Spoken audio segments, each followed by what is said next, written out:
Okay, let's see. Should be good, I think. YouTube, why do you keep changing your stuff? What is this? Okay, this is a very different interface. I don't know. Hopefully the comments are working properly. Let's see. There it is. Chat is dead, seems like. Yeah, probably. YouTube made an update to its system, so it's probably going to sound a little bit off. Also, my voice is probably not flawless still, but it's much better than it was 2 weeks ago. Also, I'm probably going to mute my mic still because I am not 100%, but yeah, it's not been great. Oh, hey, Sky. Hopefully you get better. Yeah, I'm alright. Like, for the most part, I'm not feeling bad. It's just I sound bad. Like, I still very kind of, I've been taking a good amount of things for it. I'm finally off the prescription I had, but it's fine. But yeah, I think probably the biggest casualty is my sleep schedule. You sound worse than you are. Yeah, no, that's pretty much it. I just sound worse than I really am. It's kind of like when you, what is it? When you get like any kind of like, when you like destroy your voice or something from like either screaming too loud or something, or I don't know, not being sick, you just kind of sound horrible, but you're not. That's just how it is. Been there, but yeah. So I'm probably gonna still sound a little stuffy. Kind of still am, but I'll try to mute my microphone so I'm not doing that too much. Also, Skittle, thanks for the 2. I think you know the drill. Skittle. You have to move on, man. You have to move on. You have to move on. It's okay. It's okay.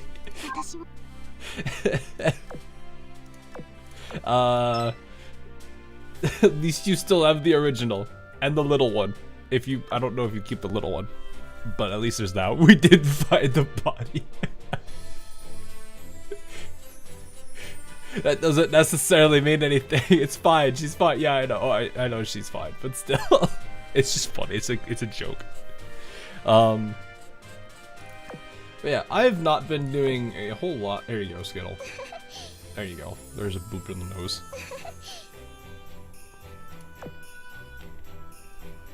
I'm gonna go ahead and unpin that one thing here.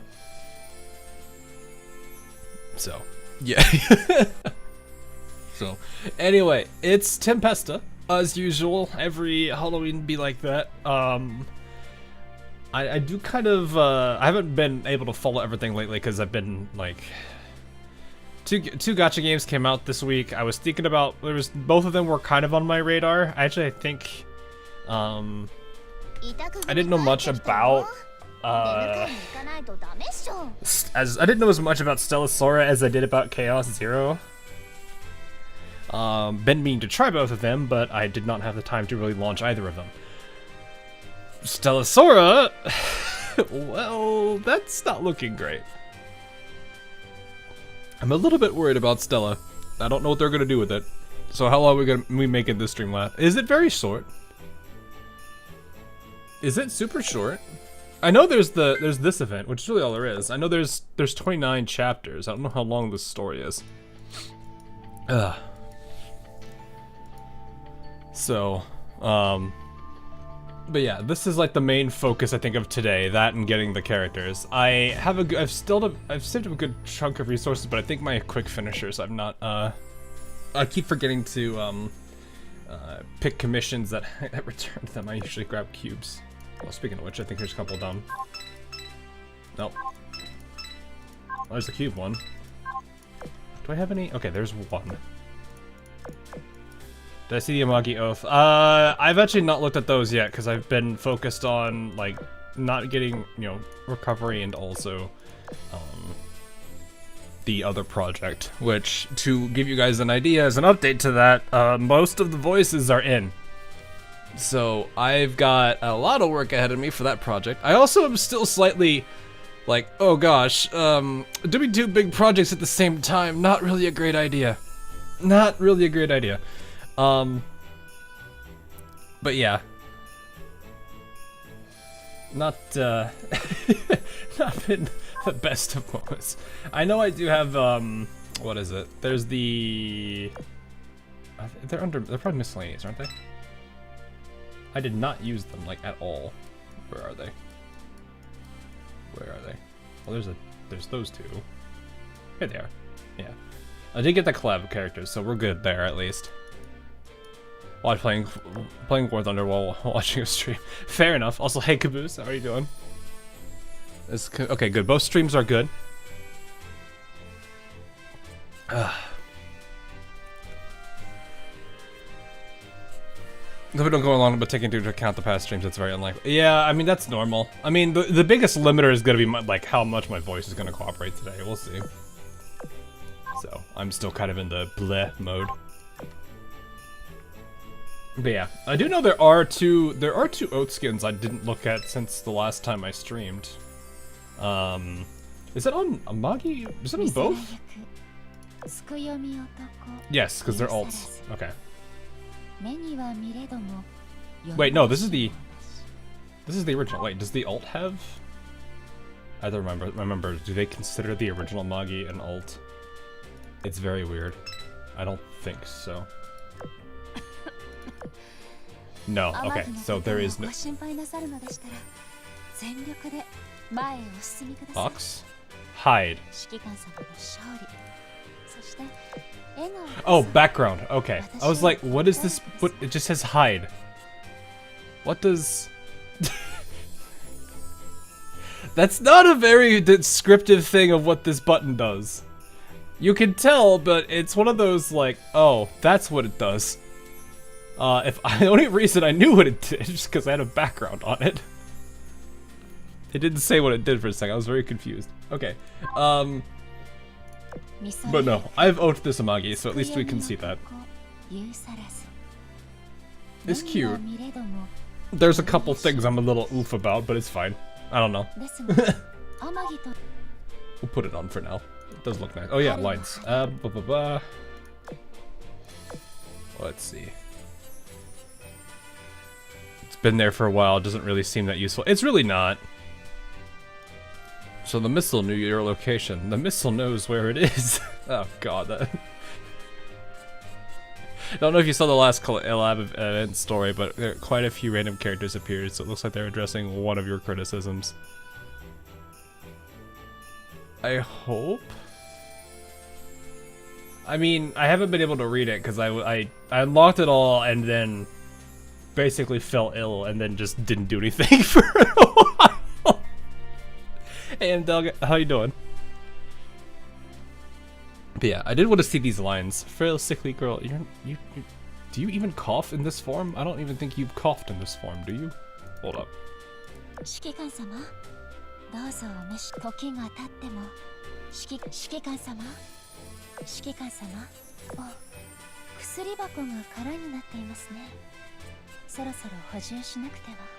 She takes tonics.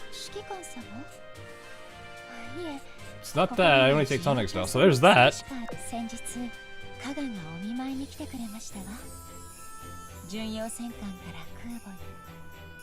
Yeah, I don't see anything specifically for... Oh my goodness.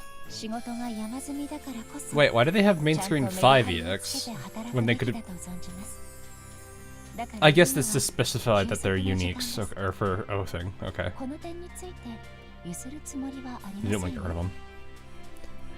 Remember getting something similar to strep when I had COVID, lost the ability to eat absolutely anything solid for a few weeks. Eek. I didn't have it that bad. Or at least I could still eat solid things, but then again, I usually eat relatively softer foods anyway, so it's fine. Guam is a Greek mythology nerd now. I see. She might they screw your skin. I saw stuff on it. Hang on. what is it? I saw stuff on that skin, and I actually have not read like the original light novel, but apparently people were saying like the original light novel depicted her more that way because you had like the yellow hair and everything. Why am I not just sorting out this? Let me see. Too far. But like apparently her hair was like actually the original yellow, not green as it is in the anime. So apparently the anime took creative freedoms with it, and then it was different. So I don't necessarily have anything on that. I don't know. I have no way to really I have no way to really corroborate that because I don't know.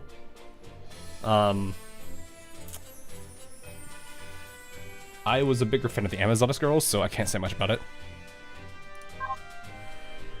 How much more did you know that SD was fast? Yeah, the ribbon.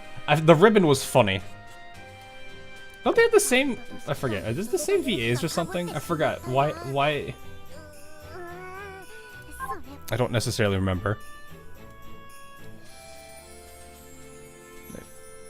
SD is bestia. She's a really silly character. I do remember all the goofy memes that came out of when the anime was airing back then. Like the first season, because it's how many seasons is it at now? Like 4, 5?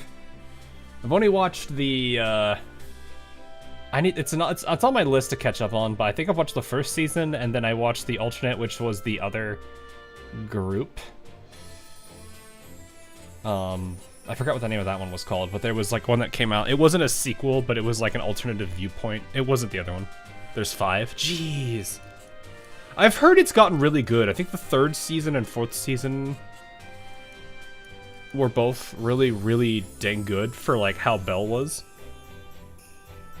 Because he like kind of took the, he didn't switch sides, mind you. He just kind of, I think his viewpoints were changed on it, which was interesting. It's pure Kino. Fair. So, anyway, there are a couple of new characters that we have. We have, was it Lime Pearl, Queen's Revenge, and Royal James. I like Queen Anne Revenge's design. It kind of reminds me a little bit of Royal Fortune. So I do kind of like the way that she kind of reminds me a lot of her, just because of like the jacket, the hat, and everything. I like how it kind of feels that way. I do notice the theme between like the 2 different groups of Tempesta. So I can definitely see that they're doing a good job at least being consistent there, though I don't know. Kind of a big fan of designs more like Queen Anne's Revenge than the others. She does seem like she's not getting sleep though. There's a lot of darkness in her eyes. The skins for the event are I mean, that's AL nowadays, sadly. I'd like them to at least have a bit more creativity, but you know. It's unfortunate. Or you got sick, you okay? You're cold. No, I'm fine. I'm better now. Hey, Mr. J, how you doing? She looks sleep deprived. Yeah, she probably. I mean, you could see the dark circles in her eyes for sure. So, but yeah. I've seen this character a lot, both on the live streams before this event, and then I think there was a few places they had like a cutout of this character, though they had no name attached to it, so no one really knew. But, yeah. I would definitely think that, I definitely say that Queen Anne's Revenge has my favorite in terms of design and everything. It actually kind of feels like it sticks to the theme. Lime's, I kind of dislike the leotard. I don't know. I don't like the reusing of that, but it's fine. It's a pretty solid. Only one I don't like is the milestone character. That's the... She looked like a Jiangxi, I think. Like, I feel like for some reason she's supposed to have like a little talisman on her head. Does anyone else feel that way? Like a little talisman needs to be on her head for like the undead.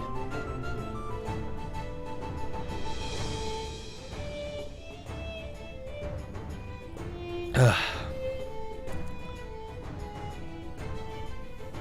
Pearls is weirdly... I mean, yeah, I don't like Pearls. Pearl's probably the weakest design. Lime's is alright. She's supposed to. Is it? Okay. It's due to the red and black accents in her design. Yeah. That's what I was saying. It's like, it feels a lot like that. I mean, obviously the hat's different for obvious reasons, but still, it kind of gives that throwback to it.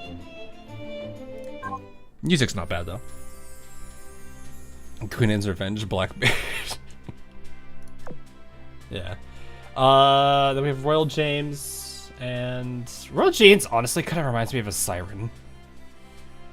We'll see, but still. She kind of looks a lot like a siren, just the way that some of the sirens are designed.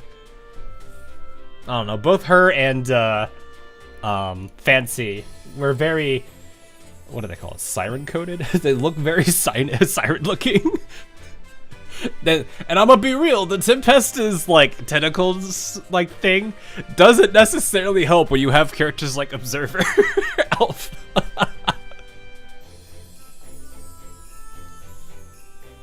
So it's something.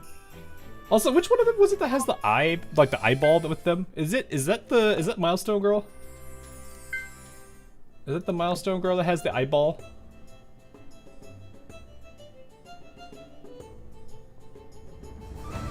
I don't remember which one has like the giant eyeball in their art. But that one kind of reminded me of, was it Koishi? Hang on, it's Koishi, right? It's James. Oh, it's Royal James here? Okay. Koishi, I think it's Koishi Komeji that it reminded me of. The big eye, yeah.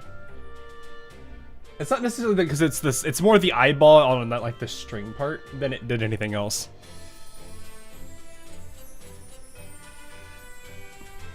But it was something I was like, I have not had a like reminder of Toho from Azur Lane since that Belfast loading screen. Did I try Stellasaur? No. I was gonna get into it, but I was a little too busy the night it went out, and then I started hearing a lot of negativity around the game, and so I was very wary of it. And so I was just like, maybe I think I'll stick with Chaos Zero instead. But yeah, alright, anyway, we will go ahead and start pulling for these, and then we'll do story. I hope I didn't miss anything too crazy over the last couple of days, but I don't think anything crazy has been going on here. It's not part one event where Squiddy snuck aboard Ocean Line. Yeah, the cruise line event, and it was like the whole detective thing we were trying to figure out, and then I think at the end it kind of revealed itself. It made sense when you thought about it. It's all about the monetization on Stellasaur more than anything else. Yeah, some of that, yeah. I think that was the big thing. There was a couple, like, I know Chaos Zero also had some performance issues. Both that and Stella had some issues at the start. I don't know if all of... I think Chaos has fixed a good number of them. I think some of them are still around, but I haven't followed up in it recently. I have been told both games have pretty solid gameplay. I just feel like a lot of... Stellasaur is in a lot of trouble right now with its current scheme. Or setup, I guess.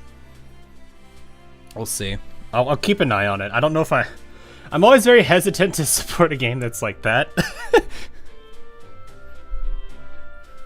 Like, I'm okay with, like, other games being semi-greedy as long as the overall experience is good, but it's one of those things where it's like, I feel like Stellasaur went very far compared to the others.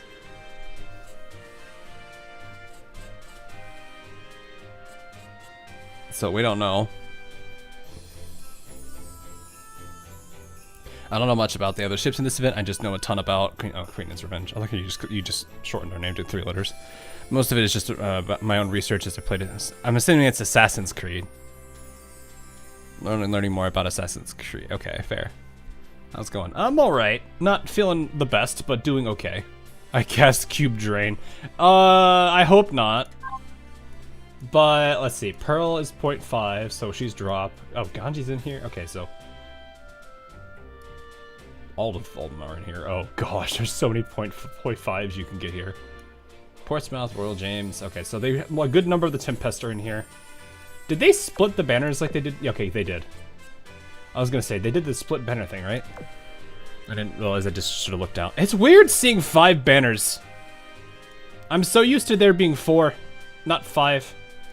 It's nice that they do this though. Do they still give you the option of getting them on the other side? No, they just reduce this one. Okay.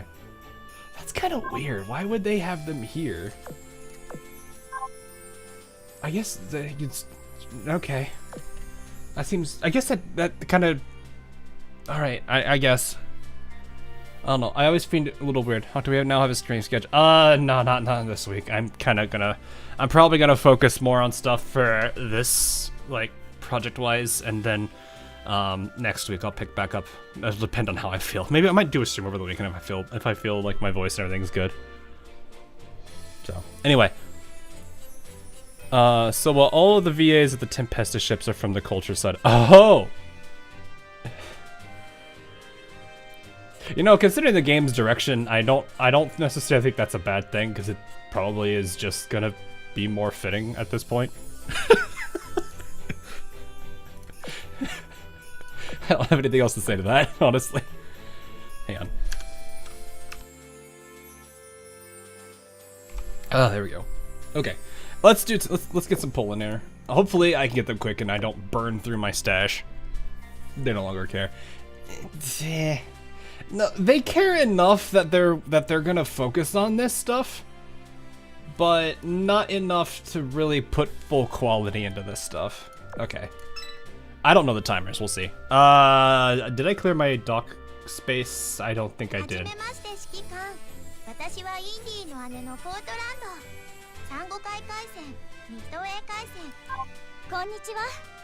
We shall see.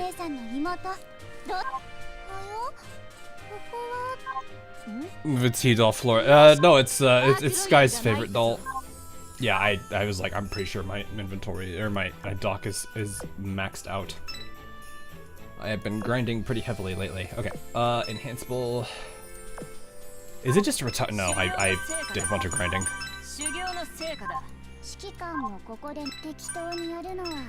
Alright. Pop back here, retire. Oh yeah, I did get a bunch of Crescent copies from the rerun.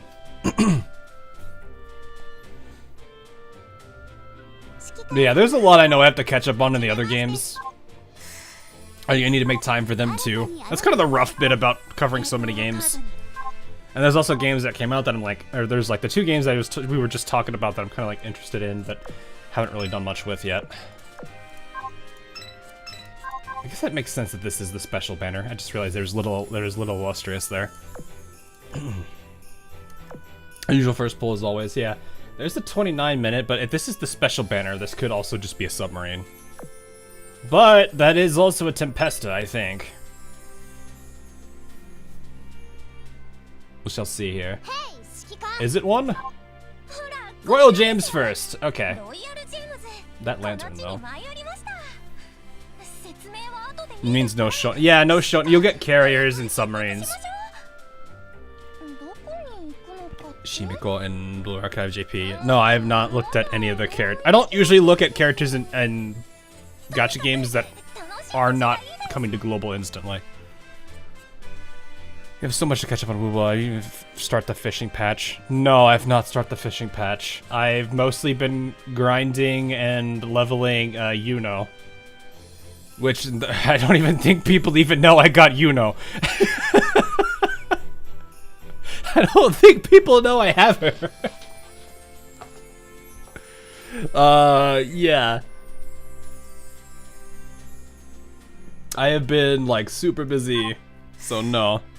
I have a life. I do. Hi, Lime. Well, that's 2 of the 3, I think. It's just Pearl now, right?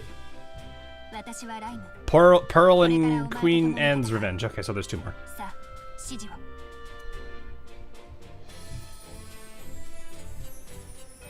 So I just need 2 more then. Oh, it's like, oh, hi, Lime. Yeah. Oh, hi, Royal James. It is so weird getting the elite first. It is definitely like really weird to get the event or the elite, because that's usually not what happens. Pearl is the .5. Oh, Pearl is the .5. Okay, so no, it's just... well, I mean, I can still get her, but it's Queen Anne Revenge. She's the only one that's left, then. That's fine. I'm, like, sitting here wondering how many people are like, oh, God, he sounds horrible. Oh, boy. I have probably downed, like, a whole bunch of water.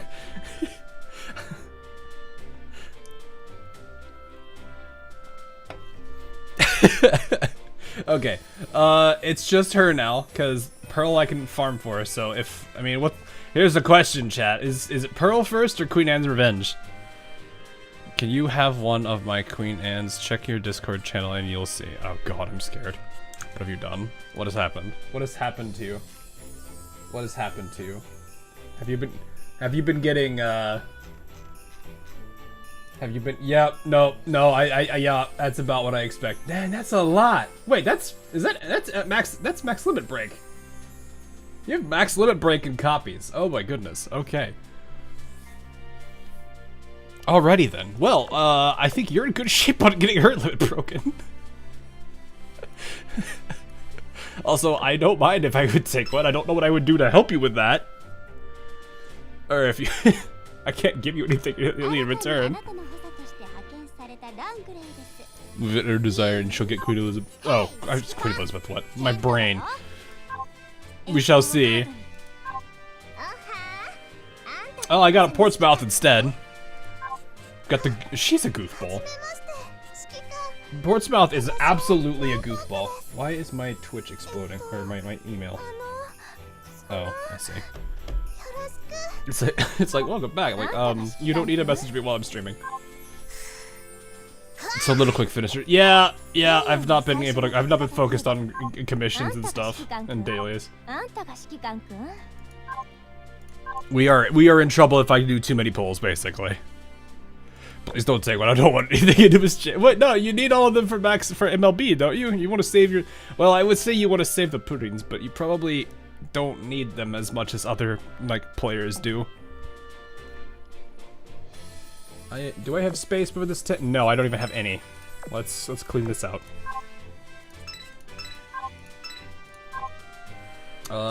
We are at 12. Man, I need to... I'm like, oh, that's what I wanted to do. Uma Musume. Oh yeah, Leo Cup is next week. I'm concerned, but we'll see. I've got 3 decent characters for it, so I might be okay. I'm going a bit overboard on Leo Cup though. I at least was able to play that while I was, you know, slightly bleh. You don't need that many bowlings. I don't either. It's the same situation. That's kind of my problem is I'm running into, is I got a lot of elites that I don't need.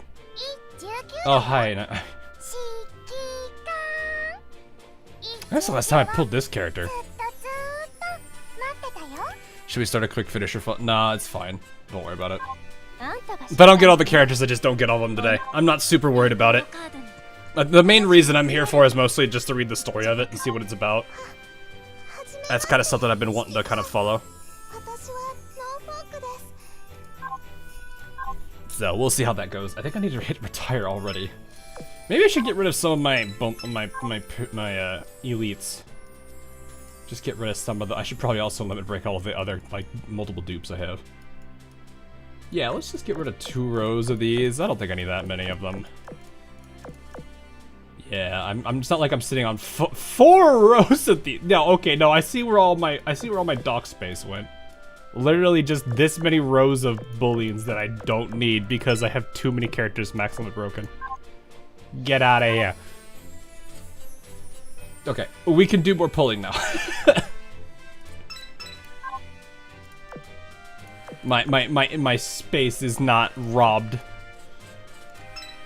The Sandies, there's so many of them. I got one recently too, I think. I think I got one recently. Did you get the collab ship right? Yeah, I got them both. Show your sand. You want to see them as? All right, hang on. Let's see how this tent bowl goes. It's not looking great though. Queen Anne's is hiding from us for now. That is. I'm sure she'll show up eventually. Alright, you guys want to see the stash? Actually, hang on. Did I? No. Did I? Yes, I did. So I did get one of these. Look at the sandies, chat. Just look at all of them. Look at every single one of them that is in my inventory. Look at all of them. Embrace the San Diego, chat. Embrace the San Diego, because that is what is important. There are so... That's actually a lot more than I thought I had. 1, 2, 3, 4, 5, 6. 6 rows of sandies. Plus this row, which is almost done. So we're at... What is that? 48 plus Little Sandy, which is 49, plus Sandy Retrofit, which is 50. I'm at 50 Sandies. We're at 50 Sandies. Your storage problems would be solved if it wasn't for the Sandies. No, it wouldn't. You don't understand. It's the bullying's fault, not San Diego. Actually, I don't need this troll guy. I don't need this troll guy, or that I-19, or Archerfish. I should probably get the rest of these done.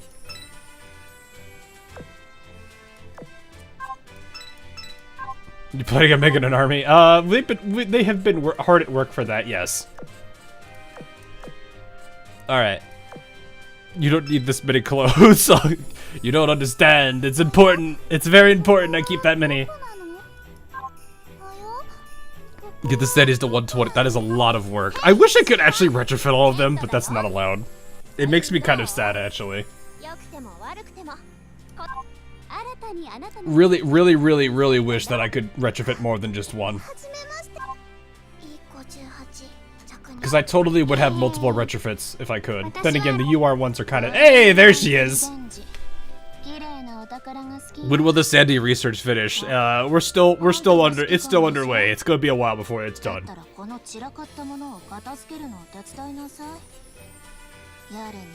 We are good. We have banner slipped everybody. The question is, does the 0.5 pop up in this last series, or are we just gonna have to grind for her? We'll find out, I guess. We could be lucky. We'll see. Nope. All right, that's it. So we have everybody except for Pearl, which is fine. That's basically how it should be anyway. So. Not horrible, but could have been way better. It was 60 polls. Because I was at 200 before I started this. So, the research ends at end of service. You're not wrong, because I can't do anything with the game at that point. If you get the mic from the start. Well, okay. Unless they've changed the logic for it, which I have not. How do I even... This is the thing I remember about the feedback of this, is I don't remember how to get there. As nice as crisp as this design looks, my brain was so wired for the previous one that I don't remember how to... Is it here? No. No. Yes? No? Prototype? Prototype. This. Yeah, see? I can't get an extra copy of that. I can't get an extra copy of that. That's not allowed. Are these for the retrofits? Yeah, retrofit material. Yeah, see, you can't get... you can't get copies of these. You're not allowed to. Which is unfortunate, but... I think that was 100% intentional. Also, I realize I'm still at 97,000 of this. So... It does make sense that is the case, though. Also, I see the minigame is back again. So, alright. Anyway, we have got the main things I wanted to get here, so we can focus on that. Did I get the Danmachi collect? Yes, I did. They are down at the bottom here. See, they're right here. I haven't used them yet. I've been meaning to, because I do know both of these characters. I actually do like her a lot. But, well, I guess I do like, they're both nice. I don't think there's really a character in, like, sitting here thinking, is there really a character at all that I hate in any of the, not really? I mean, yeah, there's that one, no, They're not bad characters as a whole. Like, even the other houses are interesting. Or whatever they're... I forget what the grouping... I think it's called houses.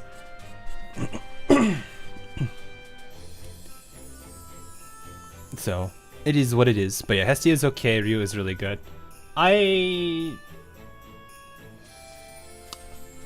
mean, they're... I was kind of curious because Hestia was a repair ship. Let me actually look at the... Actually, did not look at this at all.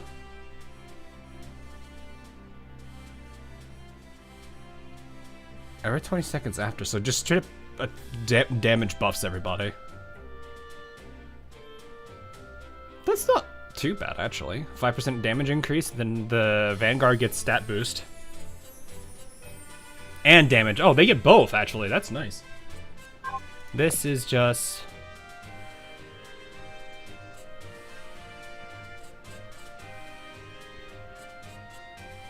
...1% every 1 second for 3 seconds. Fire slow time barrage.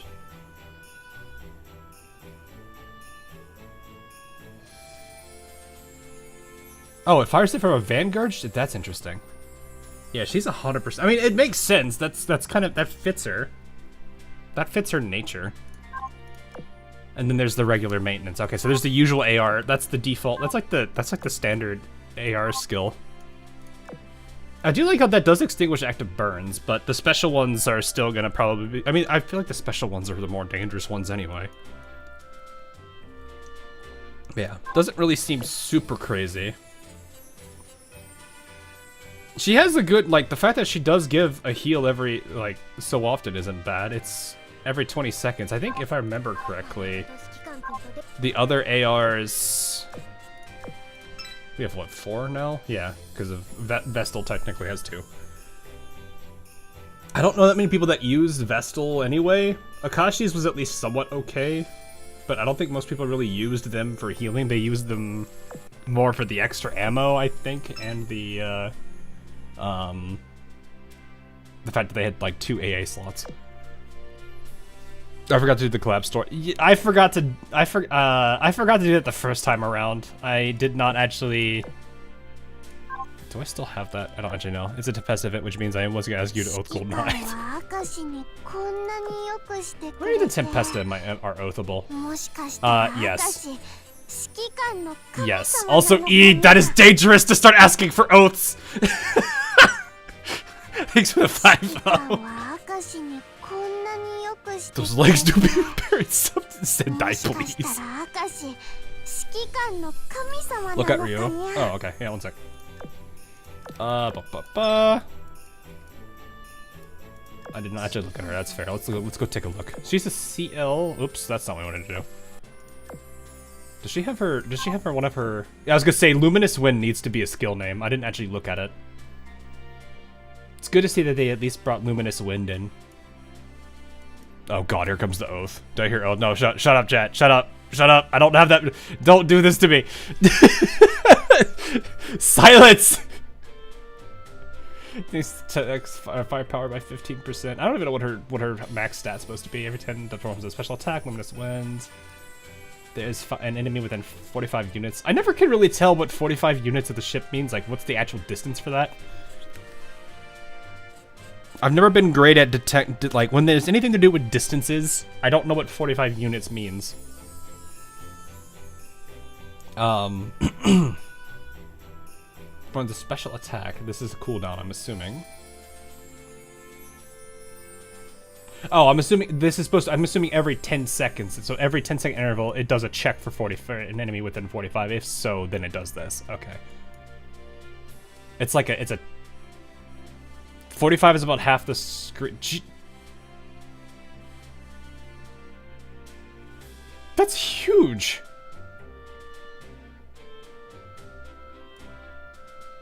Okay, 45 is huge then in that case. Okay, then no, that's actually really nice then. Can we get freedom fraction? It is about the size of one football field. That's how big that range is.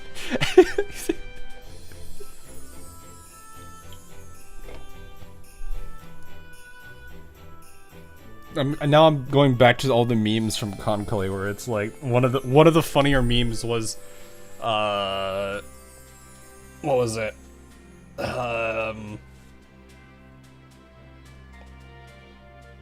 There was a, what was it? Curvier than a Wendy's frequenter or something, like 2 or 3 times curvier than a Wendy's frequenter. I don't remember. It was a weird comparison, but it was still funny at the same time. Mr. Video's also hot here, yeah, I've been a little bit bleh. So, that has been unfortunate. Did I get Florence? No, I am actually holding off for... I am not pulling for Florence. That's probably one of the first ones I'm going to skip, because I am saving up for Lena and Leva. That is what I want. Is Leva and Lena. 69 cheeseburgers per football field. Oh my gosh! Yo, how many french fries is that? I love how we just went to fast food. Yeah, you know what? It's a problem.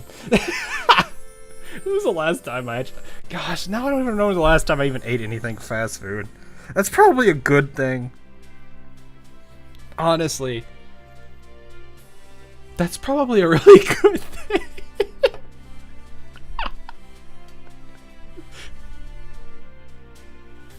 It's like it's like hard because it's like I know like sometimes you could be in the mood for like a burger or something, but I'm like I just rather make my own at that point. Because like at that point it's like I can put all the stuff I want on it. I don't have to worry about it getting messed up or anything like that. I mean it probably it's probably quicker. It should be.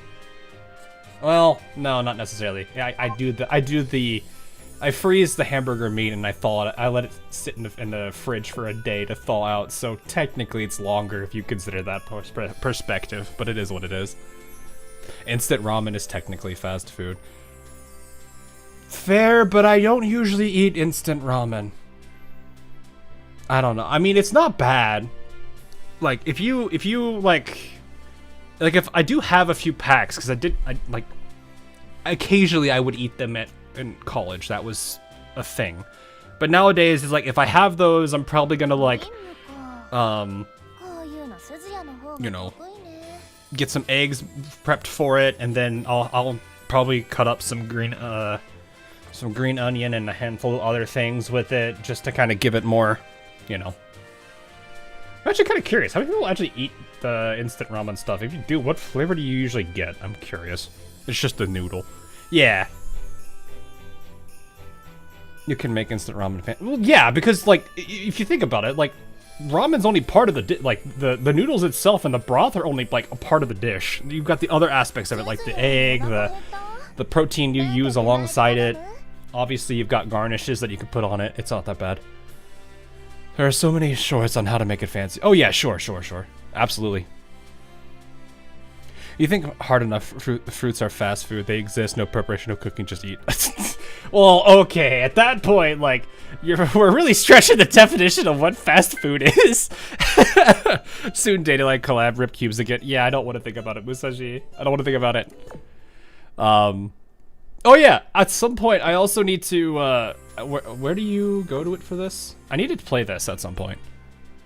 I held off because I heard how buggy and how much of a mess it was, and then they said there was going to be changes that were proposed. I think they've applied some of them for like seed pricing and stuff. Because it's like, I've seen some of it, and it does look like it could be entertaining, but I have yet to touch this. But I do worry, is my emulator gonna be able to keep this thing running? The ode's honestly a lot better now. Yeah, that's what I mean. I remember you and I were talking about this, Ladius. So that's why I kind of held off on it. And oh yeah, right, I forgot. Is this done? Oh, it is done. Hey, I forgot. I forgot to finish this. So hey, there you go. Everyone there is done, so PR8. The only reason it took so long for me to do this is because I kept thinking, I was like, what was the other faction? I was like, I could either use her faction and another faction, and I was using the wrong faction as the other faction.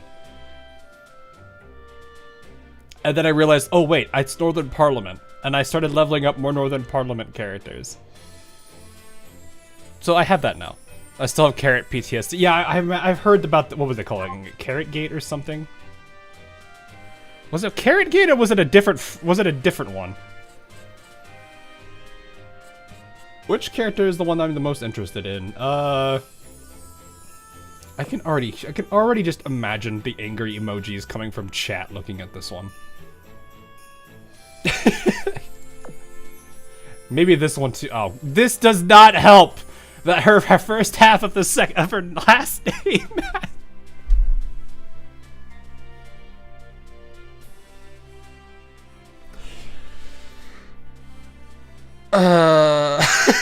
That joke writes itself, chat. This joke writes itself.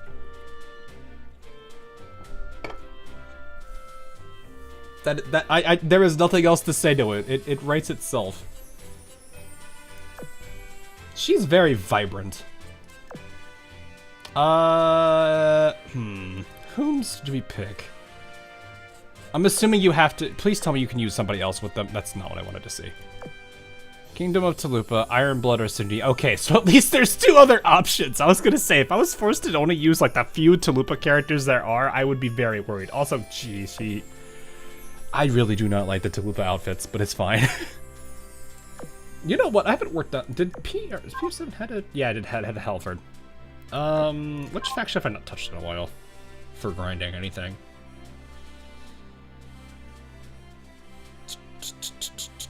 I'm like trying to think off the top of my head. I'm not gonna work on you or either of these two for immediately. I think it's Eagle Union I have not done, so I guess we'll do Kansas first.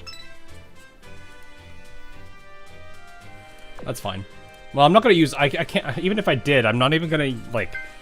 This is you do not use any other faction in Tempesta events. You have to full send on Tempesta. Like, there's a reason why I have that form. Is it? I have that formation, right? Is it 5? Oh, not that. No, not that one. There they are. Get out of here. Get out. I love you, Unicorn, but get out.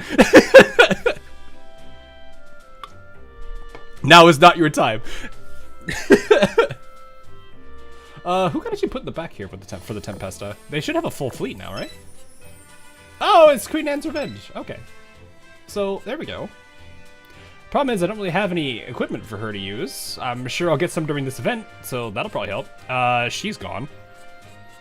You yeet unicorn. No, I didn't. I just told her to leave. Go back to get a hug from Illustrious, because I know Illustrious will absolutely give her a hug. Which one is the one that? No. Which one has the goofy? That face, though. That face. I feel like if you okay, I'm gonna be real. If you had a character with this face, I would make it. I would love to add a feature where if you did this enough times, her actual eyes just start spinning, like she's dizzy or something. Yeah, it's a Komi-san face. It is literally the Komi-san. I don't think any of the others. No. She's adorable. Like I would be real. A good number of the Tempesta, like their love lines are actually like super wholesome. Like obviously Mary Celeste's is good. I think Fortune's isn't that bad. San Martino is actually not bad at all. Fancy still scares me because Fancy. Golden Hind is we don't need to talk about that one. And then Portsmouth I think is just a goof.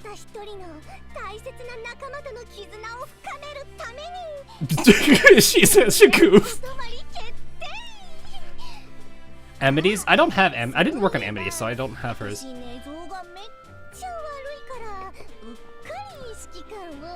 Why do you think I owe to Mary? I know, yeah, Mary is not a bad. Like, I actually really do like how sweet this is.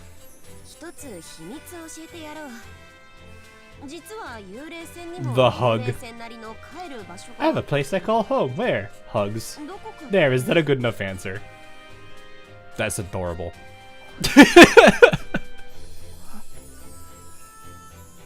A lot of them seem very happy in your presence for a place to belong. Well, I mean, for like Mary Celeste's whole thing is that, and then she's like, I have a place. Though it is still really funny to be like, which one was it that has the, which one's the stove scream? Is it friendly? No.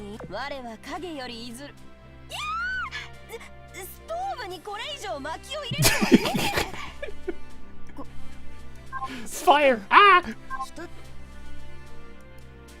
But no, like they're actually somewhat adorable. I don't really know much about Dolphin or Adventure Gaily as well as Amity, so I can't say much of that. Actually, I haven't even leveled Amity that high up yet. Oof. I really should give the rest of the Tempesta some time, but I need to get more resources for that. So, anyway, we're doing story now. I wanted to do this first. Too bad she's a sub. Amity? Is that Amity we're talking about? Hang on.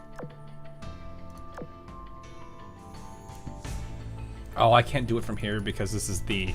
We're not hard mode, so I can't just customize it. I have to go into the formations to do it. No, Mary. Oh, Mary Celeste. Yeah. I mean, that's kind of like the downs. I do really hope... Well, one of the things I would love for them to do would be to...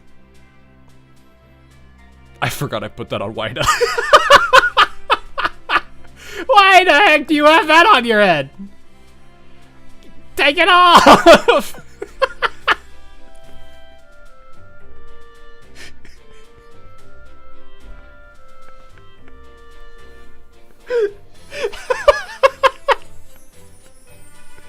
This is the dumbest, like, the dumbest custom, like, a thing you could put on a character. It's so goofy.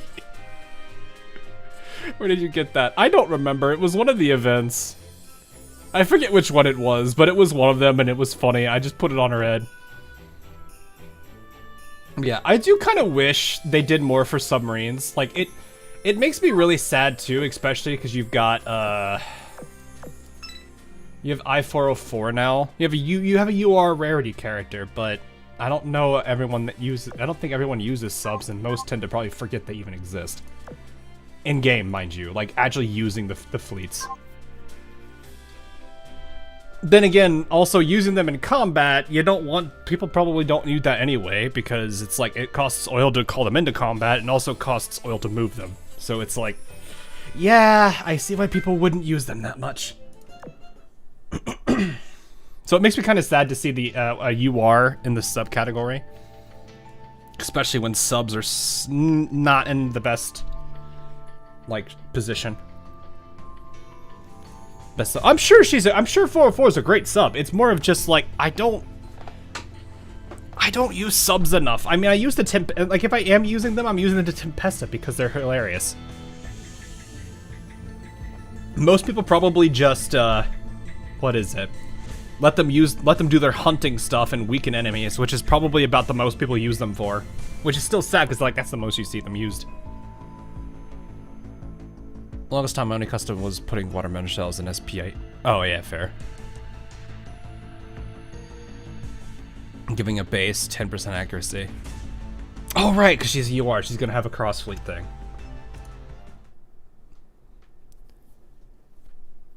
So fair enough, fair enough. I have to remember that's the thing. But like that's like again, it's like that's all you're gonna really see her used in. Most cross fleets I think, oh, they're gonna be the boss fleet, so you will at least see them in one fight. But I'm like, I guess 404 at least has that advantage. I still kind of feel like the best way, like the way I would find it interesting would, I don't know if that would necessarily work, would be like make it to where each fleet has a sub fleet and they're going to always be on hand at all times. They still have ammo and everything. But I think the best way you could do it is both of your two teams have a sub fleet that works with them. They can be called in based on their ammo. And it just simply uses up their ammo. If you want them to weaken an enemy, they'll go and you can have them target it. Like you can, it's basically you know how you have like the world option over here. Oh, sorry, over here, since the stream chat hides it. You could have that like mode switch to where you can select a fleet, have the fleet's sub fleet attack at a specific target, and then that would be the weakening mechanic instead. That way they're still involved, but. I mean, I feel like if they made it to where it didn't cost oil to call them in, I would feel like people would use them more. I don't know. Subs also are useful in Opsai, yeah. Anyway, aboard the Vengeful Queen. Go past Mare del Demonios? I'm gonna butcher these names, oh boy. And let the stars guide you. I'm hoping my voice can hold out for reading all this. We'll see. Then we should be... Oh, look, land. There really are isles off in the distance. Looks like a treasure map was the real deal after all. She's so happy. You sub a lot, literally main damage sometimes. Forgot sub is quite a mistake. Can't blame though. Yeah. Well, that's the thing. Is like you have to remember a lot of the player like. It's kind of something I have to take into consideration too, for some of my own things. But it's one of those things where it's like, a majority of people here that probably play like actively. I mean, what I mean actively, I mean like when a new event drops, they usually log in. A good probably percentage of the players that are still around probably simply like on day one of the event log in. If they want the skins, they'll get them, they'll play a little bit of it, and then they just kind of forget about the game afterwards. They don't really grind for like the shop or anything. They're just kind of there for like that day one stuff, and then they're gone. They'll wait for next patch, which is kind of like how it is for most gacha games, because like even like if you look at games like Genshin, I'm assuming Wuthering Waves probably suffers from the same thing too. Well, maybe not Wuthering Waves as much. Wuthering Waves probably does better. But I remember there were a lot of players for Genshin that will, when a new region is released, they will be there for like the first 2 or so updates, and then after those 2 updates, they're gone. They come back every major release afterwards. So it's different. So it's like, there's those type of players that has to be the thing. The problem I think that we have for casual players is this game is very punishing on a casual player. Just because of how like event grinds work, the meta grinds work. I've heard Island Planner is a daily grind. I have not played it myself, but from my understanding, it's a daily grind. So you have 3 different areas for daily grinds that you have to do, and if you don't do those, they don't necessarily. I don't know if they punish. Well, not getting the meta character is a pretty hard punish, especially if you're a collector type.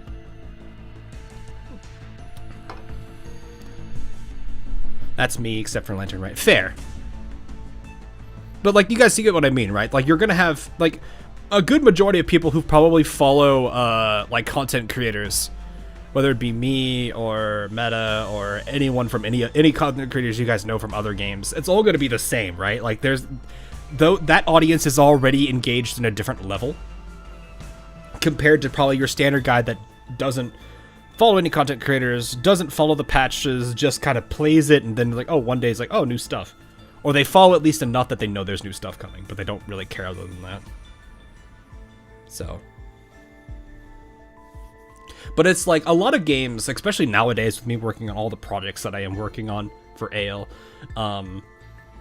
it's one of those situations where it's like AL is probably the only game that I actually have to log in, and I say have to is in the sense of like almost like out of obligation. Whereas if you're playing the other games, it's okay to miss a day or two. It's not going to be the end of the world. Like I can even make the point, Exilium has tickets that they do for their events that you have to spend for supplies to get items for the store. You don't have to play every day and worry about wasting tickets. You can miss a day, it'll give you 3 more, so you'll be at 6. That's your cap. Not you don't lose those 3 tickets if you just don't play one day. So it's kind of rough. But it's like, AL doesn't respect your time at all is the problem. Actually, so here's what I would say. AL does respect your time, but it's a very different take on it. So AL, like most gacha games, have the sweep mechanic. They have the AP that comes out, you get your daily AP, you log in, you burn it through auto sleep, you log off, or whatever you're going to do afterwards. That's respecting your time in one direction. AL does it differently. AL is, if you have a lot of time and you're willing to spend it, go nuts. Like, if I wanted to, I could spend the next 24 hours grinding AL. Not a lot of other gacha games can do that. And the thing is, all that time would go simply into the event points, which goes to the store. That is respecting your time in the other direction. And that, there's good in that. There is good in that. The problem with AL in this case, though, is that the way that the grinds are set up is that it punishes people who are too casual. So, like I said, I did the math on this a while ago. If you wanted 60,000 points for this game, you have to play an hour every day of AL. That's just for the event. So, like, that it's a good and a bad thing. It's not bad. Like, I do appreciate this style, but at the same time, there's negatives going both ways. If you don't play Operation Siren, then you won't ever get in-game gear. Upside takes way too much time. Yeah, it does. It really does. That does punish you for not playing actively on it too. But it's like the same thing. It's like you have a game that's an auto play, like an auto battler, right? That's one of those games. It's what do they call it? Low maintenance, or whatever. I think that's what they call it, is low maintenance gacha game or something. Or I guess you could just call it casual. So it's one of those things, you have it sit for 3 runs, you let it sit for 15 minutes, you do whatever you want to do, and then you come back, hit it again if you want, do whatever you want to do. That's fine. Most people probably don't mind that. Arknights kind of plays that way too. You set up your 6, you do your auto, you get your run set up for auto, you do the 6 or so autos, they'll run through it all. It's fine. But the problem I think that we have is, like, there is a lot of grinds that you have to do in this game, and that definitely has a very high chance of burnout. Especially since there's no sweep mechanic or anything to help. People, not everyone's gonna want to do all 3 grinds, if that's fine. It's fine, but like I said, there's the risk of burnout. So anyway, I knew it. This treasure map isn't going to lead us wrong. Everything's going just as I expected. I have to get... Oh yeah, there's the eyeball. I can't not look at this every single time I see it.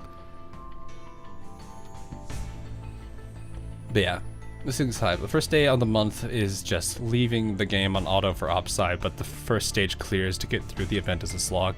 I'm glad it's just 1 clear though. It used to be, what, 2 or 3 for the lower ones, and then 3, 4, 5... It's like, what is it? Is it 3 or so originally for the second ones, and now it's just 1 across the board? The eyeball is silently judging. It does. It does silently judge. You say that, but I don't know where you got that map. You don't even remember when it got into your chest. I'm sitting here like, which one?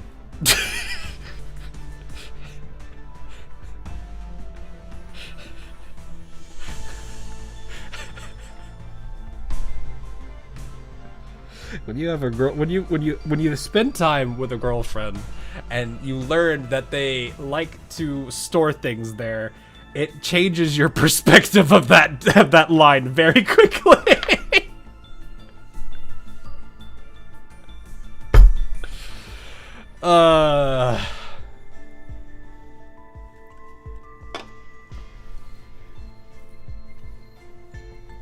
That's funny. Anyway. Oh, shut it. I've got a billion bloody chests. It'd be impossible to keep track of them all. Yes, I know, Raptor. I know. It's just, it's the joke of AL too, because, you know, all of them probably could, you know, that's it. We're moving on. What matters is that these isles don't appear on any regular maps, and that there's no sign of inhabitants. In other words, we're the first people to discover them. Second. Somebody had to chart them, so not the first. You're forgetting about whoever made the map. I should just shut up about that. And that's not even mentioning the old ruins on the Isles. Someone left those there. You said it yourself, old ruins. Whoever made them became worm food ages ago. Same with the map. That means we discovered these Isles, so first order of business is to name and lay claim to them. Then, ladies, we dig for the treasure among the ruins. I was the first one who saw them, so I went to name them the Royal James Island. No. I was just kidding. Seriously, since we are all aboard the Vengeful Queen found it, how about naming them the Vengeful Queen Isles? Or maybe the Treasure Isles. The map does claim there's loads of buried treasure there, after all. Not very original. No to both of those. I've already got a name. As Captain of the Vengeful Queen, and based on the isle's proximity of the Mar del Demonios, I hereby name them Islas de Libertad. Name it Long Island. Name it Long Island. Until it's summer and women are handing you... Yep, no, yep. Don't remind me. No, I didn't need to be reminded of that.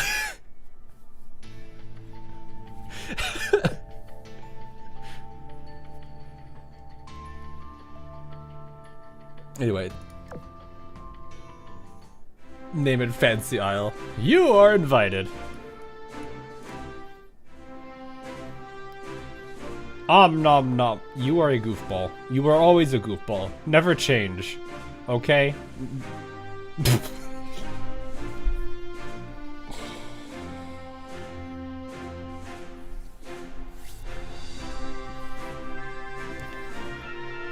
Honestly, not have another new mode.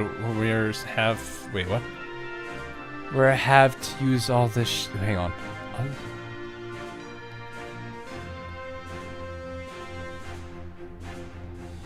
Well, they can't, I don't know if, I'm unsure how they would do something like an IS for Arknights and Azur Lane. I don't know how AL would do that.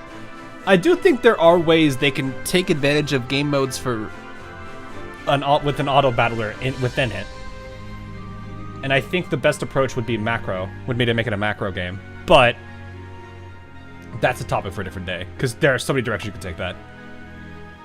203 secondary PTSD. I mean, you can get there's a lot of different things. There's the Bremerton event, what was it, Sandy and Aurora server PTSD. So we have somebody with Helena meta PTSD. Please tell me you've at least oathed the... I don't think I've oathed any of the Tempesta. I might be wrong on that. I don't think I have. RTS put Azur Lane. You could do that. I think that's possible. And the fights, you don't have to watch the fights. You can have the auto battler do something, or you could have it work like what is it? How Blue Archive just lets you skip the battles and it auto resolves. There's a lot of ways you can play it. The problem is, I don't know how many people would be that engaged in like advanced, really cool modes or anything. Well, maybe, I don't know. If a mode, I do wonder how many casual players that follow me play this. And when I mean casual, I mean like you don't log in. You log in maybe once a week, 2 times a week at most. That's what I would consider casual. I wonder how many of those like casual players would actually play a very interesting mode in Azur Lane. I'd download ALRTS. That would be hard to do though, because I mean, you could do a naval RTS, sure, but like, I guess there's the different class or different ship types that probably would make it easier to add diversity, but still, I don't know. You have to be careful about it. RTSs are one of those things that you'd have to kind of figure out how to balance, especially around all the different types. I think a roguelike could be, like, I think there's a lot of game modes that AL could do that are inspired off of its gameplay. Original gameplay, mind you, not Island Planner and the Project Identity and stuff. But it's one of those I'd have to, like, sit down and really think it out. I'd make the joke and be like, let me just code something. That would probably take way too long. I don't even know if I'd be able to really do that. Make some kind of like fan game or something. With mechanics and everything. I have to figure that out.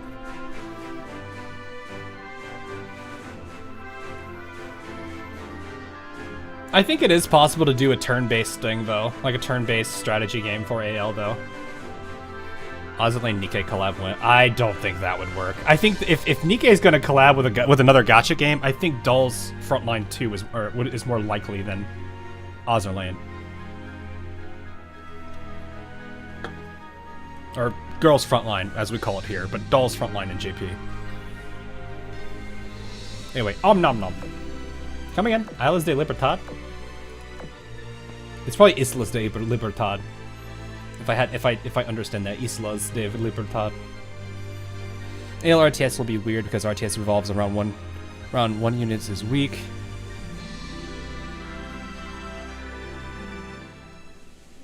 Yeah, but not necessarily. Give me 1 second here.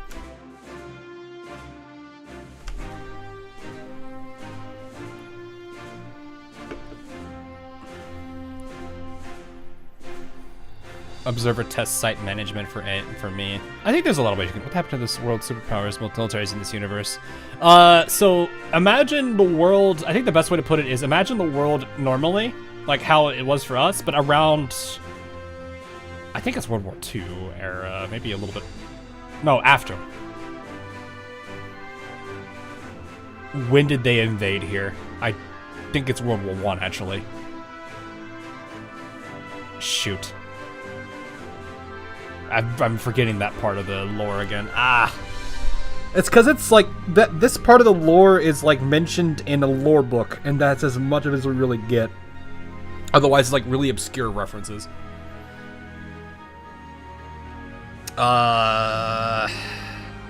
Ladius, do you remember what was the timeline roughly for test site beta getting invaded?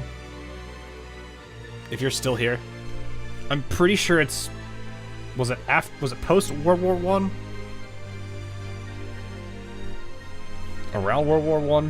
Around then? It's been old. I'm pretty sure that's when First Siren War was with World War I.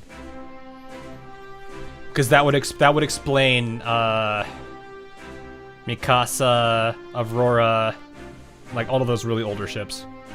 I mean when the Sirens first entered test site, but yeah. Like around the time that humanity started getting its butt kicked by Sirens, brought probably to the point of desperation and then early adoption into the cubes and everything, which led to First Siren War. World War I was replaced by First Siren War. Okay, yeah, that's what I thought. It was World War I. Alpha Branch was Cold War era at least. I almost want to say later than that because if Alpha Branch is based off our timeline, then that was definitely way past Cold War.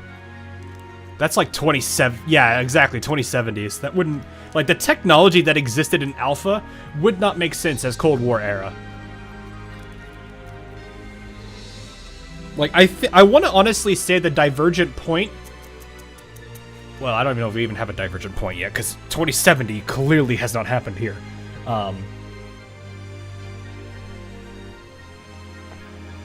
But it is one of those things where it's like, time gets a little finicky with Alpha and test site Beta. But yeah, Alpha Branch is way into the future. Half a century since you Queen Elizabeth CVs. Oh, yeah, okay, that's about right. So anyway, it was evening and the members of the Tempesta were feasting on a lavish supper in their grand villa whilst sharing rumors. Yeah, heard the Vengeful Queens discovered some unclaimed isles past Mar del Demonios. They named them Islas de Libertad and made them their own. What do you think happened after? Did they start settling the isles, perchance? Did they find some ludicrous treasure that set them up for life? Not even sorta close. What they did was send invitations to people across the world. Seekers of liberty, come and let us explore these ruins together. Oh, what an interesting choice. They sound like a decent lot. My, what a bold proclamation. Such perfectly preserved ruins are bound to attract countless people. It will give a tremendous reputation boost to the Vengeful Queen fleet as well. You bet. Crazy to think that there are still unclaimed islands in this day and age. No, I would say quite the opposite, actually. This might just stir up a wave of sailing adventures around the world.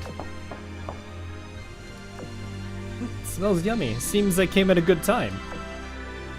If it isn't Tempesta's own adorable little messenger, yes, this is a good time. Come and dig in. We made whale meat roasted with curry from Crownpolis. Crownpolis, okay.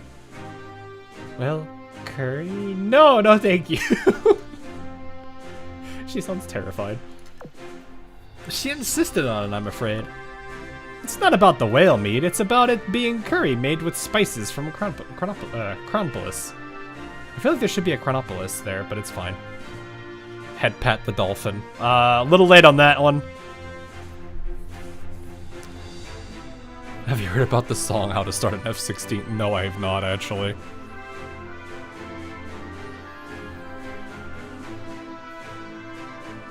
Chronopolis would be India. That would make sense because the mention of curry. India. I don't know. What does everyone think of curry? I've had it a couple times. It's definitely not bad at all. I actually like the spices and the flavor. It's definitely, I don't know if I would make it all the time, but it's definitely not bad. Never had it. That's a no from me, chef. Oof. Haven't had it in a while. Been meaning to make it. I've had it a couple times. I think it's not bad with the right spices and everything. Which curry we talked about? Oh, I mean, any in general. I was just saying any in general. Per Japanese style curry than Indian curry. Fair. I've had both at this point. Eat the West Indian kind.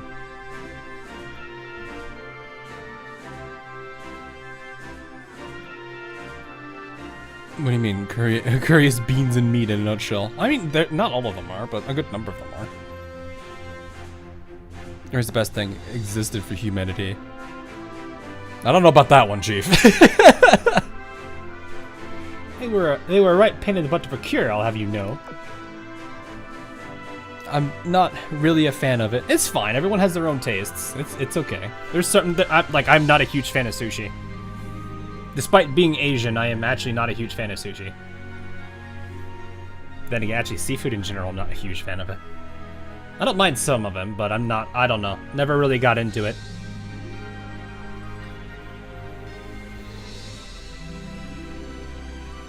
Nobody will say I'm wrong. I mean, I probably would. I feel like a lot of people probably would. The Sakura Empire would like a word. Nah, it's fine. Anyway, tonight it's whale meat and tomorrow it's shark meat. The day after, maybe we'll do octopus. That'll be scrumptious. Sure, it'll be. They all sound yummy, but I'll still have to pass. Right, I nearly forgot. What brings you here? Why'd I ask you to deliver a message? It's always weird to sing this name. I'm waiting for the day that Waida's name is referenced, but because the words that follow after it are written a specific way, it just sounds like they're asking a question.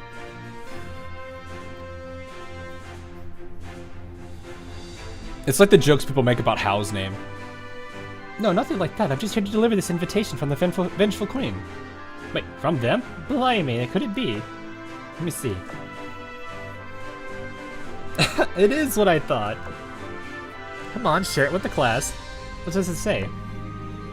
I kind of have a feeling Mary Celeste would, they wouldn't say share it with the class from the era they're from, but it's fine. I had to do something. Welcome back. As long as curry is not made from instant curry, then I bet it's good. Those instant curries don't taste good. I've never had instant curry, so that's probably a good thing. Exactly what you told us a minute ago. The Vengeful Queen Lot has invited us to a treasure hunt on Islas de Libertad. It's a direct invitation, no less. Seems we've made quite a name for ourselves, mateys. Yeah. So when do we set off? Mary is mid 1800s. I don't know if people in the 1800s would say share it with the class though, but then again, it's fine. Cause like, well, I mean, there's like different groups here, right? Cause like, isn't like Sanji is like Indian, isn't like she's an Indian ship, technically. And I think all the Tempesta are like a varying degree of ships from that era. They don't necessarily. I don't think they're necessarily one nationality, are they? Because like I said, there's like I never could say her name. Sanji, which I think is an Indian like treasure ship or something. Does she provide bad IT support? I don't think any of them actually even know it. I feel like okay.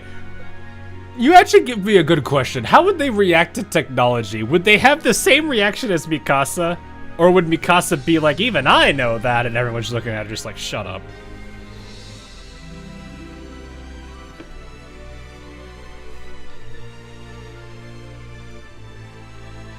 Like, I'm just imagining, like, the concept of a phone would probably blow their minds.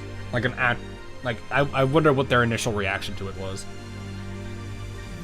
Obviously they have a phone now, considering the, I mean, if you consider the, what's it called, Justagram stuff. Anyway, before anything else, you need to call Wida back to, I don't think we'll need to. She said it's too far away and it'd be such a pain, so she won't come. It sounds like she's telling us not to disturb her, whatever we do. Poor Fortune. Alright, then contact San Martino and Adventure Gaily instead. Well, they have encountered siren technology in the previous Tempesta events. Yeah, but they probably have written that off of something else. But if they were to be, like, if the commander handed them a phone, I wonder, they would probably approach it very differently than sirens. Anyway, tell them to meet us at a Limestone Island, the last supply stop on the way to Mar del Demonios. Once you've given them the message, go there and wait. Aye aye, I'll be off then. Hey, no need to rush. Sit down with us and have some of this whale curry. No, I'm good! Oh. She's like, please, no, don't make me eat that. Anything but that. They call compiler regattas, so yeah. Yeah, that's what I mean.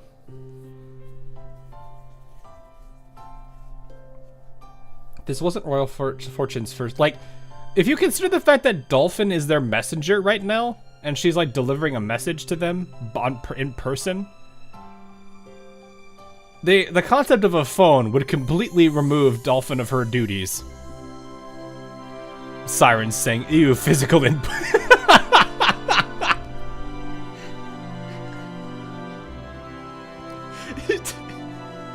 Sirens just looking at everyone using phones like inferior. Or skill issue. Actually, I feel like the only one that would say skill issue would probably be Purifier and Omitter, actually. They had the mythical tablet in the first one, so, I mean, fair.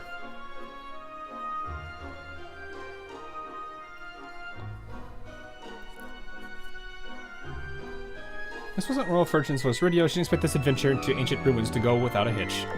As such, she decided to call in her fleetmates who were operating elsewhere and spend several days stocking up on all the supplies and weapons that she could. And not only that... What are you doing? Golden Hind gave a look of confusion to Royal Fortune, who was focusing on carving a piece of wood. I lost my compass, remember? It's made it a pain in... Okay, yeah. It's made it a pain in the arse to travel between our two worlds. Sometimes our method for entering the storm works, and sometimes it doesn't. That's when I got the idea. Since I don't have a compass, why not just make another? I don't know if that's going to work, right? Check it out. I can't tell it apart from my last one, eh? Royal Fortune showed her a freshly carved wooden compass to Golden Hind. I can't say I saw your last one, but even so, isn't this a little too crude? Oi! I worked really hard on this! Don't insult me, please! Not that Schrodinger's compass again. I liked it. It was a closed loop concept. It reminded me of a board game I played where I had a very similar situation happen, and I felt compelled to close the loop. And it was really funny because that game had a DM and he like short-circuited because of it. It was literally, so I don't know if I feel like I've told this story, but basically it was it's a card game, and I happened to draw the first card I drew that was an event card. I received a random item from somebody that looked like me in a mirror, and so I was like, oh, that's cool. I got an item, so I just held on to it, and then I triggered another event card, and I walked up to a mirror and saw myself in the mirror, and I noticed that I could give them an item, so I was like, okay, I have to do this. I have to maintain the loop. The cycle must continue. And it was so funny because our DM was just like, you weren't supposed to, how did you, there are 60 other cards you could have gotten as an event card. Of all the cards you could have got, how did you get this one? Like, it was literally, and it wasn't like the top 2 cards. It was like, I got an event card, then there was like 10 or so event cards that were drawn, and then the next one I got was the inverse of it. It was so goofy. But yeah, our DM just like broke down for like 5 minutes. But anyway, it's gonna be perfect, but at least it generally looks like a compass. Tell you what, let's give this baby a trial run and see how she works. Royal Fortune blew off the wood shavings stuck to the compass, placed it on the table, and then put her hands together and said a prayer. Eh? Doesn't seem like that did anything. Yeah, I should have figured it wouldn't be that easy. Oh well, you never know. It might start working out of nowhere. Anyway, it's getting late. You should hit the hay. We've got loads of shopping ahead of us tomorrow. You don't use a magnet for a compass? It's probably missing that component, yes. So you know, Hawk, I'm gonna take the opportunity to ask about AL. I'm running a story where my OCs end up there, so I'd like some consistency with the canon, so keep an eye out. Oh, I see. I will try my best to answer those questions. The commander summoning ritual. Yeah, pretty much. After 3 days of preparations, the well-stocked Tempesta fleet finally departed on a course towards Islas de Libertad.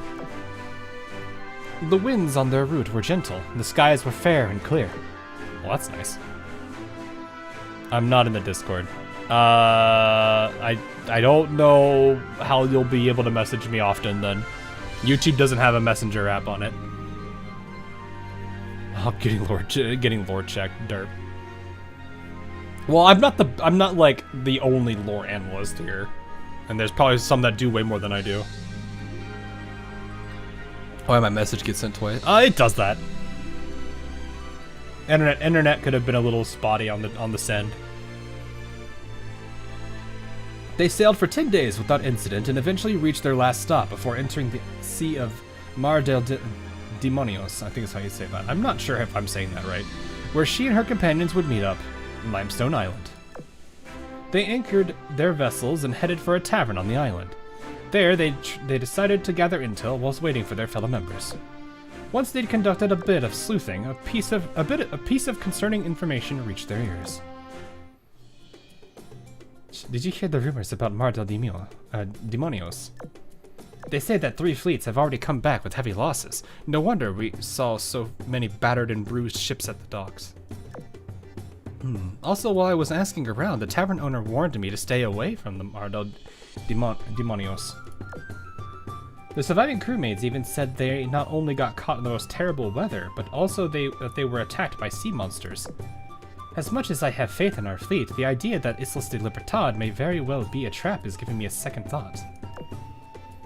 Damn it, guess they don't call it Mar del Demonios, or Demonios, the Sea of Demons, for a reason, or for nothing. Well, same message, but I added words that weren't there. Demonios. Okay, so they make it de, not demon. I mean, I had the idea, it is demon, but it's not how it's pronounced.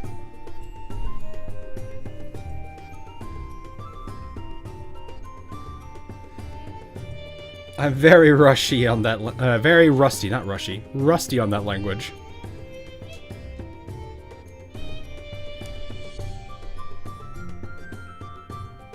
Daemon instead of demon. Yeah, but it's spelled like demon. Interesting. Last in non-native English. Islas de Hina. No. Well, actually, no. That would make the. I hate that makes more sense than that really should. They were attacked by monsters. Oh yeah, there's totally not a monster that has wreaked havoc in Gehenna before. Stupid pancake monster.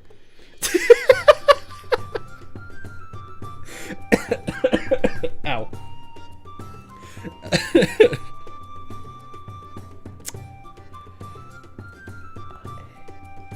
Oh yeah, yeah.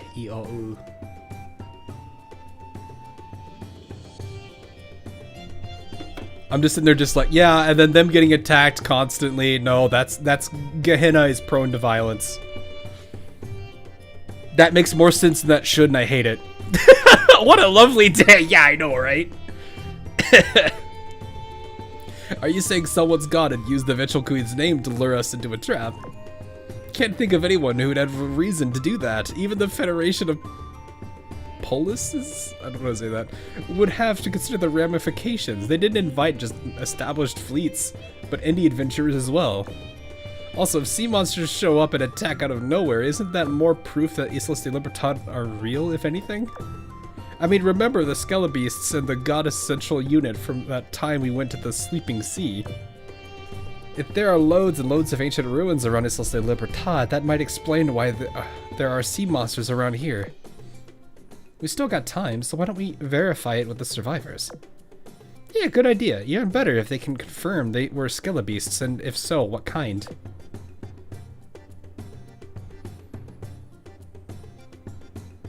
I'm gonna look for the Discord link. It should be in the description. If it's not, I can go at it. I'm pretty sure it's in here, though. Yes, it's in there.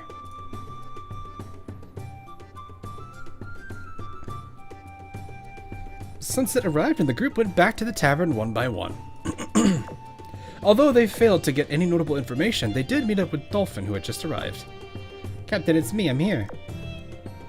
Brilliant of you to show up. Why is it just you, though? Where are the others? Adventure Gaily was busy promoting the Star Wayfinders in Stellapolis, so she couldn't come. Same with San Martino. Also, they told me to pass on a message. The Nebula Guardians seem interested in Islas de Libertad and have some sort of plan for it. Also, try to steer clear of them. That's all. Nebula Guardians meddling in stuff. Must be a day ending in Y.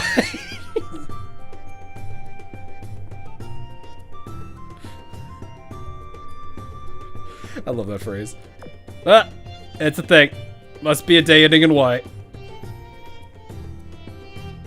She may be a dork, but she's a. She may be a dork, but she's a. Look, Royal Fortune is just her own thing. All right. Also, I still hate the fact that it took me a while to realize that these were tentacles and not just parts of her hair. They kind of match. The colors are kind of the same. I just didn't notice the red tip. Well, I mean, even then, hair color gradients isn't an abnormal thing.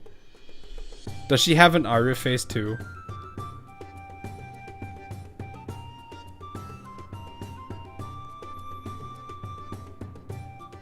I don't think so. I feel like she does. I don't remember all her facial expressions.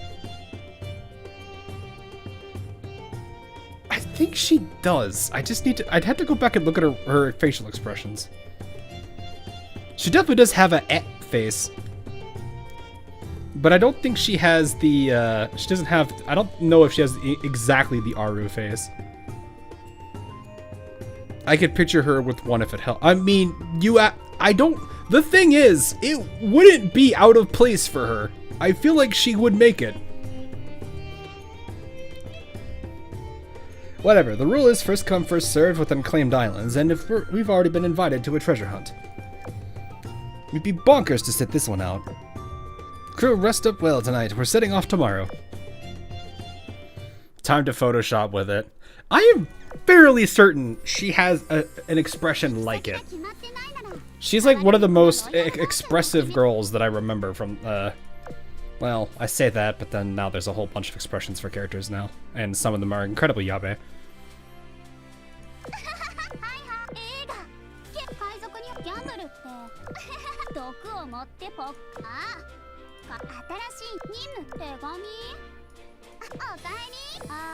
Like, she's close with, she has the mouth here.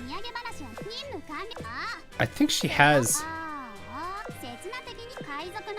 If this face was, if the eyes were more intense here, I could see it. I think if you combine, that's close. You just got, I think if you got rid of her eyes here and just gave her like the blank white eyes, and made this the where is it? Combined it with that one, maybe that might do it. I don't know. Special Touch EX. I don't have it. She's not. Oh.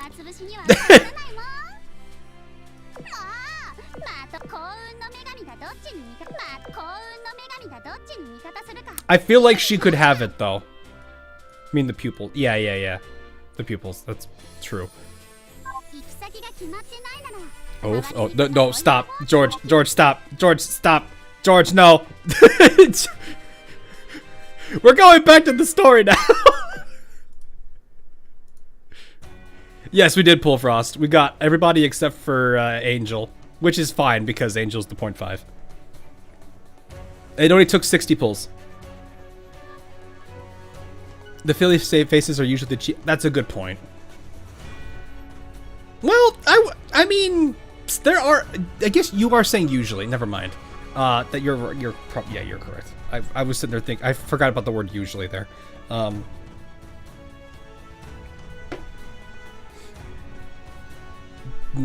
I imagine that I still feel like it wouldn't be out of place for her. Honestly, I don't think it would be out of place. She is a dork. Anyway, as the curtain of night, I flipped the word. As the curtain of night fell, so too did raindrops begin to fall on the fleet. Royal Fortune was in her lavish bed aboard her vessel, thinking to herself, Mar del Demonios, named it. Oh, I got scared of the music for a second. Named such because it's home to demons who lure in sailors with their songs, then drown them. Isn't that siren? Isn't that how sirens work, actually? Like the actual sirens, not AL sirens.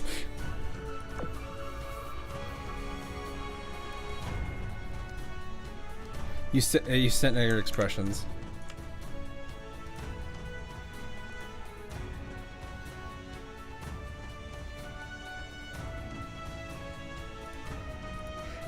I still feel like they're missing a couple. I totally feel like I really do feel like it is possible to have Aru's face on the Aru face on Royal Fortune. It would not feel at all weird.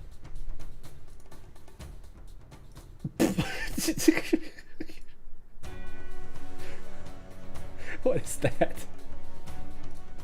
I like the image, the Aeon you tagged me in there. I thought she had more. I thought she did too. It feels like she has more than she does. Anyway, I can't believe those are actually real. I haven't seen one in the past 2 days, but still. And to think the Vengeful Queen lot found a bunch of new islands in a place like this. Let the stars guide you. Heh. She raised the written invitation with her hand, holding it in front of her dim lamplight. The light suddenly illuminated a star map drawn on the invitation, revealing a course that could bring them to their destination safely. Such intricate craftsmanship doesn't look like something her crew could produce. Maybe they made it with something they found in the ruins. Bah, no use thinking about it. I'll find out when I ask them myself. Time to sleep. Fierce winds and violent waves struck the vessels and the fleet. Tempesta's ships were at risk of sinking at any moment. What the? Oi, Mary, Golden Hind, what the bloody hell is going on? Captain, we're under attack by a group of skelebeasts. And things aren't looking great. We may have to abandon ship. Bail out! Bail out! No! Not my beloved ship! Not my beloved Oh, she's having a nightmare. Royal Fortune awoke in her nice bed, dim light illuminating her cabin. Just the nightmare. Damn, ill boding ever for a nightmare. I think it's supposed to be even for a nightmare. Doubt I'll be getting any more sleep tonight. She took out her wooden compass from underneath her pillow, pressed it between her palms, and offered a prayer.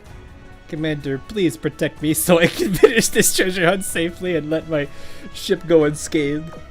Okay, that should do. Time for an early morning. All of a sudden, Commander out of nowhere.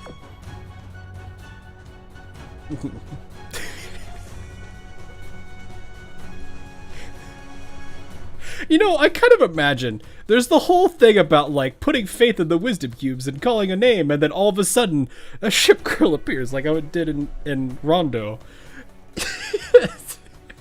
They tried the same thing with the commander. The commander is never in one place and is constantly just teleporting everywhere because he keeps getting summoned.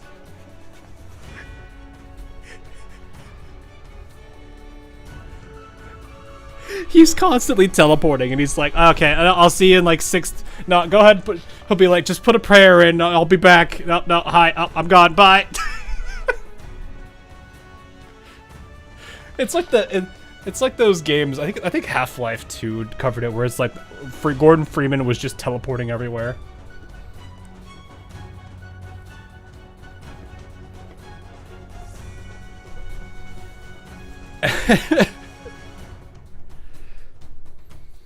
He just gets summoned. Sleeping, you know. Well, no, you gotta remember, the commander's used to it at this point. Helena literally just, like, Helena meta just mind jacks into him every now and then. Just like, oh yeah, I need to talk with you. Come here. It's kind of like how in, what was it? Is it Avengers? Was it Endgame? Where, oh, I'm forgetting her name. Oh, jeez. The girl is on the roof with the Hulk and just basically like takes his body out of the Hulk and is like, let's try this again. It's kind of like that, but the inverse, where it's just like Helmeta just like grabs the commander and just yanks him into this space. Yeah, literally just a get over here moment. The Ancient One, thank you. It's been a while since I've watched any Marvel movies, so I forget the names every now and then. Yes, the Ancient One.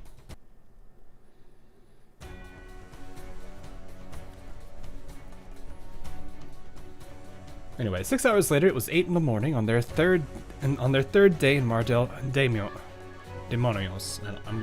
I'm just gonna give up on that. Despite this, the sun has yet to rise. Something's not right. It's cloudy, but it shouldn't be this dark. Commander, really? While I'm showering? No, the commander wouldn't even get a chance to shower. He's just constantly... That's what I'm like. He's just going to be teleporting every like 2 seconds, probably. The biggest offender of this is probably going to be Taiho, who's going to be constantly trying to summon him because it's Taiho. Or Akagi. I don't know. Probably Taiho before anyone else. Imagine if it had a small chance to fail, and if Taiho tries to summon the commander, she just summons Albacore by accident. Also, it'd be terrifying. Like, what if the commander was like mid handshake and gets teleported? Just like, how does that? I don't want to think about that. I don't want to think about that. No. I've seen enough of those teleportation ideas to know that's a whole rabbit hole I don't want to think about. I didn't even realize it was morning until I looked at the clock. Yeah, blimey, has Mardel Demonios always been like this? Zevin needs the printer fixed again. I'm sorry, like, anything about Zevin has been completely, like, ruined ever since I saw one of the animations on her skin. I'm just like, oh, no, I don't see her doing anything else now. That's kind of the problem there. By chanting, so... Oh, no, that's what... That's the joke, Inferno.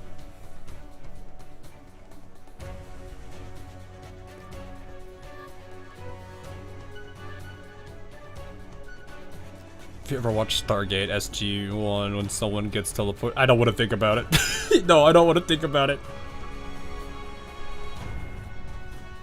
I mean, TF2 even has the joke about people, like, teleporting into other people. It's funny, mind you, but still. A while ago, I went through this place a few times with some merchant ships, and it certainly wasn't this gloomy then. Means it's probably got something to do with the Vengeful Queen lot, then. We're lucky the rain's still on only a drizzle, and there's been no storms or sea monsters yet. Since we're in the clear for now, let's have some nosh. Today we're having curry with dolphin panicking. Yeah, I've got cod, freshly caught. Brilliant, cod with curry it is.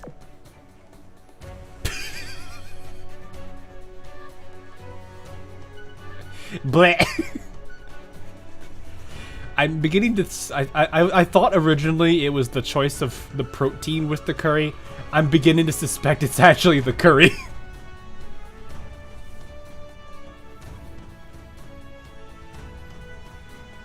Imagine that, cod fired with curry. Yeah, I don't know if I would necessarily. I don't know. That doesn't. Maybe you could make it work. I don't know. I feel like certain things just don't combine well.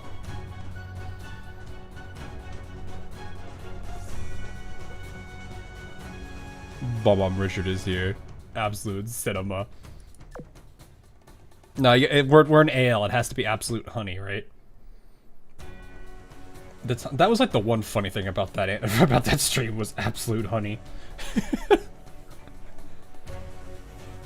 The time was 2 in the afternoon. The rain had stopped. The clouds had cleared. The stars were brightly shining on their course. Absolute Bakshi. That's a different game, though. Hang on, why are the North Star and Southern Cross visible at the same time? Shouldn't it be yeah, why is... That's weird. Shouldn't it be impossible? This night sky doesn't sit right with me. Oh, I knew the star map in the invitation looked odd. I thought it might have just been an artistic flare at first. Here we are, looking at those same unusual constellations. Things are getting weirder and weirder. Should we keep sailing? Seems a whole lot likelier now that we'll run into trouble. Of course we'll keep sailing. Is there any private homes? The only horse girl that exists in AL, isn't that just our resident Sakura Empire Shrine Maiden? I don't think there's another horse girl. Was it just Dyson, right? I think that's our only one. Which is actually kind of surprising if you consider the fact that there's, like, Sakura Empire is big on, like, animal girls. I thought they would at least have another horse girl by now, actually. Granted, I guess they only have one cowgirl. Who they've been milking pretty heavily already. Absolute but of course. But of course. Who is the tallest ship girl we have up to date? Do they even talk about like? Hang on, I don't even think there is anything height related.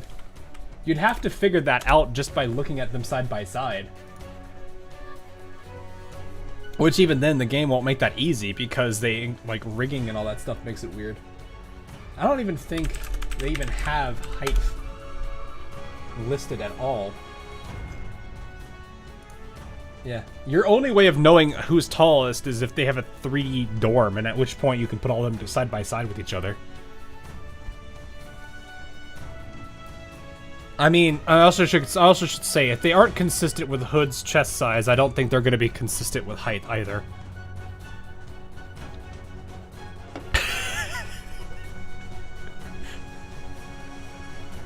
I think there's a lot of characters they're not consistent with chest sizes on, but we're not going to go there.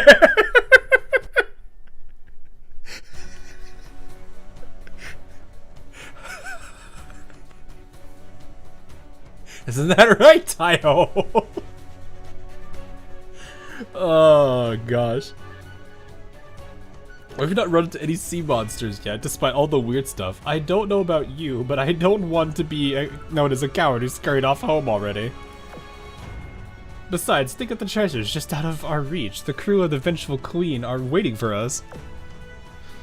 We know Skikon is taller than Baltimore, at least. Oh, Baltimore's a shorty. I don't mind that at all.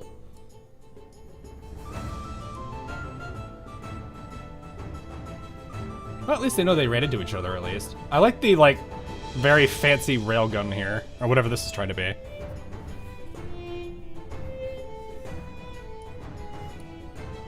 Is Gikon taller than Carlotta? I'm pretty sure Baltimore is taller than... Like, a lot of people are taller than Carlotta.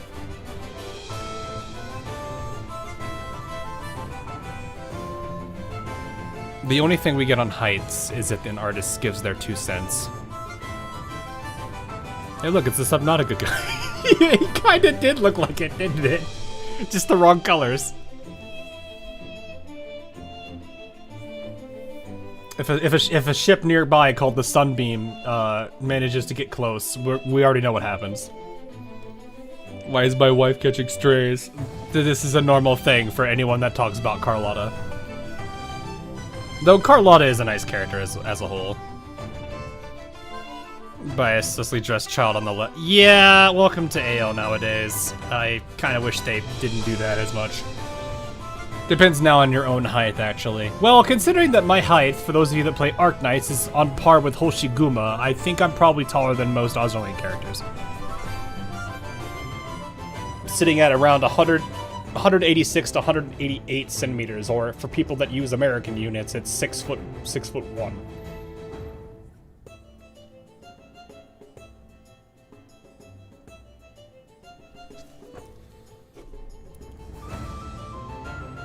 FDG or the Yamato class, so it's Yamato sister's the tallest. I could see that. Anyway, another half a day went by, and as the midnight rolled around, the outline of an island finally appeared on the horizon.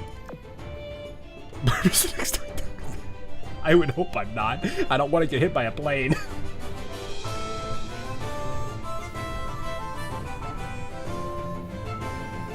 Captain, I see land.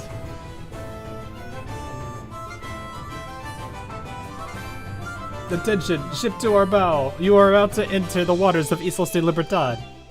I am Royal James, member of the Vengeful Queen Fleet. State your names. Once the group spotted the island, a warship that had been standing by in the area quickly caught notice of them. I'm Royal Fortune with Tempesta. We came here on an invitation from you. Oh, Royal Fortune. Then you're with Tempesta. Well, that changes things. Welcome to Islas de Libertad. I've been waiting for ages out here, and you're the first group that's ever shown up. I was starting to get worried that there was something wrong with the invitation and nobody would come here. This is starting to sound like we sent out a bunch of invitations, but it seems like a bunch of people had skill issues. She did the XD. You know, I did see her facial emotes have it in there. Musashi's 2 meters counting the ears, according to Dish, anyhow. So then, yeah, Musashi's... Well, how big are her ears, actually? Because that if they're like 12 centimeters, then that would make me on par with her normally. It's just the ears may give her that extra advantage.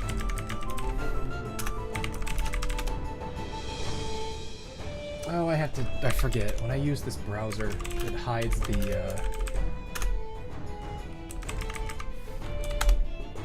Oh, look, I just want to look at her, model again. Oh, her ears are huge. It's about a head height. Yeah, no, they're easily... She probably is about the same height as me, then. Does that count the shoes? Because those shoes are going to give her a huge advantage, too. Those are not, like, flat shoes at all.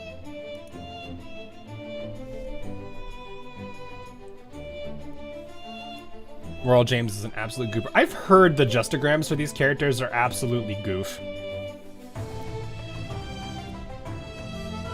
Is there a lore reason why male-named ships are female? I think a majority of ships are referred to in female terms, aren't they? Except for maybe, like, the German fleets? Because I think if I remember, Bismarck was referred to as a he. But I think most people refer to ships in the female, using the female identifying stuff.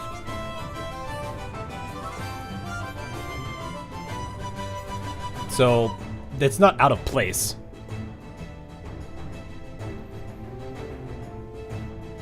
I'm only 5'7", so I probably come up to just her.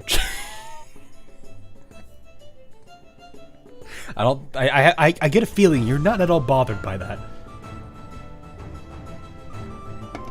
Anyway, Our captain, Queen Anne's Revenge, is waiting for you. Follow me. She does seem like a goober, though. Yeah, to my knowledge, ships are usually female pronoun one. Yeah, I'm pretty sure that is what they've always been. Except for a handful, like I said, Bismarck, I think. Most Germans use female terms for their ships. Fair. Okay, I guess it was just Bismarck. Russians are male, French are ungendered, and Bismarck is still female, except from like one source. I would not know. Referred to as he, as it was considered bad luck to do so. After Bismarck's whole thing, I'm assuming. Maybe? I don't know. It was male if I'm correct. This is an area of ship stuff that I do not know. So that would be somebody else who's more familiar with that stuff needs to be the expert there. Tempesta's fleet originally followed Royal James, passing by a few unusually shaped islets. I don't know how to say that. Hey Mystic, how you doing? While avoiding dangerous reefs along the way, eventually they reached the pier of an especially large island. Oh, those are fancy. Do those show up on the... Oh, they do!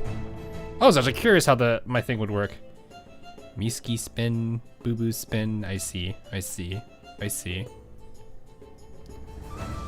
And I've brought Tempesta with me. Ah, you must be Royal Fortune. Your name's been knocking about lately, and I was hoping to meet you. Welcome to Islas de Libertad. Think of it as our base, and make yourself at home. Refers to Bismarck as the king of the ocean. Yeah.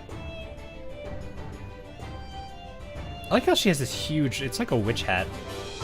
I kind of feel, maybe it's just me, with the hat like this, I kind of feel like Royal James should be having a tome, like a little tome of some sort. I don't know. I just kind of feel like whenever I see a witch hat, there's either got to be either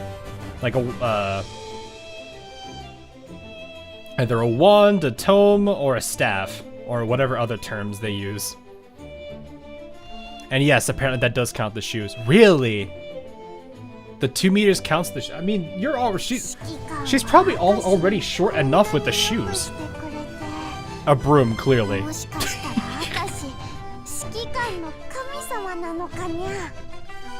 You know, I love the joke that I think, was it Bewitched that made the joke? I don't remember. Where, I think of the 3 witches,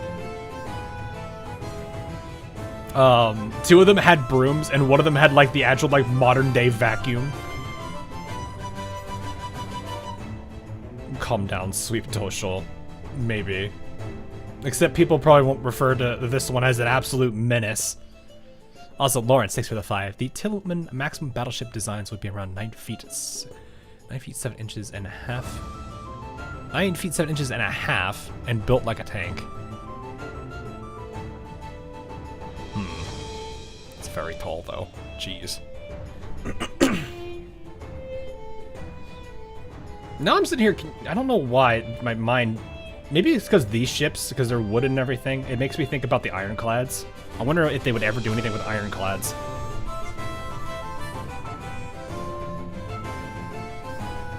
That would be really funny, though. Like, one of the enemies that Tempesta has to deal with is an ironclad, and they go to shoot the cannon at them, and it just bounces off.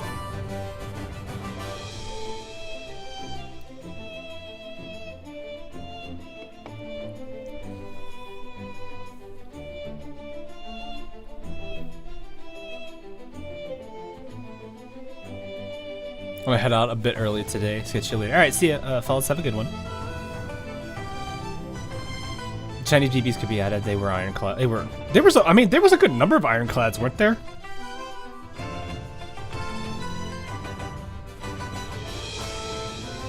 Ironclad is just like, oh, you dented my armor. No, it'd be like it was Maple, I think, wasn't it? And I didn't want to get hurt, so I maxed out my defense, where I think somebody like took a mace to Maple's head and it just bounced off her head. She's like, what was that? That's how I imagined an ironclad with the Tempesta. Feast your eyes. Oh god. Okay, I'm looking. Where is it? Where'd you put it? Oh no.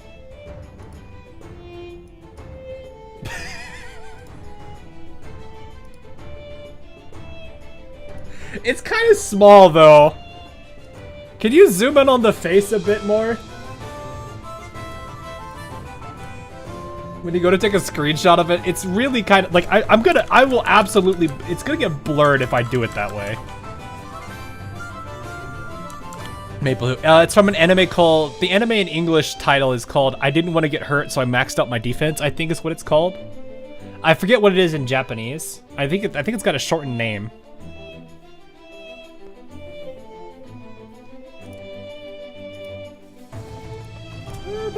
Actually, you know what? Hang on, let me look at this one. Let me actually open up the full sprite. That's not what I wanted. Can you no stop. Buffety, thank you, Gage. I watched that anime was so goofy, I loved it. Never heard of it. But yeah, if you watch anime and want an anime that'll give you a good laugh, I highly recommend it. You sent it. Oh, is that? No, that's still too. I'll just use this one. The sprite you sent works. I looked at the first one. Hang on, let me share with the class. Is this the correct one? Yep, that is. There you go, chat. There you go. The dork. Oh, man. Woo. It kind of weirdly fits. Though I think you drew on some eyebrows here. Dork fortune. Royal Aru. Aru for. You know what? You guys can decide on the name for that. To be honest, I was expecting the crying. Royal Dork. Royal Dork.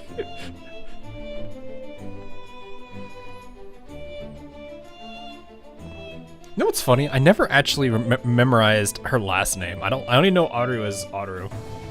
I don't actually bother with most of the characters' last names. I think most of them I don't actually know.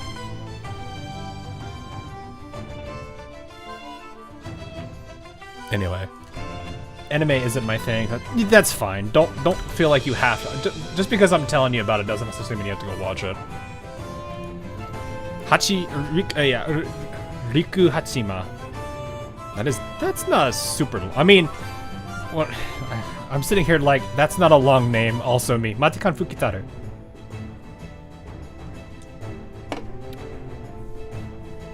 The amount of time it took me to practice that name still. Matikan Fukitaru.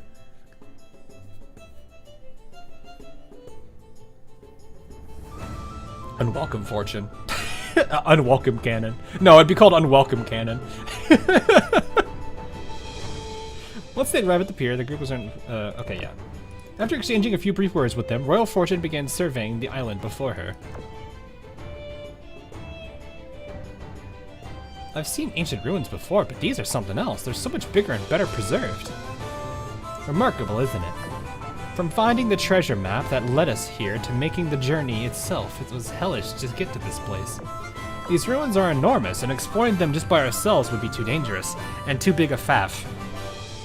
That is not a word I've ever seen before. What is that word? Hang on. Faff. An unnecessarily complicated and time-consuming task.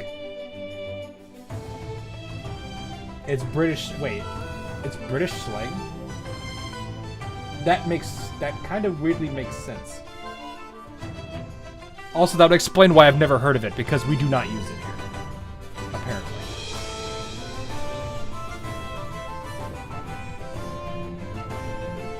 Faffing about. Yeah, we do not use it on this side of the pond.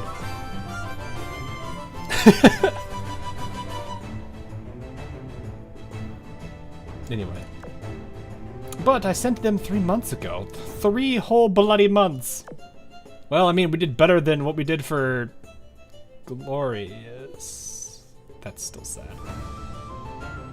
That's still very sad.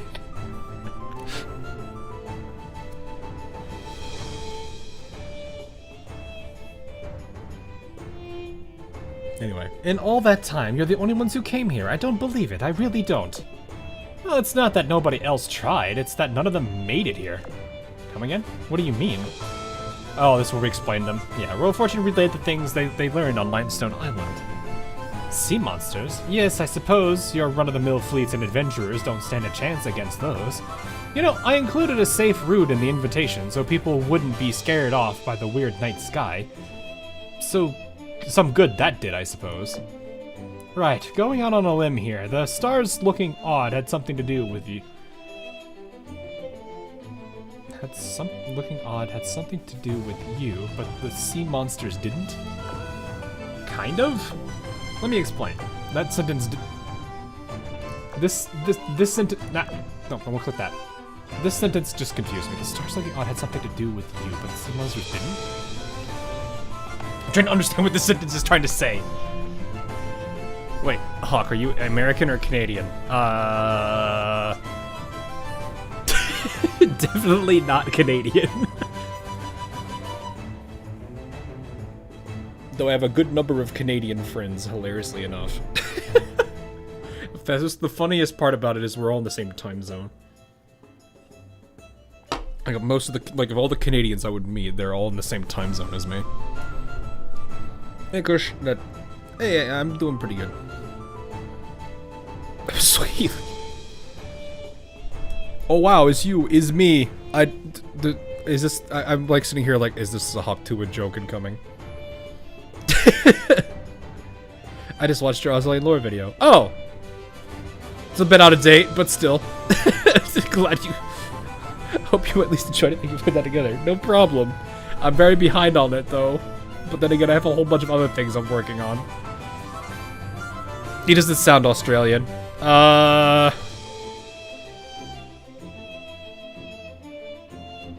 don't think I could even really pull off an accent like that.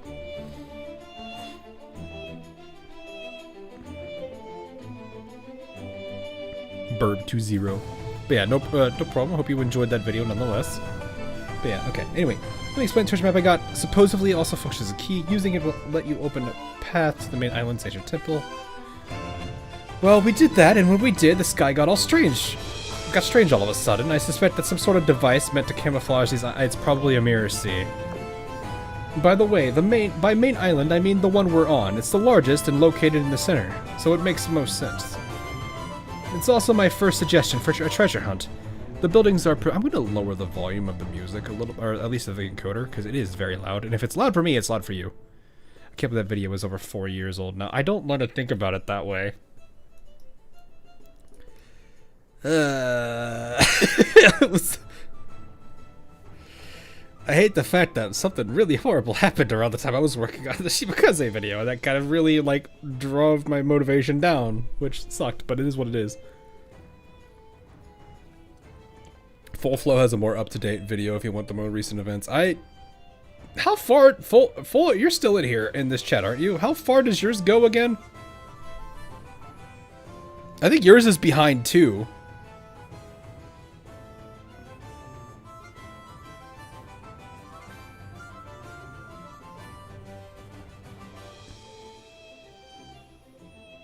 Hachima, yeah, 6 Demon, up to Matrium. Okay, that's not that far behind then. Alsace's event, so what, about a year and a half now? A little bit under a year and a half?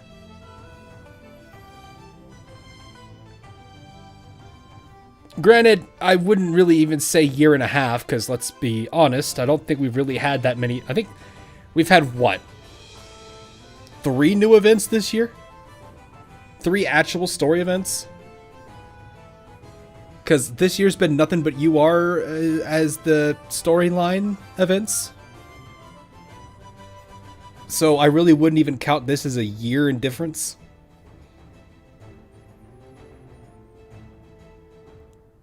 Chaos Zero Nightmare disappointed. Umamusa may have to be too hard. Well, okay, Psy Games is very different about their monetization model. Though the announcements they made for the half anniversary were kind of interesting.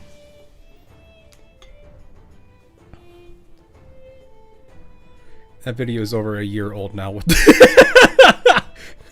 Yeah, well, welcome to how it feels when I look back at my videos and I'm like, dang, that video old. How do you think I feel about Waifu Lane? I look at that video and I'm like, dang, that video very old. The scary thing is if I pulled up some of my old videos, people would be like, oh god, the UI.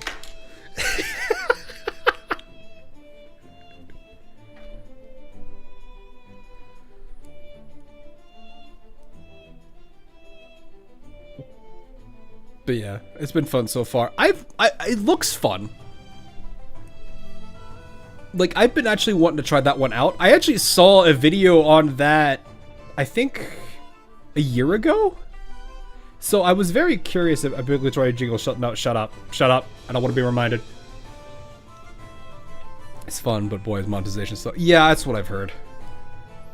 I miss the old black UI. I didn't like the very first generation UI. I really disliked. It was so clunky, and it was their colors were everywhere. It confused me a little bit. How many people here actually know what the original UI looked like? I'm actually kind of curious how many people actually. Let me see. Do I have? Let me actually see if I have.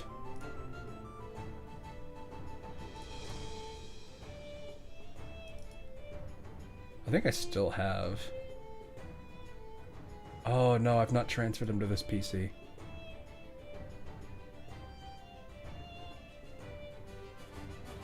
I forgot I've got like so much space in my other 2 drives, yet I have not transferred anything over.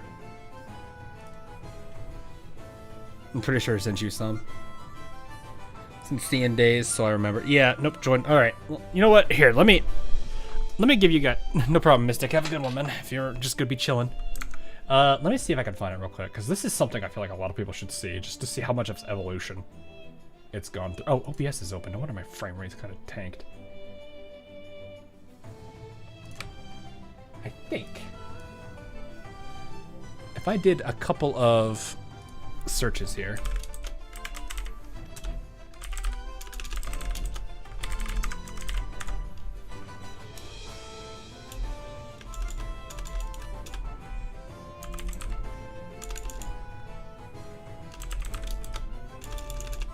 Oh, I guess I can't. Did they get rid of from searching? Oh, okay. Let me go old. Oh gosh, some of these. I'm trying to see if I could find a... Well, there we go. That works.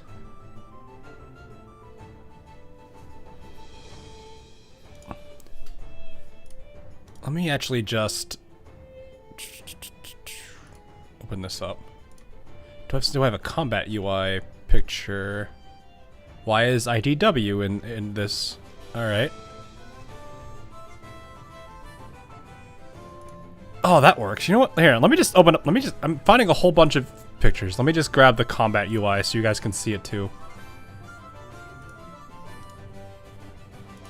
You guys can just see how clunky as the heck this was.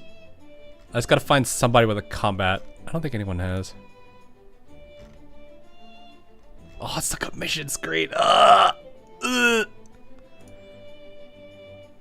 what? I'm gonna grab that one too.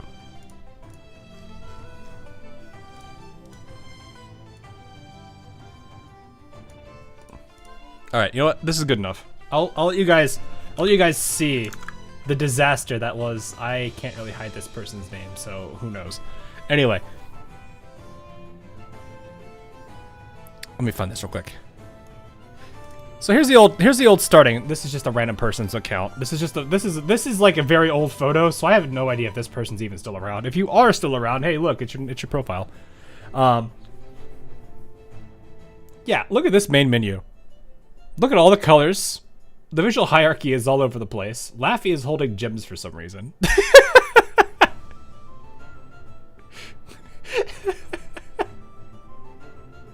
You can also see what event this was if you were ever so curious as to when this was taken.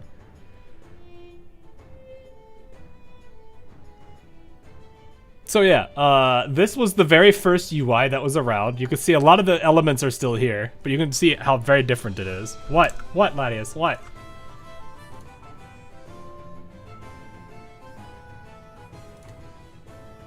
I'm gonna borrow this one. Because I have everything else. This is the old combat UI. First Fallen Wings event. Yeah, Fallen Wings event actually had a really nice exchange thing too. I liked that back then. Oh, you used repulse too. But yeah, you have all this. So there's the UI. This is the old build acquisition UI. Even the background image is different. Like, they completely changed this. This is the depot image. You can clearly see a lot of new features are missing here, obviously. The build menu.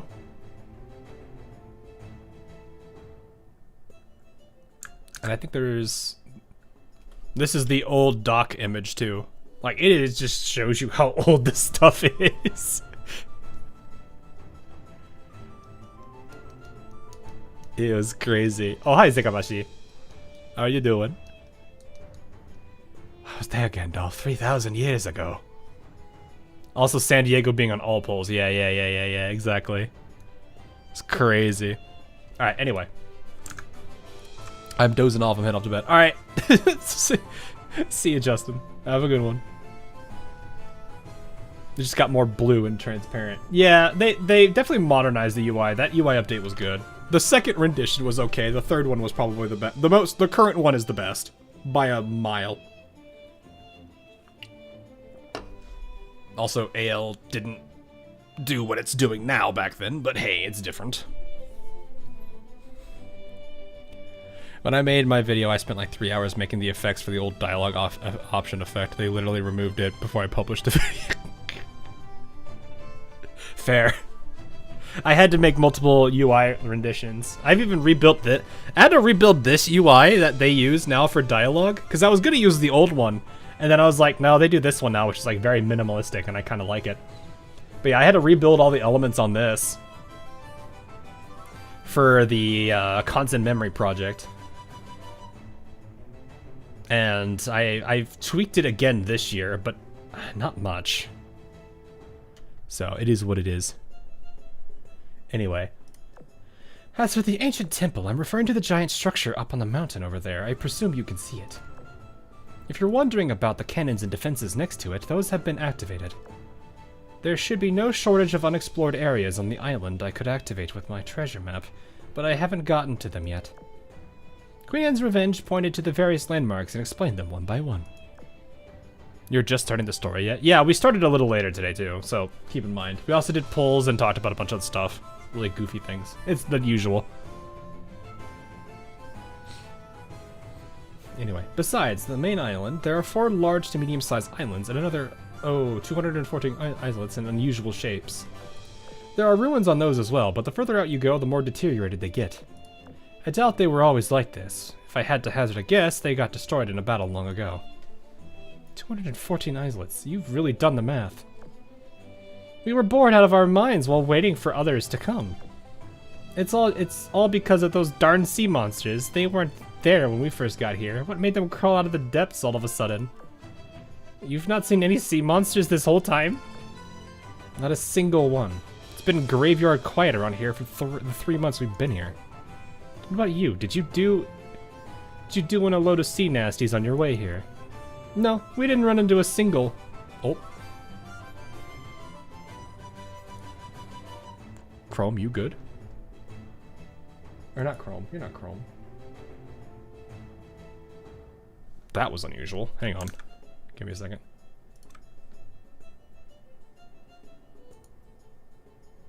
No, it's fine. That was weird. Okay. Never mind.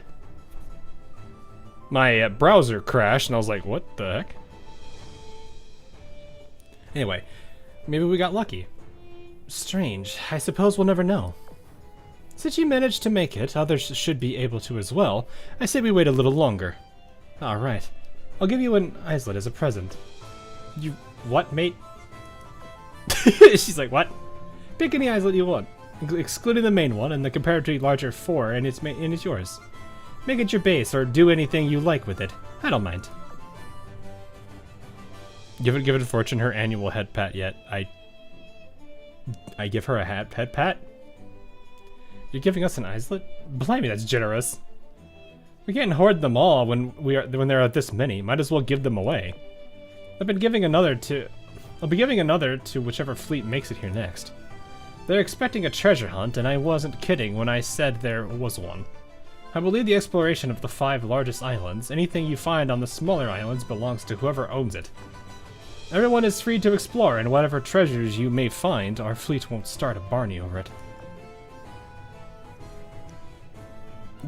You first pick an island, then you go look for treasure on it. It's fun in that it's almost like playing the lottery. Yeah, it's like what people do when they like go and buy storage units that they just... it's a weird seeing that sometimes. People just buy storage units and it's just whatever's in there.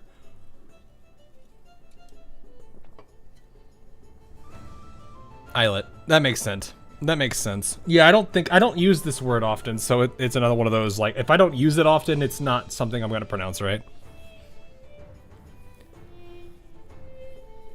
Yeah, that does sound like a lot of fun. I don't really know what you should say when you're suddenly gifted an island. Anyway, cheers. From now on, you're all close friends of ours. Well, that's easy. Just give people islands, you'll have lots of friends. Sometime later. Well, I do trust those girls. We've only just arrived in this place. We haven't explored the area yet, and I can't choose an islet until tomorrow.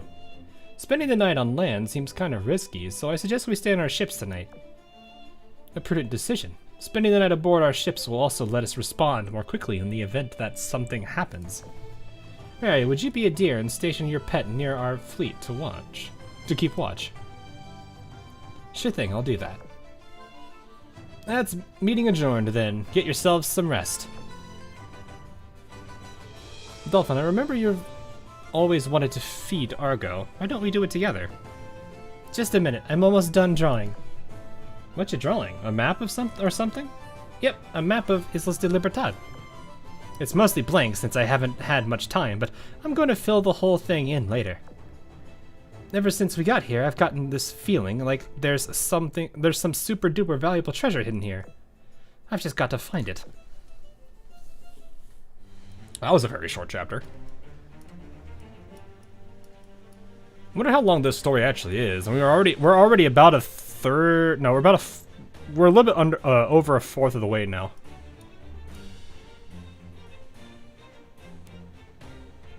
I just realized all of them got tentacles. I don't want to get tentacled though.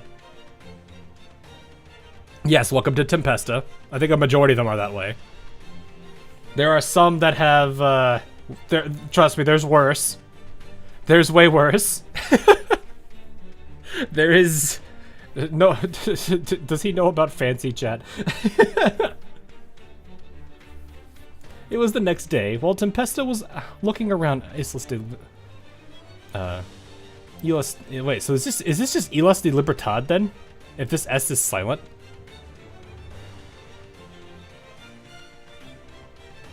The 9 pirates do have tentacles. Yes, I know. I know. I'm just saying most of the Tempesta does, but that's because, like, there's not that many of the other sub-faction.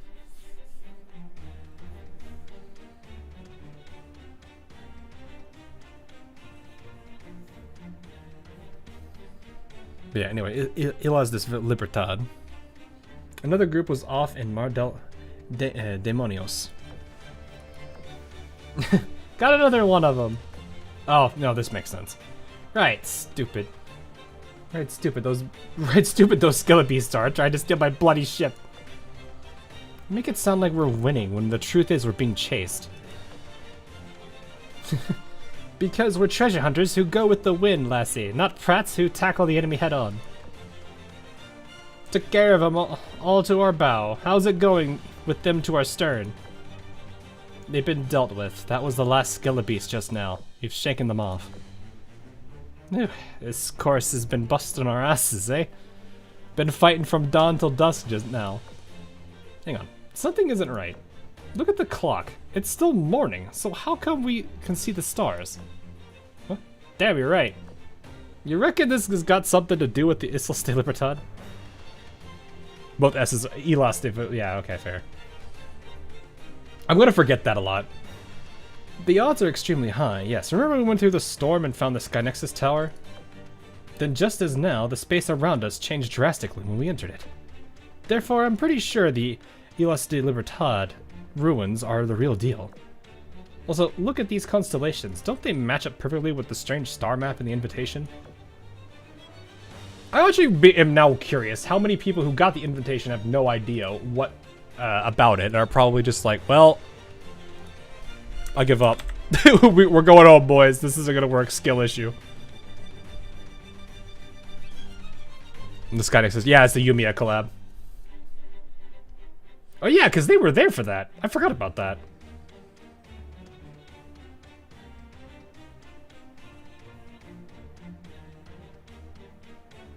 I kind of forgot about that. Dang.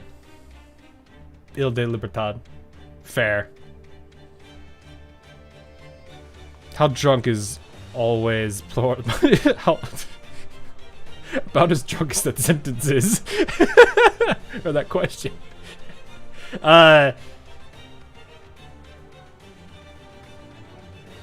She's not like super drunk though. If anything, she's probably just more tipsy. Also, I forgot about this bird.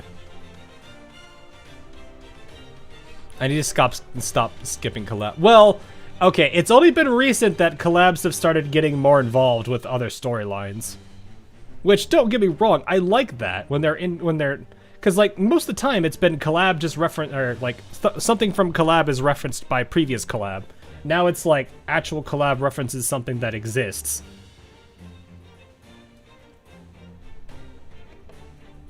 And then what I've showed you. Well, yeah.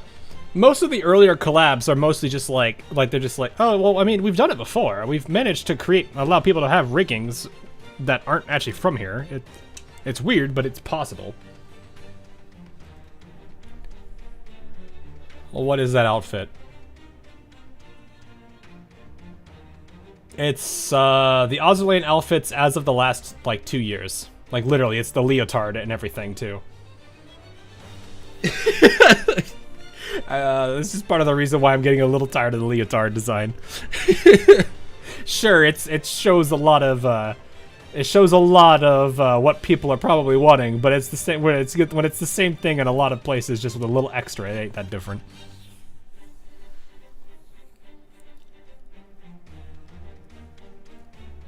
They're bigger than her head. I mean, to be fair, you could probably say that about a good number of AL characters and a good number of VTubers even. You misunderstand, this is the first event outside of the collabs that directly reference it. But I didn't know that screenshot I showed you of the commander bringing up wasn't the first time. Oh, that's what you mean. So you missed this reference of the Sky Nexus Tower is what you're telling me. That's fine. I'm not like saying you have to be the arbiter of truth when you're talking to me, man.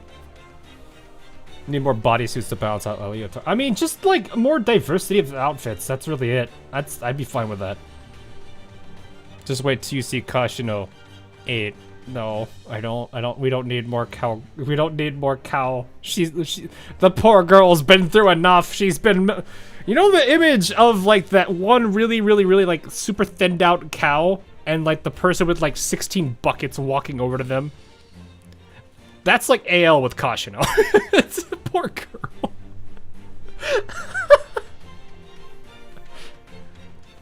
Kashino meta is going to exist because Kashino had been put in so many outfits that she went meta. Oh, that was me, not you guys. I'm taking that. I'm gonna disconnect that. That was me. Before anyone's like, was that my phone? Was that my computer?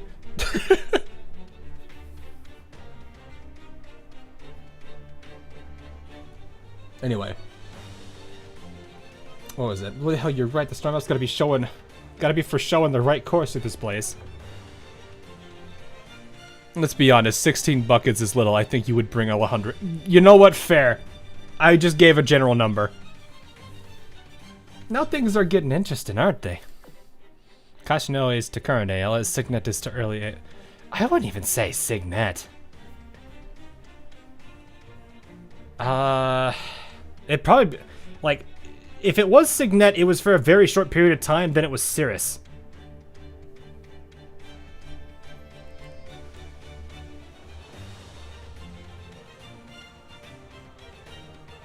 You aren't PC content, you are phone content. Well, I mean, some people watch on their phones, some people watch on their computers.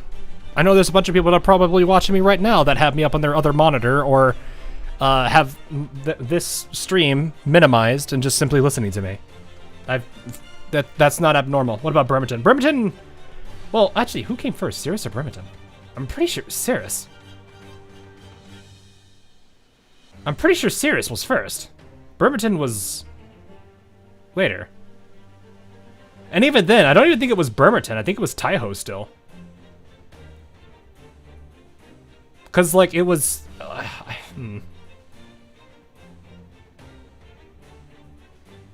Like, I think... I'm pretty certain, like, after... Like, it was, like, Cirrus probably had some rain. Taiho definitely had a strong presence because it was Taiho. Like... The whole thing about Kashino was that she dethroned Taiho. Can't remember Hawk is on monitor 2 while it's on monitor 1 and Ale is on tablet. You gotta call me out while I play Elden Ring and listen. You gotta dodge roll, dodge roll, dodge roll. Throw lightning bolt. I don't actually know the mechanics of Elden Ring. I've never actually played. I just know people dodge roll. Kashino competing against Taiho to see who gets the pick. No, Kashino's not competing against anyone. She's in her own tier entirely. Listening on my laptop while I unpack Australian cards get delivered to me. Oh, did you get Weiss Schwartz cards? Watching on a Samsung smartwatch. No, guys, you don't understand. I'm watching the stream on my calculator while also the same one that I managed to install and play Doom on. Or not Doom, Wolfenstein. Actually, Doom and Wolfenstein, it doesn't really matter. Either of those two, really. I think Doom is actually the meme. You did? Oh, nice, nice. I was curious about getting the newest generation or the second prints. I don't know what they call it. I don't know how they handle card like iterations. What do you think will happen if we go off course? I don't know, but let's not find out. I'm watching on White's tablet. Fair. You got a full set of AL2. Did you get like the big box or just like the standard box with like what, 16 little packs? I got stupid lucky on when I got some boxes during AX. I found like there was this one random booth that had one Weiss Schwartz box left. And I was like, I'll grab it. You know what? I didn't, because it flipped upside down, so nobody knew what it was. And I was like, it looked like a AL box, so I went and bought it. And I got the signed Shimakaze card. I was like, that was stupid lucky.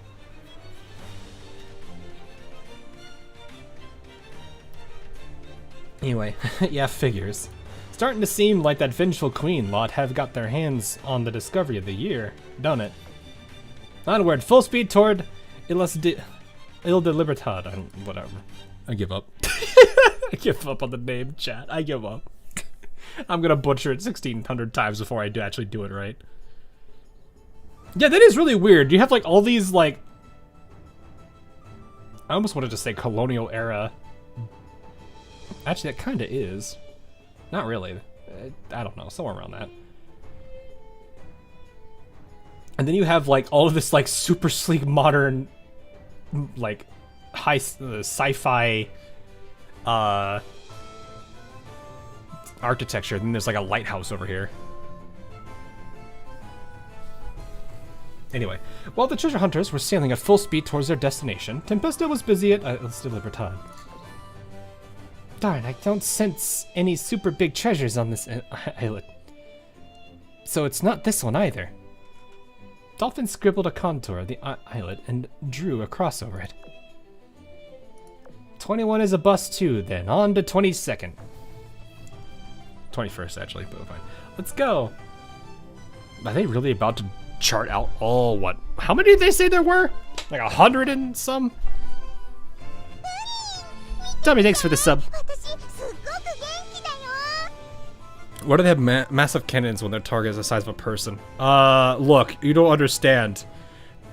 There has always been the word of advice of not using a tank shell on infantry, but you know people aren't listening to that.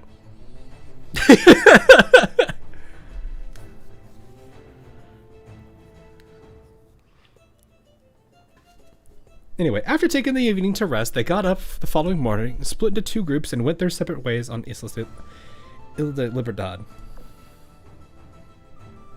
Golden Hind and Mary Celeste went off to deepen their friendship with the vengeful Queen's crew, while Foro, Fortune, and Dolphin set out to investigate all the Islas. Or, yeah, Islets, whatever. I'm gonna butcher them. I'm just gonna start saying islands. I don't care anymore. I give up. Well, the experience of the Fountain of Youth and the Sleeping Sea under her belt, even Royal Fortune could tell with just a glance how impressive the ruins in this place were. Even so, the commander knows this stuff better than anyone, and Terminal would have a pretty good clue, and we've got neither one with us. I can't believe we're going on a natural treasure hunt and we're solely reliant on Dolphin's ability to find anything. Hey! Dolphin's like, why you gotta be mean? I can do it too, I swear, I can do it!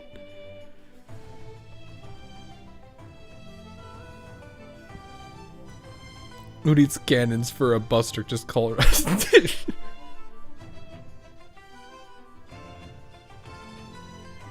Dolphin, try her, but yeah.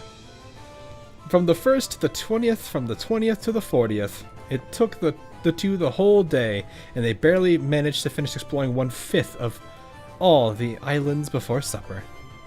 Let's have a toast to the captains and Dolphin's hard work. Sitting in a tavern with the crew of the vengeful crew had built, the members of Tempesta enjoy a lavish meal together. Where did they get all these supplies? Is it just on the island? They've been there for 3 months. Did they pack that much food? Where did they get it all? Are they growing crops? Are they playing Minecraft for the last 3 months on this island? It was a hard work. It was hard work, all right. It's been an exhausting day. But my ears and head hurt. That face, though, is never gonna get old. Well, help yourself to lots of delicious food, or goodness knows you've earned it. Incidentally, Captain, did you learn anything during your search? Yeah, that there really is treasure amid the ruins. There's even some in the mostly destroyed ruins on the small islands. Just imagining what riches are hidden on the larger 5 islands gives me shivers. Oh my, they're that valuable, huh? Well, we'll be making a killing in this endeavor then. Have you picked out an island to get from Anne yet? I'd love to see it for myself. Not yet, no. We checked about 1/5 of the islands today. Sure, there's treasure on every one, but Dolphin couldn't sense a bona fide treasure trove on any of them. That's why we've decided we'll pick one only after we've searched them all. Aren't you kind of defeating the whole, like, lottery idea? I mean, I'm just saying, if you're just supposed to pick an island and then the treasure on it is yours, is there, I guess they didn't say there was a rule against inspecting the island first, then claiming it. They didn't say anything against it, so I mean, there's no point to the lottery, but they didn't say you can't rig it. Yeah, exactly. I will buy a ticket after finding the winning number. Exactly. To be fair, it's a loophole, and they're being smart about it. It's just I don't necessarily know if they realize they're being smart about it. Anyway, Yepper is with the first crew to arrive here, so we should pick the best one there is. If only not for this dang headache. Captain, I'll bring Dolphin to her room. Alright, get some good rest. We'll try again tomorrow. Okay, I promise we'll find something amazing. Will you now? Visitors from old friendship? Friends. Visit from old friends. Okay. So this is probably Amity and Portsmouth. After having supper, Goldhind escorted Dolphin to her room. Meanwhile, Royal Fortune and Mary Celeste decided to wander around the main island. As soon as they got there, they heard a commotion coming from the pier. See that? Is that a ship entering the harbor? Oh, other ships have shown up at last. Let's go have a look-see. The two reached the harbor, where they saw a ship firmly anchored, as well as Queen Anne's Revenge having an ardent chat with the visitors of the night. I'm Queen Anne's Revenge, captain of the Vengeful Queen's fleet. Welcome to Islas de Libertad, renowned treasure hunters. Name is Portsmouth Adventure, and this is Amity. We got an invitation from you. Bloody hell, though, it was a nightmare getting here. Just about managed to carve a path through hordes of sea monsters. Sea monsters? You actually ran into such things? Sure as hellfire we did. Even brought a couple of wrecks with us as trophies. Have a gander. I'm just imagining they throw it onto the dock. You just hear the loudest thud as it hits. Portsmouth Adventure steered her ship and unfolded a net in which innumerable wreckage Skelebeast's parts lay. Oh, honest to gosh, sea monsters. I've never seen this variety of them before either. Let me get this straight. You two fought sea monsters the whole way here. Not quite. Mostly just for the past half day. It seemed they don't chase you once you get within range of this night sky. They're scared of this place? Or is it... it makes me wonder, are they just there to ward people away from the place, and if they get in, they just don't care? Because it's like, they're there. I can't... no point. If they're logical beasts, then I guess that weirdly enough makes sense. If they're like, you know, if they're like the sirens with like simple programming.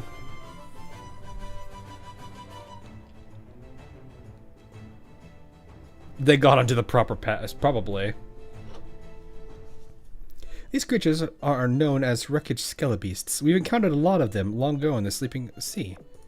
On another note, this island isn't as bustling as I expected. Is that on account of the sea monsters as well? Probably, sadly. You're telling me we're the first to arrive? Second, actually. Tempesta's fleet made it here just before you. Tempesta there too, eh? Things are getting right interesting now. What'd I miss? Portsmouth Adventure and Amity made it. It's really about it. After exchanging a few more words, Queen Anne's Revenge told them that she would gift them an island. The treasure hunters were elated, just as Tempesta were. Afterward, they went back to their ship and settled on choosing an island the next day once they had rested up. Royal Fortune and Mary Celeste decided to come forth and also say hello to their friends. Several months had passed since their adventure into the sleeping sea, and they were certainly not expecting to meet the treasure hunters again on these islands. During their chat, Portsmouth Adventure recounted their adventures. That sounds fair. It's weird to see that this as a proper noun and then to use this here. With the otherworldly visitors and the port's fleet. Upon hearing this, Royal Fortune seemed to ponder something. Otherworldly visitors, huh? Maybe that's how the commander sees us as well. No, I don't think so.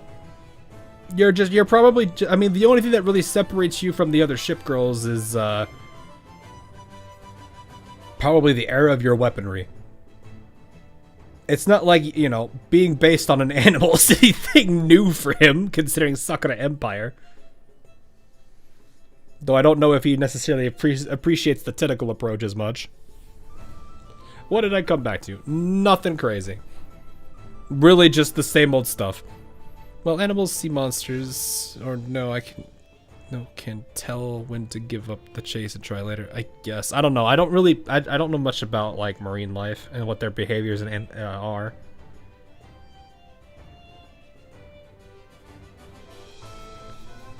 So, and that mysterious DOS, she sounds powerful. And the storm's getting more frequent. I'm expecting more and more ruins to come to light and for weird things to keep happening. It's like there's some sort of force that's bringing change to the world. Could it be them? She wants him to appreciate the technical. She wants him to appreciate a lot of things. I was behind. That's embarrassing. You're fine. You're fine. DOS mentioning here, green sign. Yeah. Luckily, I know a lot. Yeah, my area of expertise is in computer technology and stuff, not marine life. Not even my history knowledge is that up to date on naval history. It's more so normal history. It was Tempesta's 5th day on Islas de Libertad. A few other decent-sized fleets had arrived on the islands, and the crew of the eventual Queen fleet welcomed them with open arms. Tempesta, however, cared little for the commotion taking place at the harbor. After spending the last 4 days searching all the islands, Dolphin had reached a conclusion. There's not even a single mind-blowing treasure on any of the over 200 islands. The group was disappointed, but settled for the island with the largest size and most extensive ruins. They picked this island and named it Tempesta Island. Following this, they got in touch with Anne's crew and invited them to search through the comparatively large ruins together. Odds are really good that there's a super-duper cool treasure hidden in the third island's lighthouse. Agreed, while those islands are nice, it's awfully dark and gloomy here. Oh, that really brings down the mood. So even if we don't find any treasure, we can at least turn on the lighthouse for our morale boost. Let's go.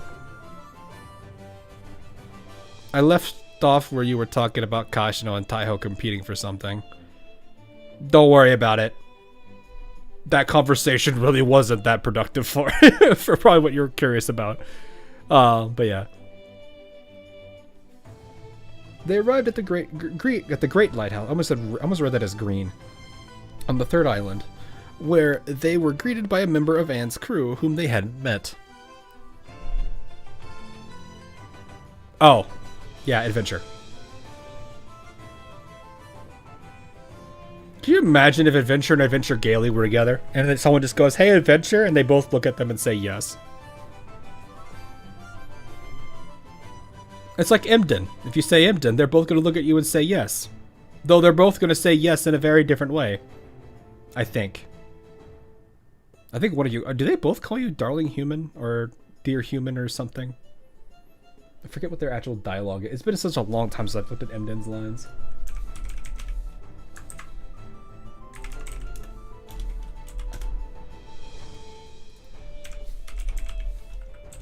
Actually, I forget what they call.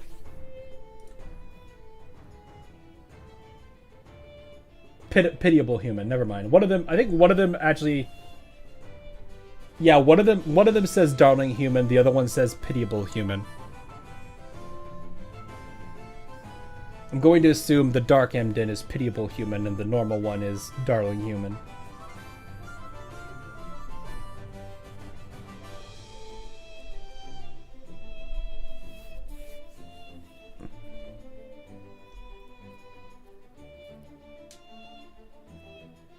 I think that was the one thing I remember about them, was they both refer to you differently.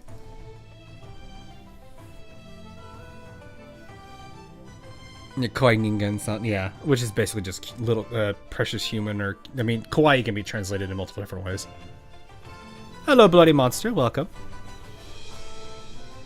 Nice to meet you. I'm Adventure, member of the Vengeful Queen Fleet. I'll be leading you through the lighthouse. Top of the hour to you, Adventure. How come we didn't meet sooner? Because I've been searching the islands this whole time while setting up a new safe house. Since I'm done with that now, I finally got the privilege of adventuring with you all. Wait, 5 whole days setting up a safe house? Didn't you find these islands 3 months ago? What were you doing that whole time? Surely not cooped up in a shelter or something. I was. The outside world is a dangerous place. So you're afraid of danger, yet you wanted to come along on this adventure into the ruins? That's right. You can't find new safe houses if you don't venture out. Staying in one place for too long is also dangerous. Oh no, is she one of these characters? I guess I see the logic in that. You need the treasure map to open the lighthouse's defensive walls, so stick close to me. Adventure with Adventure. How nice. Airgroove is upset by this. Nah, that's not that bad. That's not, I wouldn't even put that anywhere near like Symboli Rudolph level joke. So in other words, you say darling human and ALM says pitiable human.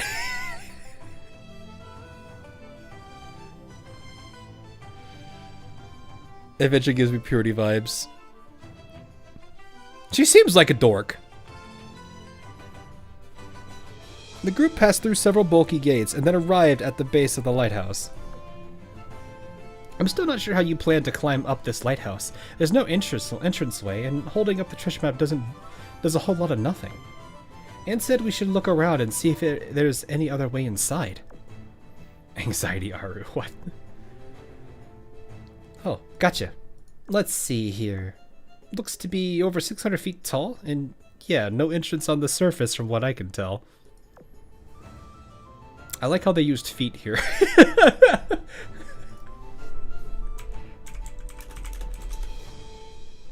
Oh boy. 18.3 thousand centimeters for those that don't know feet. The measurement unit, not what you might not the other thing.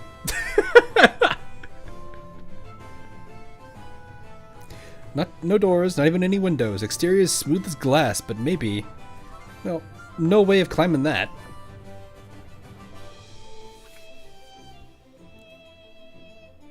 How many tickles does it take to make a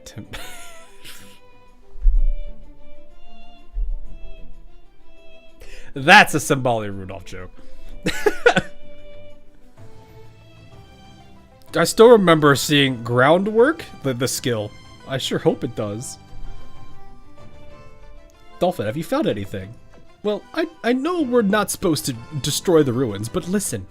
What if you loaded me into a cannon, shot me to the top of the warehouse, and I dropped a rope for you to climb?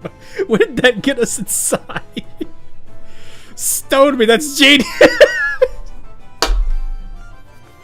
Load up the man cannon!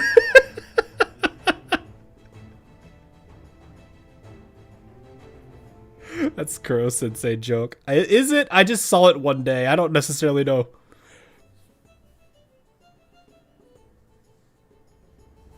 I don't necessarily know where it came from. I just saw it from a random person that posted it, and I didn't think about the name.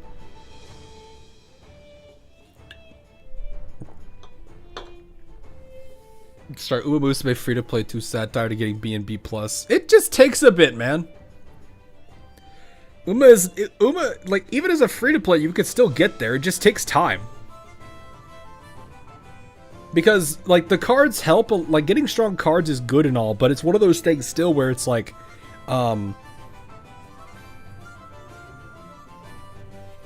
it's gonna, once you start getting good legacies, that's gonna start helping you get out of the B and B plus range. Like, nowadays, I am more often going to get an A rank than I am a B plus. I still know when I'll get a B plus, but that's usually, like, really bad luck. I'm actually starting now to get a bunch of A pluses, which is terrifying. I don't think I'll be able to get an S unless I get, like, a super blessed run, which could happen, but I don't think I'm going to get there.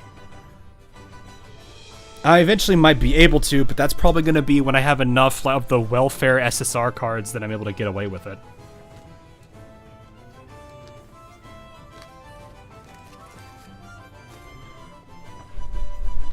But anyway. I'll go look for a cannon. Then I'll fetch the rope. Dong, dong, dong, dong. What? Bell ringing? Did someone sound an alarm? Oh no, I knew this would be dangerous. We can do the lighthouse later. For now, let's just get back to my safe house. Don't you think it's odd though? We're in range of the night sky, so why would there be enemies here? Unless a group of skelebeasts are invading. This is big trouble if so. We've got to hurry.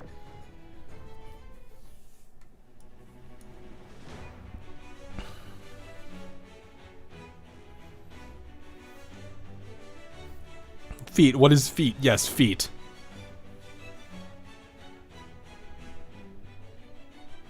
Someone shot off a cannon. Hey, problems always exist. We have an idea. I mean, I would say somebody in Gehenna is more likely to do that.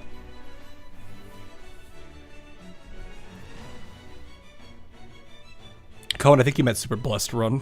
For some reason, I think you might have gotten auto-corrected to blast. Is us trying to trying to pray for the gods to give the good rolls on events. Tubby.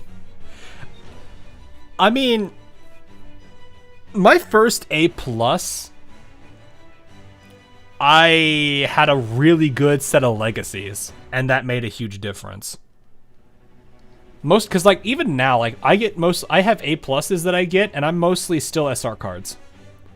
And I'm not necessarily using the trainer on all of them. Like my current Leo Cup, well, one of my Leo Cup teams is for the most part built. I might still do a couple of reruns on some of them, but I'll have to look at it later. I do kind of feel like I think I probably have way too much stamina for Leo Cup, but it's fine. Max pot SR cards is better than unmaxed SSR cards. Yeah, but I still lose against people who have like fully maxed out SSR cards. It's just because those SSR cards make such a huge difference. Though I think actually JP just rolled out a change that made it to where uncapped, like if you get an SSR card, they have all their perks unlocked. You just have to level it up, which gives you the skill. Well, actually, no. I forgot. They use a different system entirely. They already have it at max level from the get-go. They just got rid of to where uncapping unlocks more of the perks. All the perks are just available. Anyway, when Tempesta reached the sea with adventure forcibly in tow, they came upon a confrontation between the Vengeful Queen fleet and another fleet that radiated a vibrant light. I think I know who this is. Is that a Nebula Guardian? I should have known they'd turn up. Vision, fleet to our bow. I am Lion, captain of the 3rd Nebula Guardian fleet. Based on the laws of the Federation of all islands that appear on the 7 seas are deemed as belonging to it. Until the Federation decides on a course of action for these islands, no entity is allowed to privately occupy them. Great Anne's Revenge, your one-sided claim is wholly void and furthermore illegal. As such, you are to take all your followers and leave these islands immediately. Surrender them peacefully to the Nebula Guardians, and we will overlook your crime. Tell me what exactly do your laws have to do with our Islas de Libertad?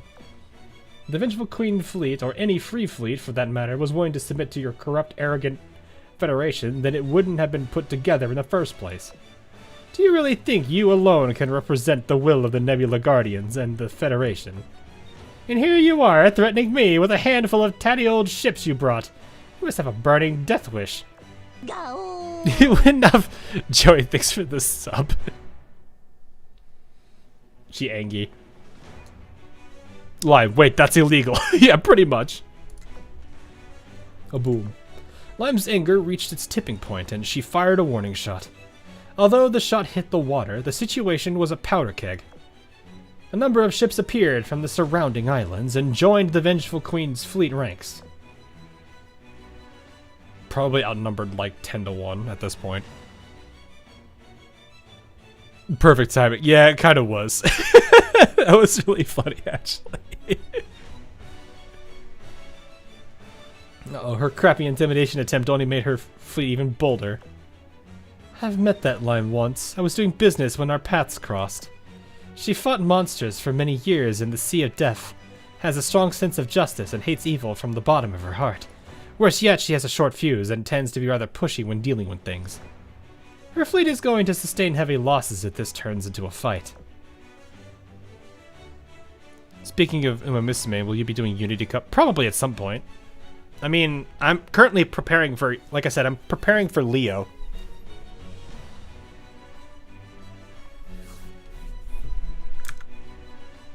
Which, you know what? I'm gonna let people know what my team is right now. I am not playing. I'm not playing to win. I'm having a bit of fun with this one.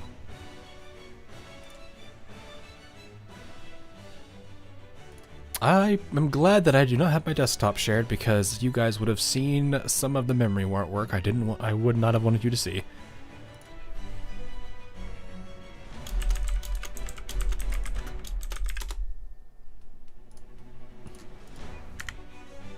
Give me 1 second.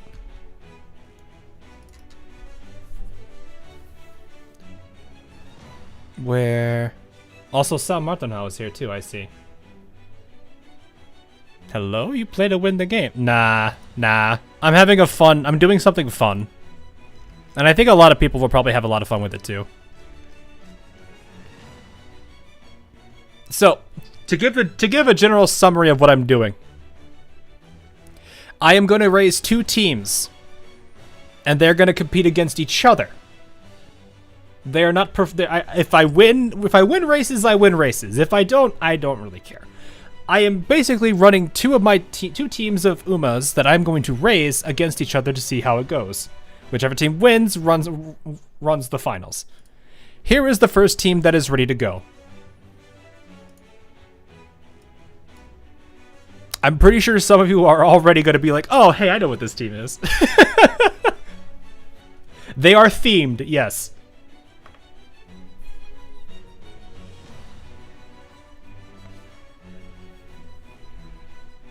But yes, this is the first theme. And they are in pretty good shape. They're not perfectly built, but I might do a few more runs on the other team. What is this, Spica plot or something? That is the plan, yes. I am running 2 teams of Spica against each other.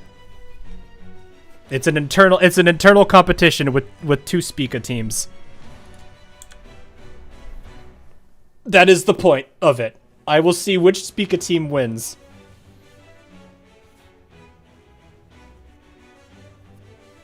So, right now, my current plan is that trio that you just saw. And then, the other trio is Silent Suzuka, Special Week, and Major McQueen. Because those are the ones I have. I have Teo anime, not normal Teo, so I was like, I'm just gonna use the base forms. Because I somehow don't have Teo or Maruzensky, which is pain. But yes, that's the plan. It's gonna be those 2 Spica teams fighting each other, and the winner gets to run finals. So I have no idea how that's gonna turn out, but it's something that I'm actually looking forward to, instead of being like, well, it's just gonna be debuff City for Leo. I play scene mode without the intention of winning. So far, Taurus Cup 3rd place, Gemini Cup 2nd place, yeah, it's the same for me. I did much better in Gemini than I thought I would. And Cancer, I did alright, but I had like the worst like preparation phase because luck did not work for me. But it is what it is. That one's long over now. I could at least say, what am I? You know what?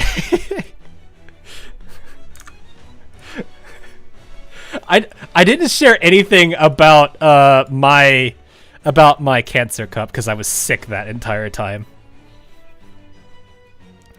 But I will let you guys at least see this to give you an idea of how seriously I took Cancer Cup. This was one of my runs.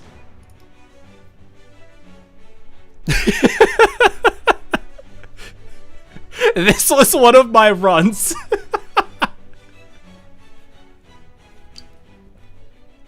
Somebody is not supposed to be there. But they are.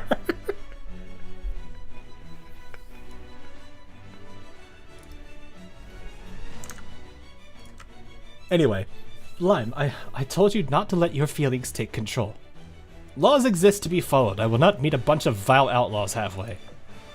That may be true of the monsters you fought for many years. But their fleet is not a bunch of monsters. You cannot treat them the same. I don't recognize it. Don't worry about it, Matthew. You're fine. You got the clank. Wait, who? Oh. I was like, wait. Oh, Bourbon. No, actually, Ogre and Bourbon can do those distances. It's TM Opera O that can't. TM Opera O has an E mile aptitude. I raised her 4 mile. I intentionally went out of my way to do that. And she won more races than she should have. Even against A pluses.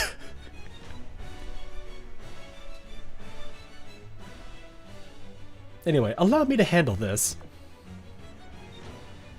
Well, want to see who has the bigger cannons, do you? Try this on for size, then. The artillery situated in the ruins on the main island fired a volley, its impact creating enormous waves in the water. It is as you say, we do not have the final say as to what is to be done with these islands.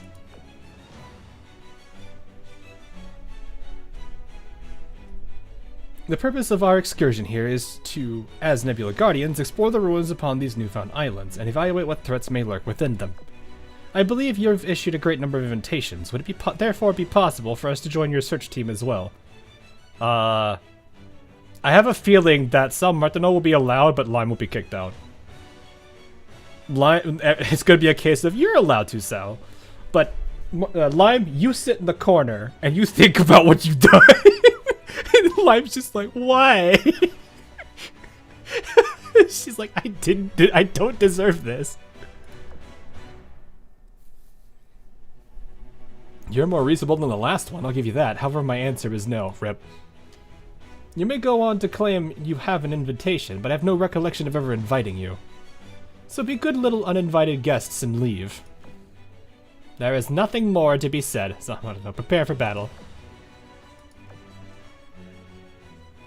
They say Cancer Cup is frontrunner meta. I submitted an all-pace chaser team. Sakura Boxing, Simboli Rudolph, and Daiwa Scarlet. I ran... Well, you saw my team. Mihono Bourbon as front. Oguri as pace. And Team Opera as pace. Ironically, Team Opera behaved like... she actually was very similar to El Condor Pasa, where if she got her skill...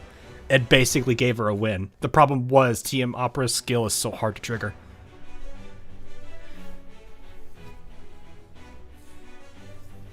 So, but yes, Cancer Cup 100% was a front runner meta. I made sure. When did you get? When did I get Oguri? A while ago. Like, gosh.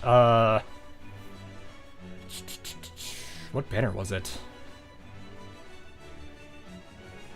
It was before Hishi. Oh, you know what? She was one of my, you know the make debut vouchers they gave you? She was one of them. She came at the same time as Majoro McQueen. So that voucher, I think it was one of the tentpole vouchers or something? No.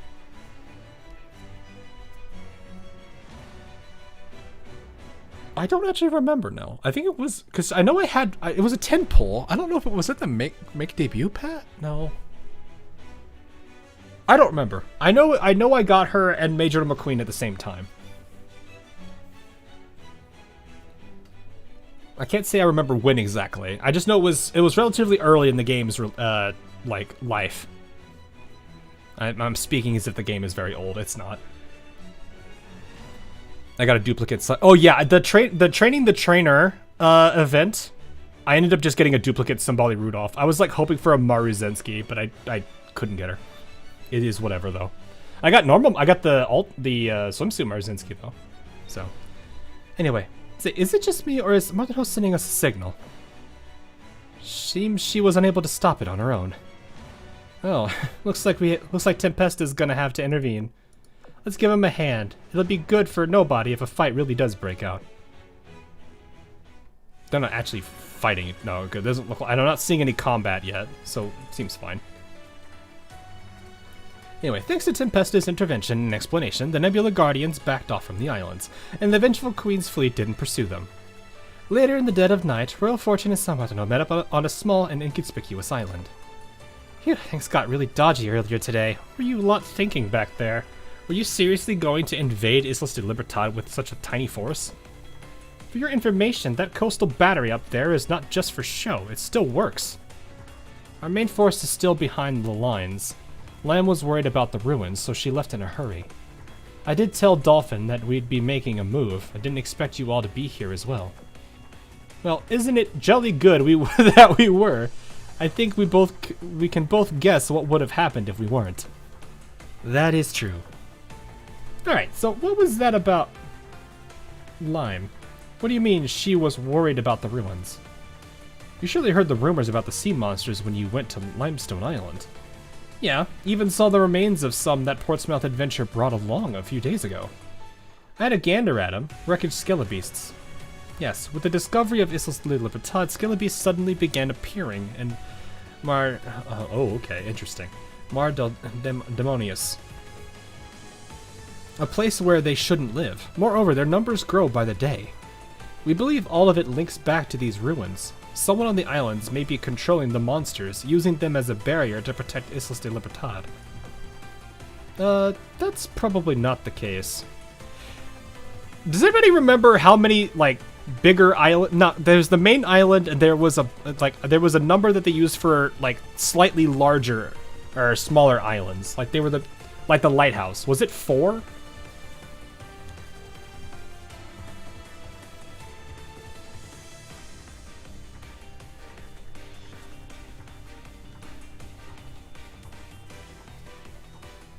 I wonder if all of the islands have lighthouses. I didn't actually look at the artwork for the other islands. Or something similar. That's a little convenient, though. I'm beginning to feel there's a parallel being drawn here. One big for small and 100 minis. Yeah, I have a suspicion about something. Hang on. Anyway, that's probably not the case. I've been here for quite a while now, and I've not seen a single thing that looks connected to those monsters. Anne and her crew have even said that the more people come here, the better. Hell, if anything, she's fuming that they're standing in the way of the islands. Let's see, well, I have a theory, though it's only a theory. Queen Anne's Revenge is plotting something. This much I can't say with certainty. She made a big deal out of gathering this many people. It simply does not follow that she did it just to share treasure with others. For this reason, you should all exercise caution. The Federation of Places puts great importance on this place. If things do not go well, it's only a matter of time before an army is sent here. I've heard that the Church of the Goddess has dispatched a fleet to this place as well. Lime is considering working with them, though she does not yet know where they are. I wish to stress one thing. Do not lower your guard while there is still much we don't know. I will leave now. I'll contact you again if anything comes up. Oh boy, this treasure hunt is getting a lot more complicated than I hoped. Thank gosh I prepped so thoroughly before setting off. Anyway, got it. I'll keep an eye out. Uninvited guests 2. Uh-oh. And so 2 days passed, and Sal Martineau had... Oh yeah, this is probably where Angel shows up, I'm assuming. And Sal Martineau had said, a fleet belonging to the Church of the Goddesses arrived on the island. Yep. Or not Angel, Pearl.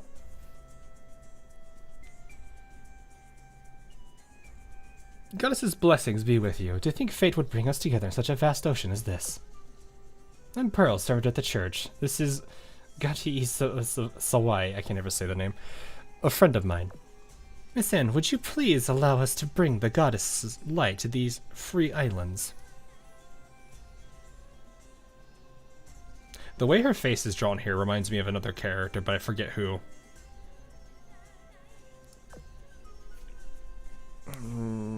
The way that mouth and the facial expression is drawn brings back memories of somebody else.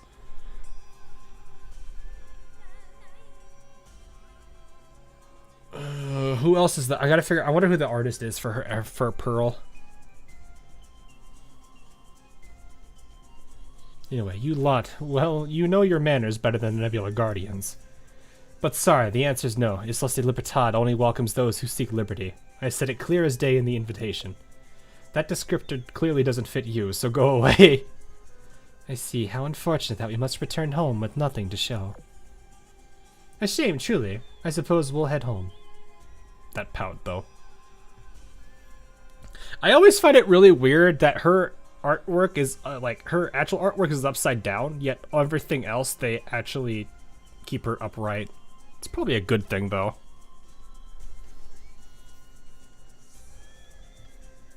Vaguely reminds me of Clemenceau. I think that's what it was. That smile kind of reminded me of Clemenceau. It felt like a Clemenceau smile, for sure.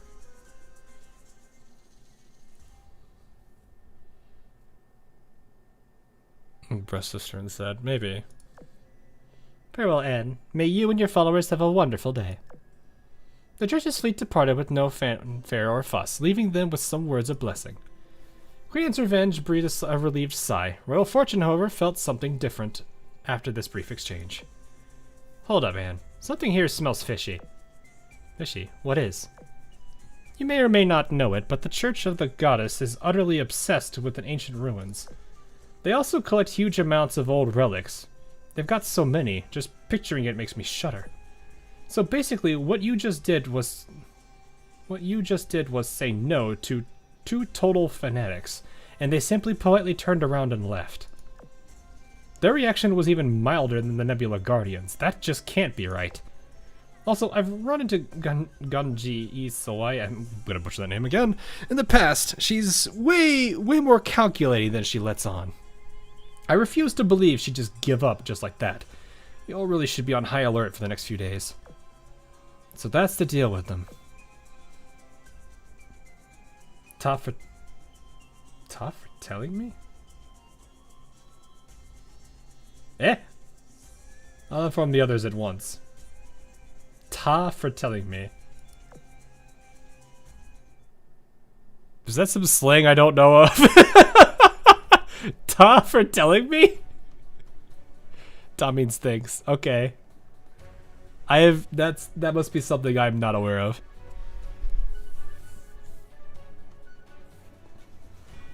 The warning from Anne made the vengeful Queen fleet highly vigilant. Other fleets who'd set up on their islands even joined their patrols spontaneously. It's more British slang that I'm too American to understand. Probably.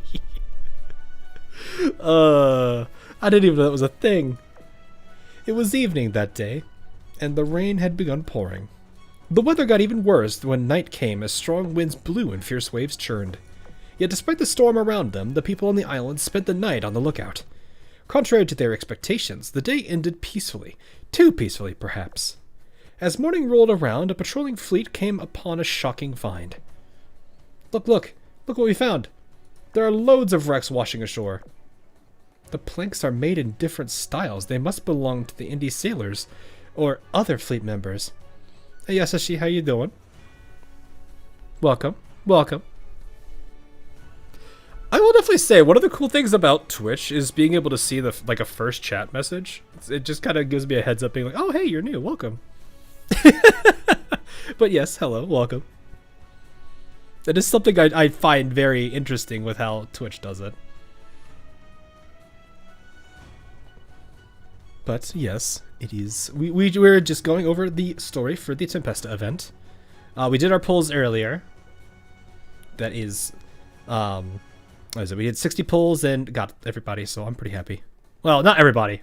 Pearl is still out there, but we'll get her eventually. Lime looks like she belongs to Iris Libre.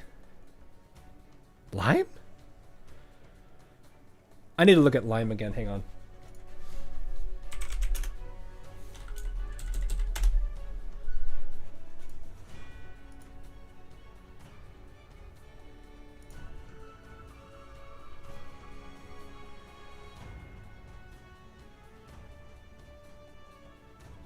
I can kind of see it, I guess. If you were gonna go down like the knights, maybe I could see that argument being made.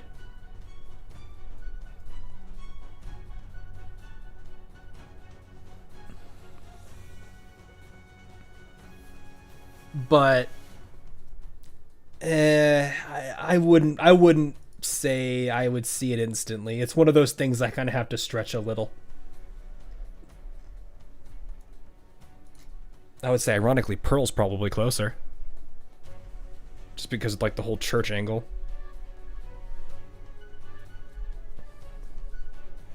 So, anyway. Looks to me different style that it must belong to the indie sailors or other fleet members. There's also some coding that only naval forces use. Must be from the Nebula Guardians. I see how it is. So they refused entry, so they're waiting outside the islands to ambush the people I invited. Now they're really gone and bloody done it. Captain, we should sail out there now and give those Nebula Guardians a beating. I'm okay. I'm a first timer in your chat. I remember talking to you in CV's chat. How's it going? Oh, pretty good. Oh, so I didn't. Okay, so at least when you say CV, I'm like, oh, okay, I know who you are then. At least I have some familiarity with you. But yeah, doing all right. Just enjoying some, enjoying some goofy Tempesta characters while reading through the story. But yeah, it's cool that you it's cool that I can at least have some familiarity with you at least. Yeah, Blackbeard was the captain of Queen Anne's Revenge. Was an American. Oh, okay. I do not know much about the history of these particular ships. That's the thing. Is like this is well beyond my purview of knowledge.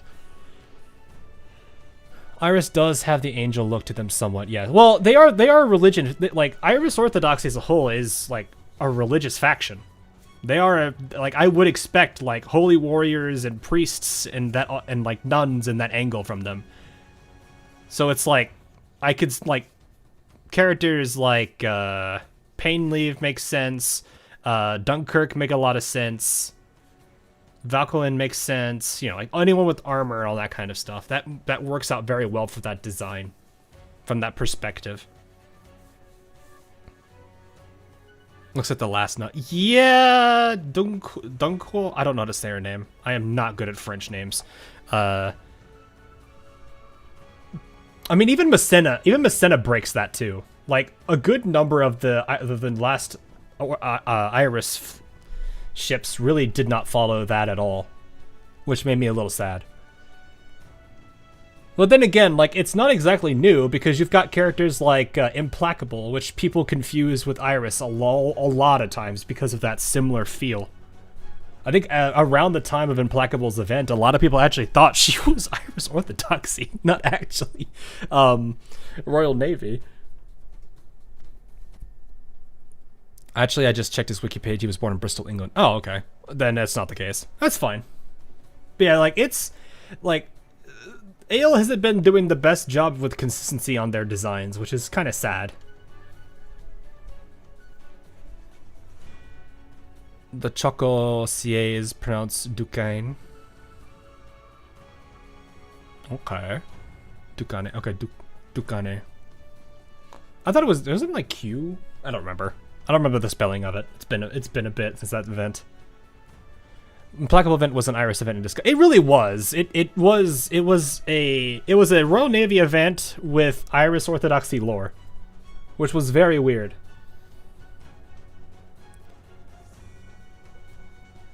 Anyway, Captain, we should sail out there now and give those nippers a beating.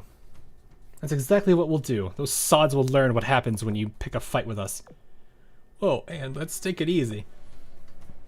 If the Nebula Guardians did this, then they're probably working with the church. For all we know, they could have laid a trap and are just waiting for us to walk into it. I know the Nebula Guardians are heavy-handed and cruel, but I don't think they go quite this far. I mean, there's got to be an explanation for this, and neither side really gave any. It just so happens that we, Tempesta, have dealt with both the Guardians and the church in the past. We can go there and see what's up. Take us with you. We went through the sleeping sea together. There's no way they'll make things hard for us. Yeah, I mean, they aren't exactly hostiles to them. Ganji did something. I'm more than certain, yeah. Strasbourg-looking German is perfectly fitting given the theme of the history of that area. I don't think... I guess, sure, but, I mean, it's more the fact that, like, people were getting confused with, like, various different factions. Like, there's been a little bit of a blurring of the lines between the designs and them.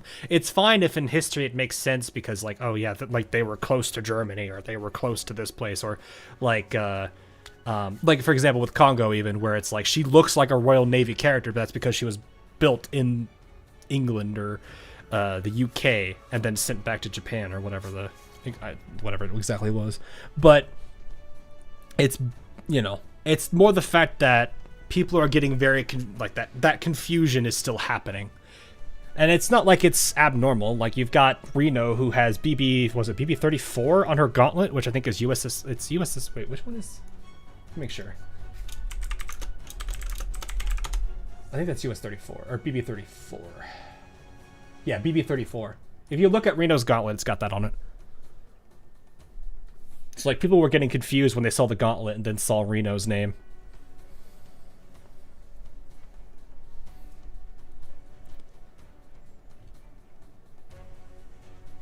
So it's like they aren't doing the best job in quality control there.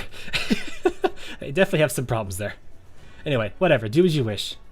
I'll tell the other fleets to get ready for battle and wait for news from you. Oh, I was gonna say, they're probably getting attacked, it might be.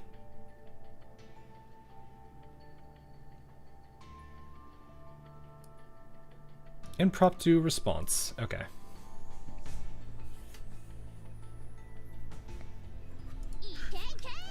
Oh. Tempesta and the treasure hunters departed from the harbor and followed the breadcrumb trail of drifting wreckages amid the storm. As soon as they left Islas de Libertad, however, they came under attack by a group of skeleton beasts. The skeleton beasts have gotten this close now? Damn, those bastards really are here! At least that means it's possible they're responsible for the wrecks washing up. Come on, let's work together and break through the siege.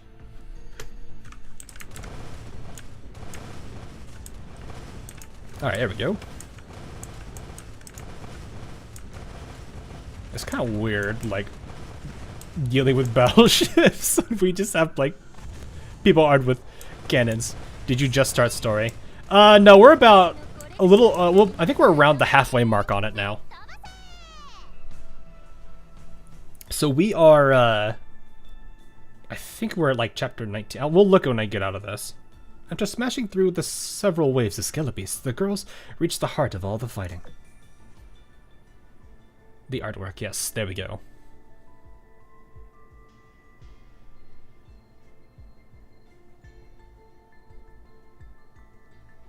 They are both very, very bright, which doesn't surprise me, but still. Damned monsters, I know your habits like the back of my hand. Nothing you can do surprise me.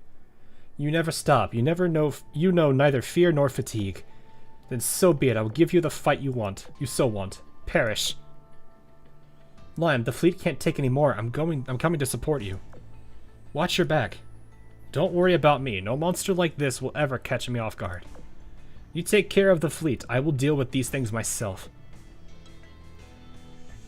That's the Nebula Guardians and the church and ships from Islas de Libertad. I knew it. They weren't responsible for the wreckages. Hell, they're the ones holding back the horde of skelebeasts. We gotta help them. Silent Sentry Kraken. Oh yeah, the Kraken. Oh no! But yeah, I usually go through story on the events though. Yes, Sashi. So that is what I do most of the time when I'm playing AL.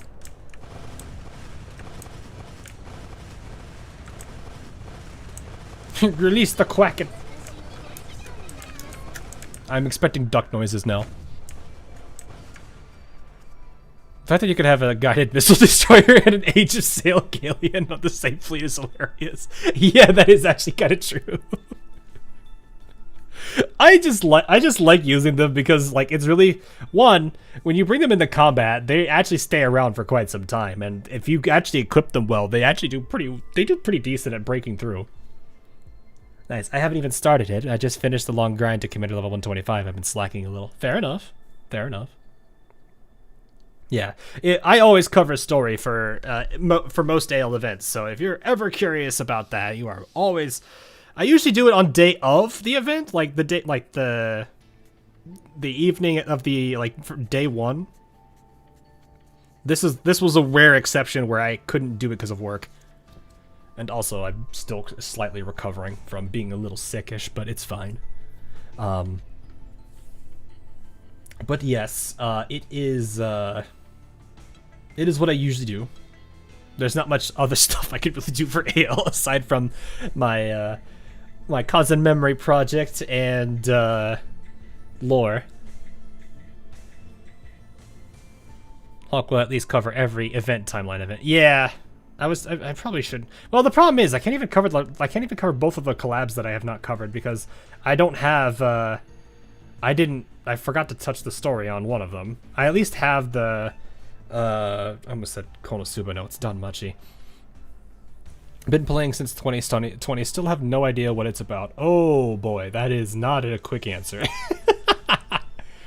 Hear me out, Uma Memories. Yeah, but that's already all like voiced and all the art. I mean, the most they'd be doing is adding artwork to it, but that's already kind of a thing I don't have to do when they have like it all like animated and everything. The Hyakyako story win. We'll eventually get to that. Problem is, port and event are starting to convert. Yeah, that is kind of a problem. But the issue is I've completely missed the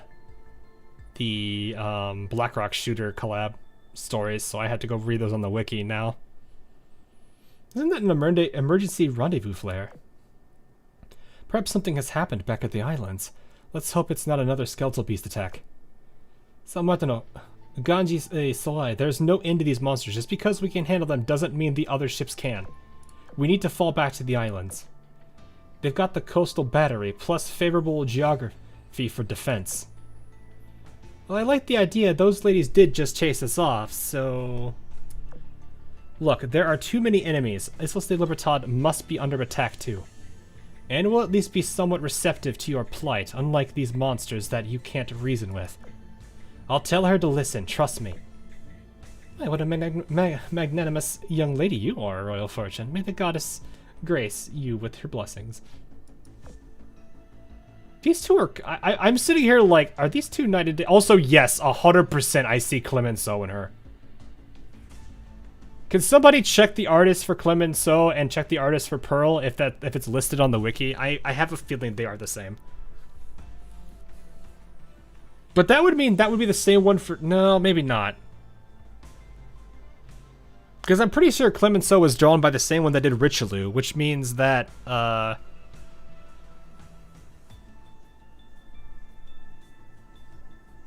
pretty sure Richelieu's artist drew Clemenceau. Yeah, no, the art styles are different. In that case. Maybe it's just the smile.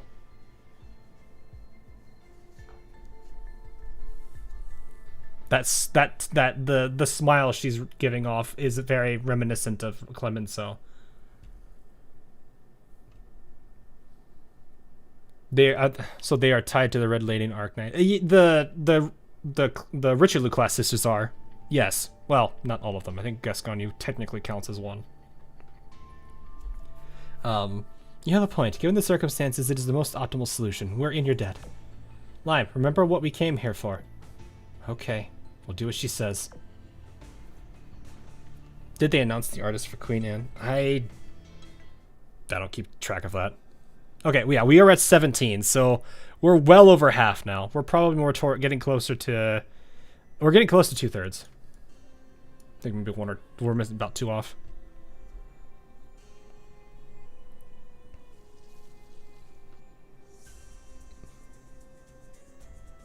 I was so busy that week I completely missed on Blackrock's story. You get used to the story during gameplay, but now I keep them separate, so it's easy to miss on the story.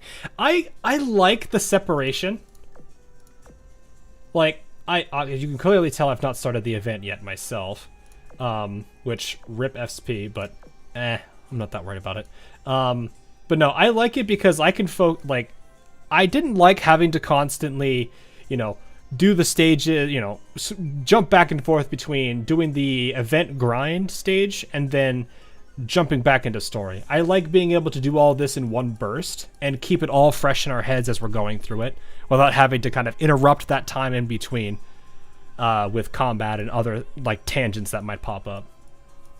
So I do appreciate the separation. I think that's a good thing. It's an overall plus. Because people who don't care about the story don't have to be bothered with it until they're ready to get the freebie, whatever it is, item for it. Which in this case is just basically a toolkit. Well, the 5% efficiency boost is still nice. That's a really nice equipment, actually.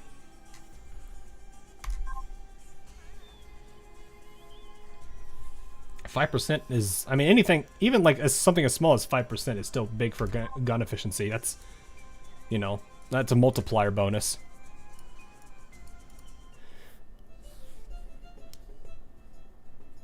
A while A while had passed since the fleets entered the island's territory. Oh, I've mostly been collecting and decorating my room while doing my dailies in Guardian E's Guild. Oh, you're in Guardian E's Guild. Okay, that's cool. So you follow Guardian E. He's like one of the few content creators I think Yostar still works with. So I gotta stretch for a second. My back is killing me. Oh, there we go. Oh, okay. That was a loud... I don't think my mic picked that up, but that was a pop. Okay. Anyway. Thanks to the safety and assurance afforded by the ancient yet operational defenses, a sense of relaxation swept over everyone. Or rather, everyone except for Royal Fortune. She had had a growing suspicion about Ganji Isawai ever since she reflected on their adventure in the Sleeping Sea. She never did learn why the commander disappeared so suddenly. Perla kind of reminds me of Olmi. Her artist is unknown. Is also unknown though.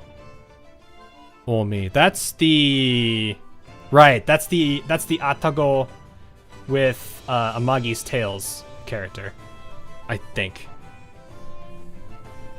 Huge storm happening outside. Oh, well, hopefully nothing serious, eh? You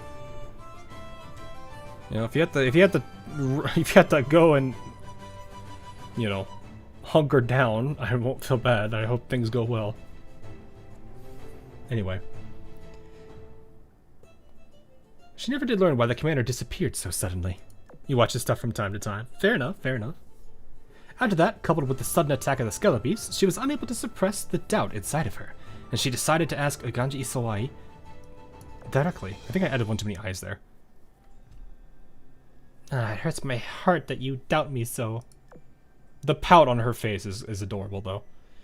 You would too if you were me. Hey, did you know Porty actually ran into the commander's fleet sometime after that? From what she told me, the commander didn't have a choice in leaving, but was forced to. Care to confirm or deny? Well, do you know what happened on the day the commander left? Obviously I do. I just want to hear you say it. I need to be sure that you're not lying. As you already know, I held a feast on that day, and I invited the commander to join me. But to my shock, in the middle of our meal, the commander just vanished into thin air. I take it you're better acquainted with that phenomenon than I am, no? Of course I do. So, that's it? You were eating, then the commander just disappeared and nothing happened after? Just imagining him, like, poking, like, stabbing his food with a fork, going to bring up to his mouth, and all of a sudden the fork just hits the plate and he's gone. Wait, is she the one with the... Yes, Ganji is the one with the upside-down sprite. They just flipped it for this, for dialogue, so it doesn't confuse people. Or at least disorient people, probably a little bit. Plus, it's a lot easier to... kind of look, you know, to look at her and see everything more about her when she's right side up. I think the only time I've ever looked at a character upside down is when I'm drawing and I was making sure I was all the proportions lined up right. Anyway. Yes, it was all quite shocking. So I suppose that the commander indeed was forced to leave, if you want to put it that way. For the record, I had absolutely nothing to do with these Skelebeasts that attacked out of nowhere. I kind of am inclined to believe that, because if you did, I don't think they'd be attacking you. Let alone sinking some of the fleets that you're with. That'd be a very long game if you were intentionally sacrificing some of your own fleet.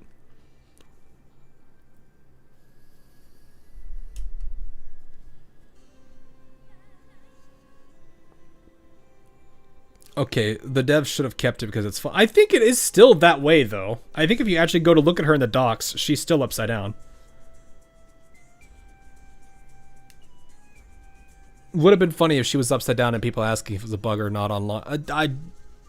I wouldn't be surprised by that at all. I really wouldn't. If I could control them or some such, I wouldn't have had to put myself in such danger back in the Sleeping Sea, would I? There's one thing I haven't told you before, though.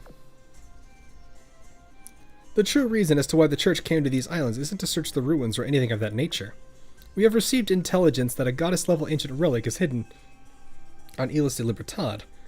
What we're here to do is retrieve it. Oh, and the appearance of the Skelebeast has only lent even more credibility to our intelligence. They flipped her, but she still looks upside down. My brain is not braining. Yeah, some of the items around her sprite are definitely drawn as if it is supposed to be viewed upside down. You look at her in the docks, she's still upside down. I mean, am I wrong? Am I wrong? I haven't looked at her in the docks yet. I think her portrait is right side up when you look at her, but when you go to actually examine her in the in the actual screen for her, she's upside down. I don't think they would like make all the drip marketing for her, showcase her being upside down only to flip it later. Though in a weird way, it being this way kind of feels more, the canons feel more correct.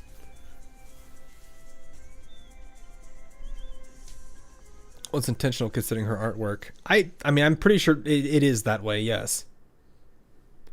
Though weirdly enough, this perspective actually makes it look right side up perfectly, no? Anyway. They are drawn to the goddess level relic on these islands, just as they were drawn to the goddess essential unit in the Sleeping Sea. Goddess level? You're saying there's something here that's on par with it? That I am. We suspect that a fragment of the goddess lives out here. Well, monsters did appear in Mar del Demonius before you even got here. Dolphin also said there was some super duper ridiculous treasure somewhere around here. Given that it does all add up. Do you believe me now? I never had any evil intent to begin with. I don't believe you. I guess my hunch was off. Sorry. No, I'm just glad that we cleared up this misunderstanding. There's a chance that the treasure Dolphin spoke of is the same one we're after. You wouldn't already happen to know where it is, would you? If we're able to seal that relic away, the Skelebeasts will have nothing to stick around for, and they'll scatter.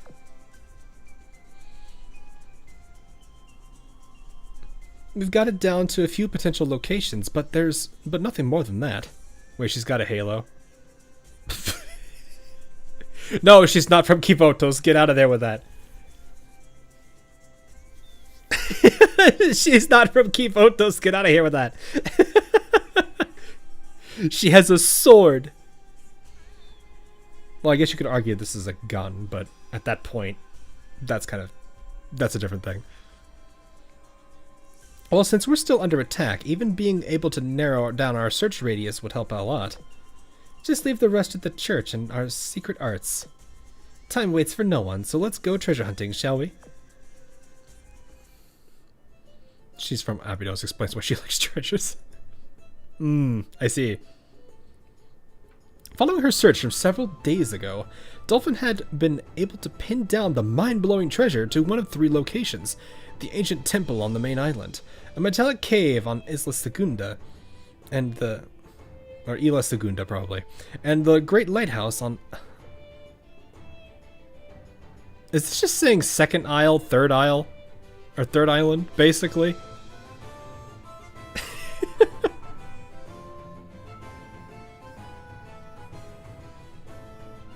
Interesting.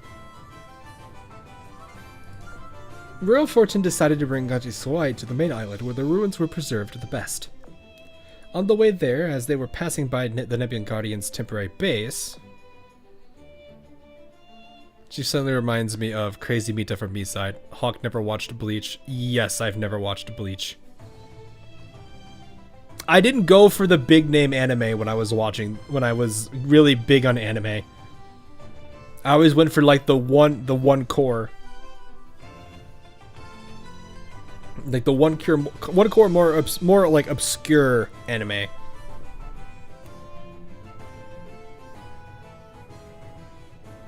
Like Bleach was a known one. I haven't watched, what was it, One Piece? I didn't watch any of those. Like the only like bigger anime that I've watched, I think, or like I guess the shonen, I think is what they're technically called, was Naruto when I was a kid, like really, really young. I did not get into any of those like really big well-known ones. Yeah, here I watch anime before I even know what anime was and before mainstream.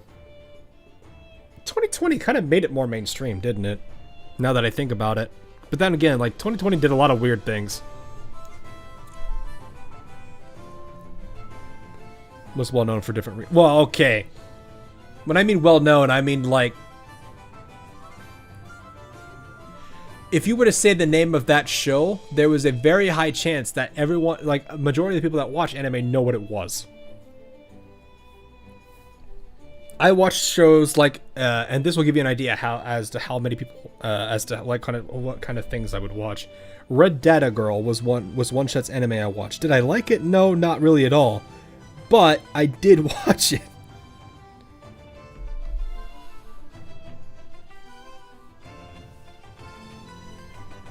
Anyway, Royal Fortune, Gaji I thank you for your help. We owe it to you that we made it without sustaining major casualties. We're all allies here, so it's what anyone would have done. Yeah, we're friends, so don't sweat it. Friends, you say? You're right. From now on, I consider you to be my friends. Then as friends, I will give you some advice. Don't be lulled into a false sense of security. These islands still face danger. Sailor Moon was my first anime. Sailor Moon was one of the was like I think my first magical girl anime I watched.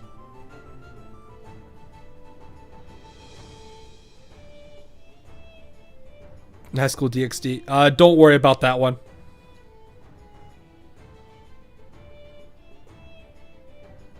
It was pretty much unknown until this day. I haven't watched Bleach, Naruto, One Piece. The only mainstream one I watched was Saitama, Dragon Ball, and Sailor Moon.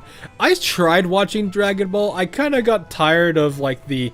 I think it's a meme now where it's like they do a little bit of story and then it's like next time and I'm like, wait, no, I thought they were going to answer this then. And then like you wait to the next episode and they still don't get to it. Your first name was not Doraemon. No, it wasn't actually. I'm gonna get going. I'm finishing up some cleaning, and I have to check my laundry. It was nice chatting. Stop by again if I haven't passed out on the floor. Well, if you don't, it's fine. Have a good night's sleep. Otherwise, it sounds like, and hope to see you around. Otherwise, have a good one.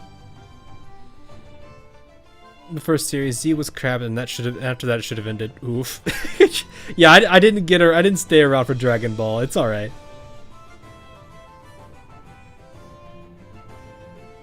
At the longest 5 minutes in anime history. I know Dragon Ball got memed on quite a bit for that kind of stuff.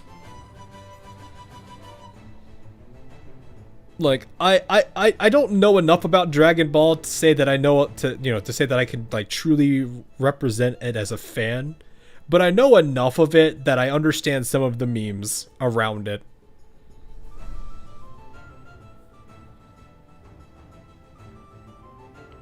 I was just slowing things down to keep from overtaking the manga. That's one of those like decisions at that point where it's like, well, why did you air it so early then? Like, Fairy Tail got pretty far in, then took like a couple years break, and then came back after the manga had plenty of content to cover. Because I think if I remember correctly, the anime caught up to the manga, and they were just like, okay, yeah, we need to like put this anime on pause for a bit. And I feel like that wasn't a bad move at all.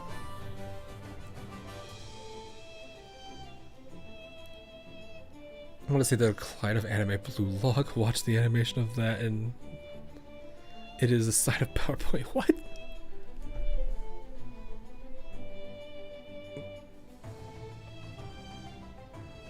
The show with Game of Thrones. I've heard a lot of good things about Game of Thrones. I don't know much about that show at all. But again, I kind of feel bad because it's like I want to watch movies and TV shows and stuff and have a lot more time for it, but between YouTube, job, family, and a whole bunch of other things, I'm just like, yeah, I don't really have that much time.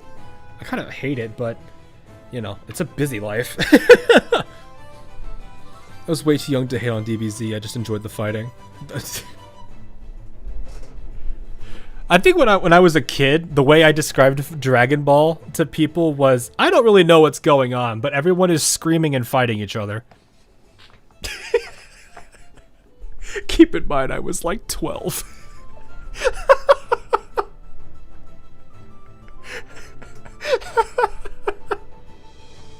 Go watch Madoka Magica. Oh yeah, no, that's actually ironically, the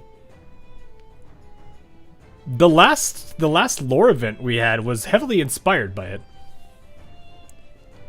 If you did not catch it.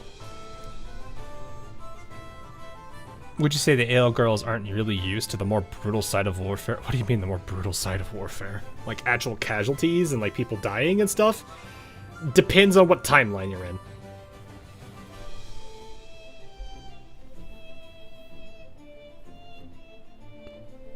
Anyway, our supplies are limited. The monsters may be repelled for the time being, but we cannot hole up here forever.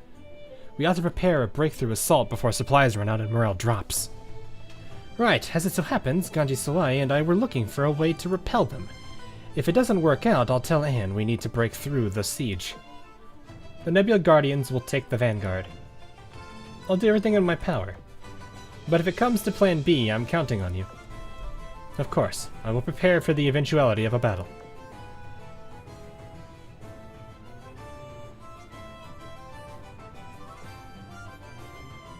Did her to watch a what? Oh my! You made her oh my! You know what? You kind of deserve that one. You deserve that.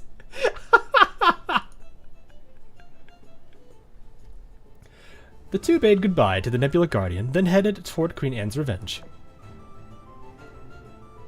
The more brutal side of warfare. Yeah, like there's a lot of different ways, because they should know that things can get really bloody. Oh no, they do. They're used to it. The earlier years of this game was a lot more, I wouldn't say like super dark, but it definitely involved like bloody scenes and stuff. They've never really gone too deep into like the whole dark side of a story writing, which is kind of a bit of a bummer because I would have liked to have seen that in certain events in the past year or so. Like I said, I don't mind stories getting dark whatsoever, because that actually does make that gives that fear of how dark a story can get does add stakes, and I do like it when there's a bit of a danger to everything that people do. That's kind of why I think that's one of my big criticisms of Amagi CV's event.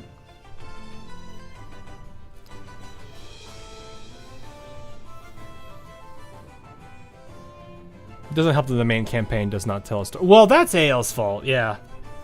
AL's fault is making the storytelling through events and then not keeping the events accessible permanently as soon as they would come out. Like, if there's one big change I would make to story, it was, regardless of if you played the event or not, the story of the event is always available. It doesn't matter if it's a collab event, it doesn't matter if it's a main story event, or just this little fun event that you can read for the fun of it, like the nurse event, the investigator event, whatever the oddity that was the Ian anniversary event. I mean, Tower didn't like it either. Yeah, well, I agree with Tower there.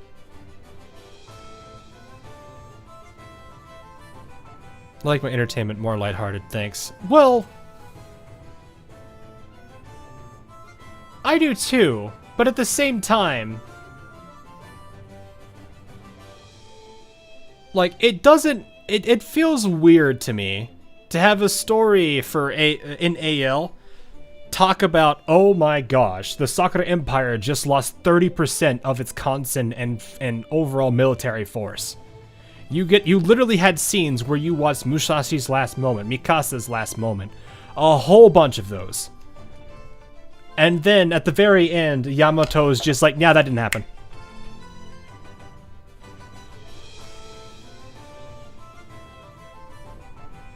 That's like my one criticism of that.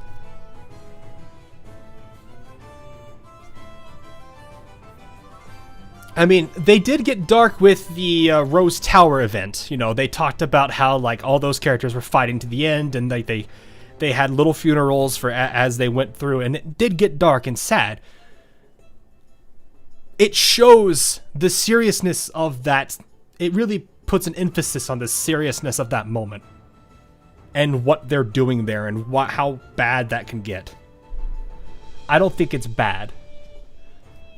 I'm okay with that because they foreshadowed Yamato's fixing things with the golden butterflies each time. They did, yes, but it was still one of those situations where it's like Akagi did something that really, really messed up a whole bunch of things, and they I guess they were prepared, sure, but it was still the case where I'm just like, eh.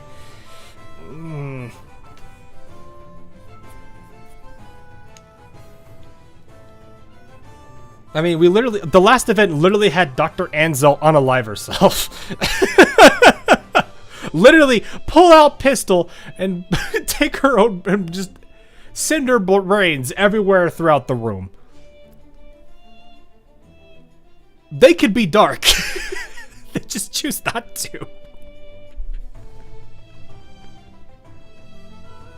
Because we can't have permadeath in AL. I mean, for a couple of years, we kind of did. If you think about Amagi.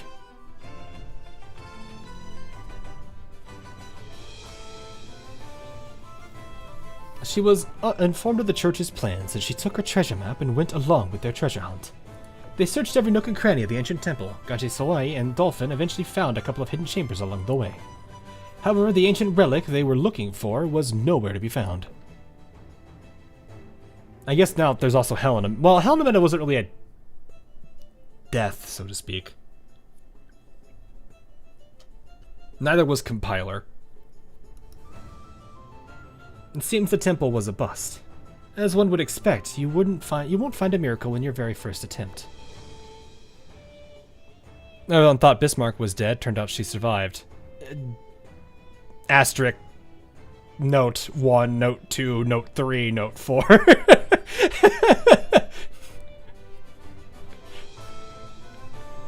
Bismarck is on a timer. She is on a very unfortunate timer. The best they can do with her Zwei rigging is pause the timer. They cannot wind it back up.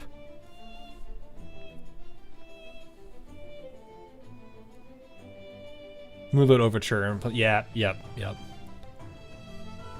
How many nodes do you need? A lot, because it's Bismarck. Bismarck is very different. It's part of the reason why whenever people like mention Type 2 and then also in the same sentence say it's just like the Zwei rigging, I can only facepalm because they are dramatically different riggings and have very different powers effects.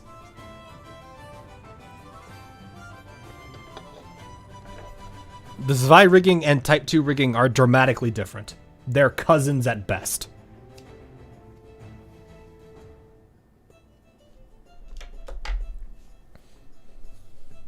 Anyway, I need to see out. This script's beating down Stellasaurus. What? This script's beating down Stellasaurus not gonna write themselves. I have a good one. Oh, okay, fair enough. Bismarck Kaini. I really wouldn't even call it a Kaini.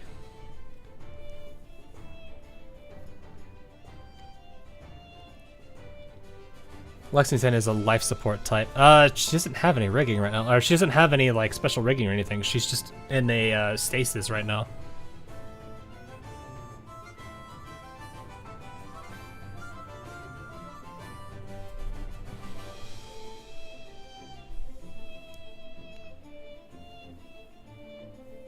Where the event had mentioned that Zwei never mentioned using a second cube. Oh, yeah. Yeah.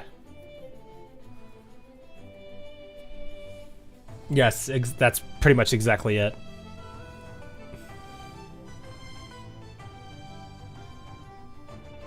Tube? You mean cube? Wait, what? I think you did.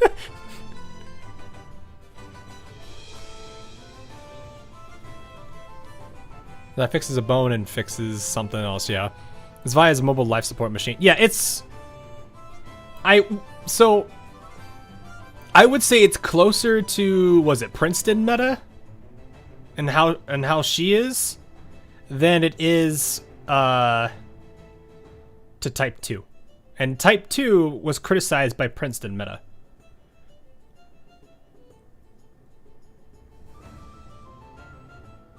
Oh, because, oh, I see what you mean. Type 2 has the, yeah, because of how Type 2 is designed. Yeah. Because they like the process, the principle of Type 2 was they use another wisdom cube to reinforce the previous one, right? Is that, if I remember, that was pretty much the general idea behind Type 2 rigging, was using a wisdom cube to reinforce another one?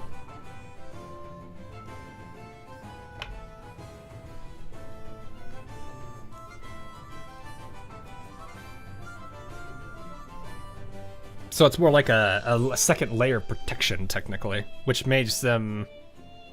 I don't remember if it makes them impervious or if they're just more, or if they're just like super, like dramatically more resilient. Reinforcing the rigging, yeah.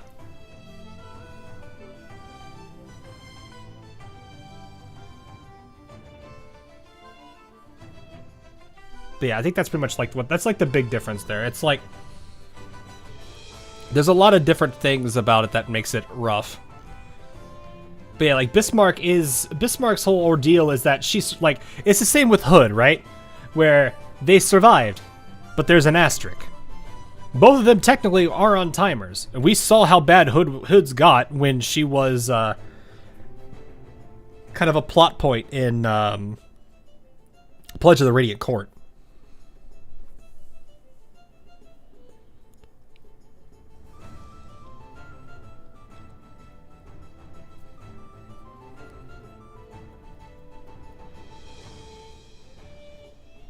But yeah, anyway. But if they live, yeah. I mean, it's like if they lived, but it's fine now, though. She's still kind of recovering. I don't know. I don't believe she's... I'll have to double check and reread through it, but I don't think she's perfect. She's just in a much better state than she was before. Because she didn't really have anything to... like, she was... I think, Hood... Where Hood was where Bismarck was before Zwei rigging. Where she was just kind of suffering without any way to deal with the corruption and all that stuff she was dealing with. I don't think she has any way to handle that kind of corrosion, much like Bismarck does, but she's in a better state at least. Underwent the same treatment Bismarck did, but she doesn't have the rigging though. So they just had a different... She must have just had a different variation of the treatment. But that's weird, though, because...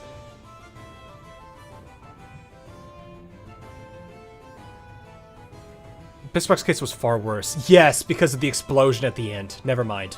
Yeah, she just got a... Okay, yeah, she's secondhand exposure. It's kind of like U-556. Okay. I didn't think about it. Because there's the whole thing that happened to Bismarck at the end of Scars of Iron Blood.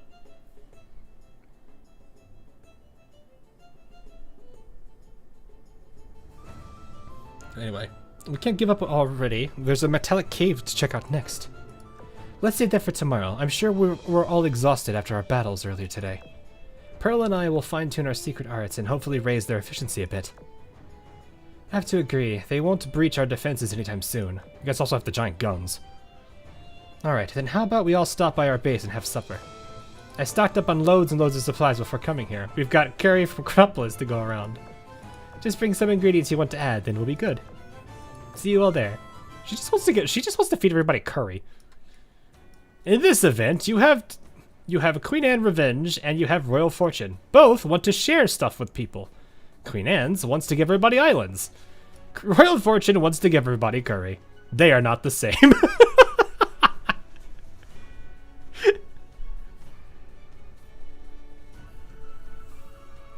Late was the hour. The skeleton beast's onslaught still continued. I'm gonna go for now. I might hop in later. Alright, no problem, Jewel. Have a good one. Amidst the roaring of the ancient battery's cannons, Royal Fortune clutched her wooden compass as she dreamed a dream. Tranquil seas, a calm beach, the breeze was mild, and the sunlight was warming in this lovely dream. Such a peaceful dream. Well, I guess that's pretty nice. As long as you ignore how there's a battle going on in reality. Royal Fortune walked down the beach, feeling the invigorating waves while she picked some coconuts. It's so sweet. I love dreams with flavors. Would be even better if I had some good nosh, but hey. What the? She suddenly realized that her wooden compass was faintly glowing. The light converged on the tip of the needle, pointing in a certain direction. Whoa, it's glowing! Wait, this is a dream. How come it's glowing? Well, maybe if I follow it. She turned in the direction indicated by the compass and broke into a sprint. I'd use the same treatment but never got Zwei, which was used to address the terminal damage. Yeah. It's kind of like what is it?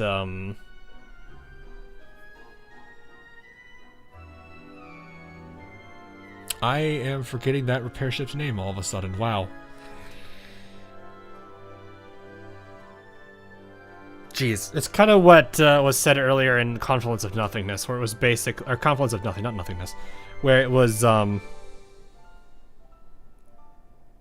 there was like, they mentioned the point of no return. Vestal, yes. My brain, it is late, I've been not, this is how my brain is after a while. Akashi, no, Vestal, thank you.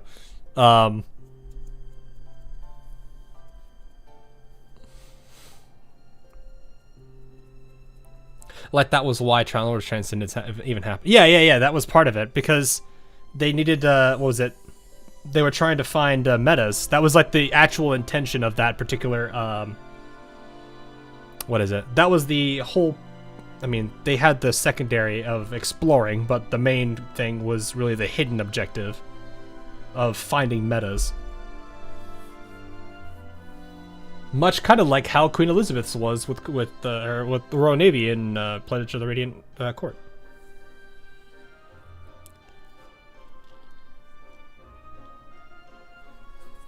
Another Tempesta event with no Royal Fortune augment. Oh yeah, she still doesn't have one. I wonder what they're gonna do for that.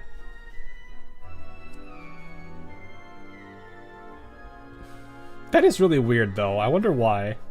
After running for a while, she eventually came across someone who was sleeping in a beach chair. Huh? Wait. Commander? This is where you had pet the Royal Fortune. Where am I? When I come to, I'm on a beach for some reason. Before I fell asleep, right, I saw the compass glowing on the bookshelf. Did the compass beckon me into this dream? That voice I just heard now was oddly familiar, too. By the time I recognized the voice, Royal Fortune had already run over to me. Well, Commander, it's really you! Manju. Why is there no artwork? Why is there no artwork? Do you have no idea how much you would absolutely destroy people if they saw an artwork of her literally crying while also hugging the commander? Do you have any idea how successful that would be? I would know! I literally am doing a project on this!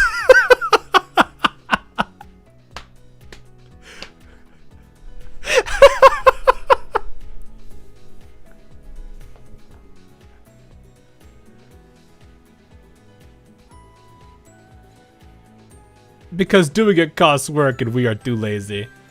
I mean... You say that, but I don't know if people noticed one of the Meowfacers was redrawn recently.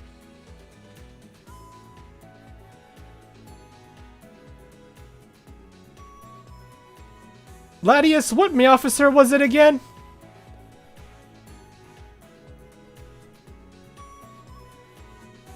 They ran out of money giving the girls swimsuits.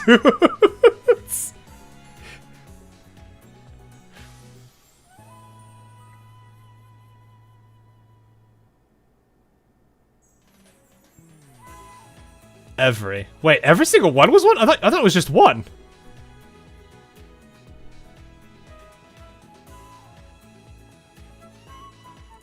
You just sent me that one. I don't remember. Did you specifically say it was all of them?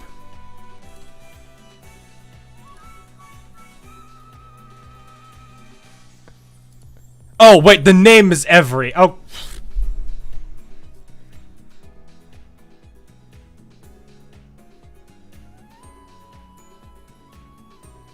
The ambiguous words sometimes be a pain in the butt.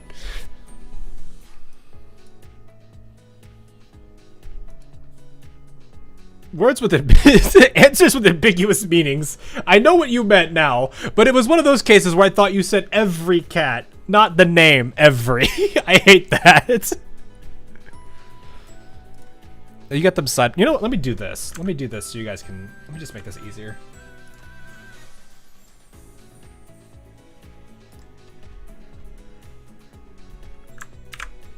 Let's save this real quick. Whoop. That's me again, wherever that is. There it is.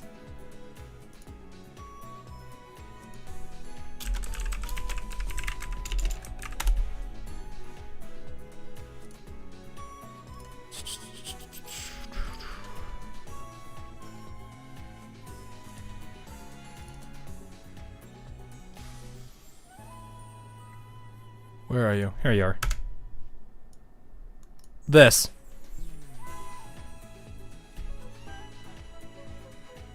Yeah, that's literally a who is on first, yeah. He is me, I am you.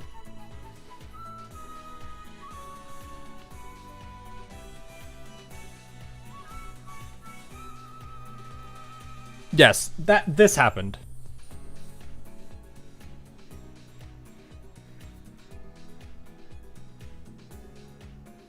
But yes, I was showed this by Latias, and I was like, wait, what?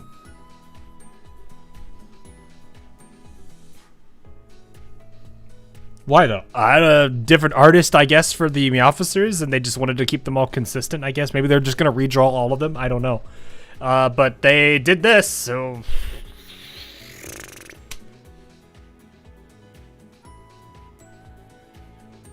I don't know why they were redrawn. No, but I don't think anyone knows except for the people who make the work on the game.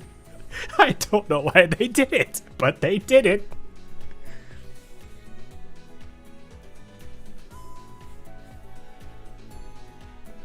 But yeah, it is what it is.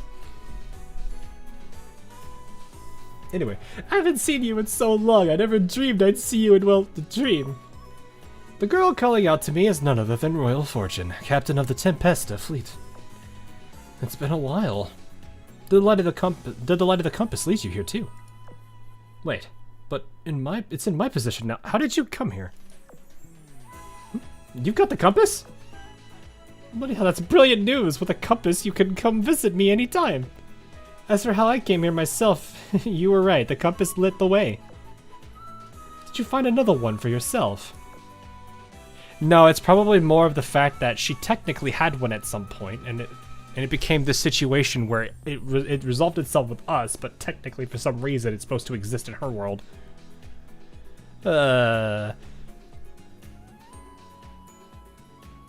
It matches the other Tempesta officers better now. Does it? I guess. Yeah, I can see that a little, I guess.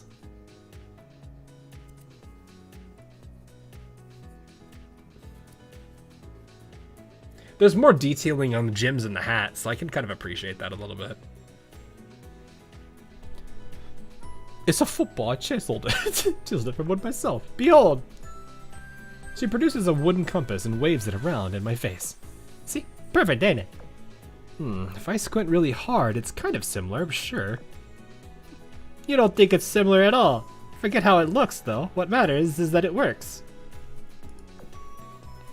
AI wants O straight. Wait, what? No, no way. Viewers in the chat are discussing characters from the game Azur Lane, specifically Royal Fortune and Hawk, and the possibility of an Oath stream. Some are joking about the lack of resources for certain features. That is a very all over the place analysis. I see. I don't think it is simply saying that chat's talking about it. It's not saying that it wants it. We use this opportunity to exchange a bounty of information. Royal Fortune and I discussed how the flow of time differed between worlds and how a fleet back at home encountered the treasure hunters. She divulged the details of Tempesta's treasure hunt in Islas de Libertad and their hairy encounter with the wreckage skelebeasts. That included the fact that the Church of the Goddess was searching for a goddess-level ancient relic, of course. Looking back, I disappeared in the middle of eating with Ganj Isoi. Did she say anything about that? Yeah, she did. I was really suspicious about it, but she convinced me when she shared her side of the story. Did she? I don't know if I would really say that was a convincing argument. Don't tell me, was she the culprit after all? Well, I mean, I won't say no to that, but forget it. It's not important right now. I have something I want to give you. Well, terminal. It's all yours. When I first saw the compass glow, I decided I should take it along in case it was an omen of things to come. I'm kinda surprised I was able to bring it into the dream. There isn't much material help I can offer, but if you're searching for Siren ruins, it may come in handy. The waves turn quiet and the world around us begins to dissolve. Looks like the dream is ending. Guess so. I'd be happy to take Terminal along, but it'd be a great help. And you, Commander, don't undersell yourself. You might be helpful too. How do you reckon? If I can take Terminal with me, then who says I can't take you too? Kinda like this, hugged.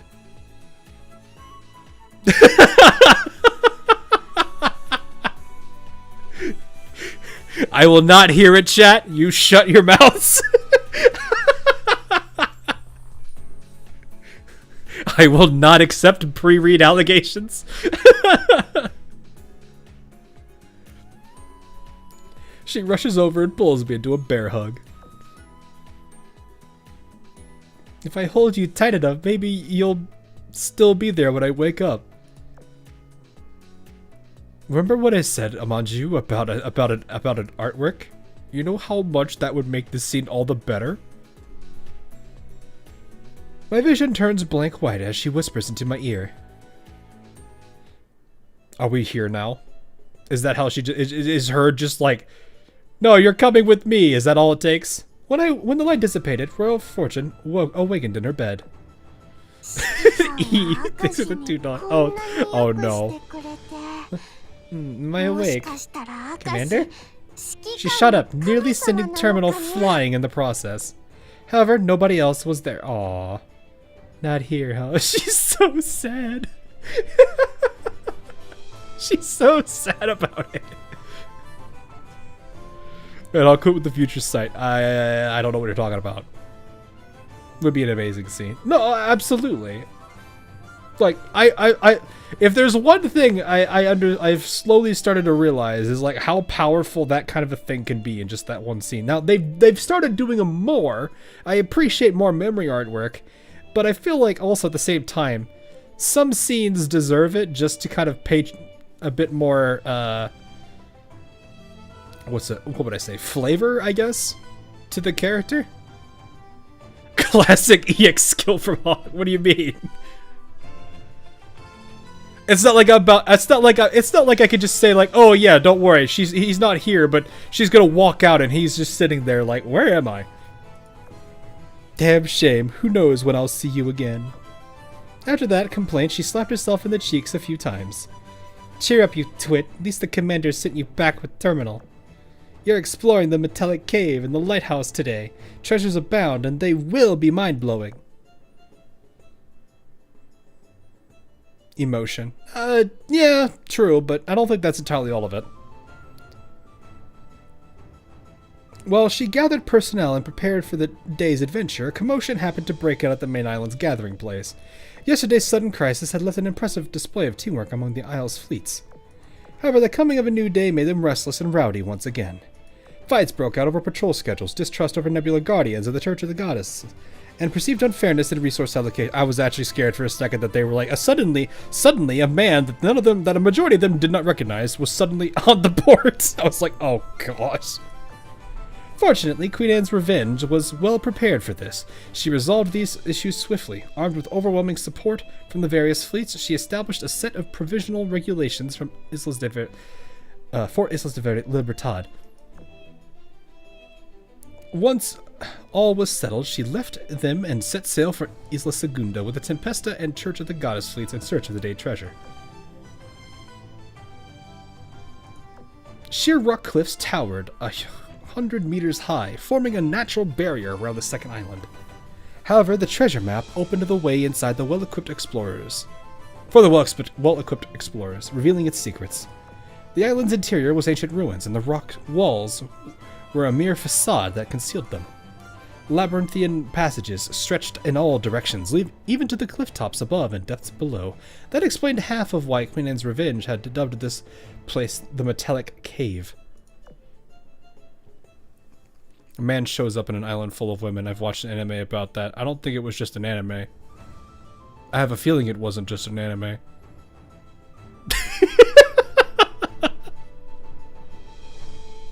I feel like that's a very overused plot for spicy anime. I'll leave it at that naming.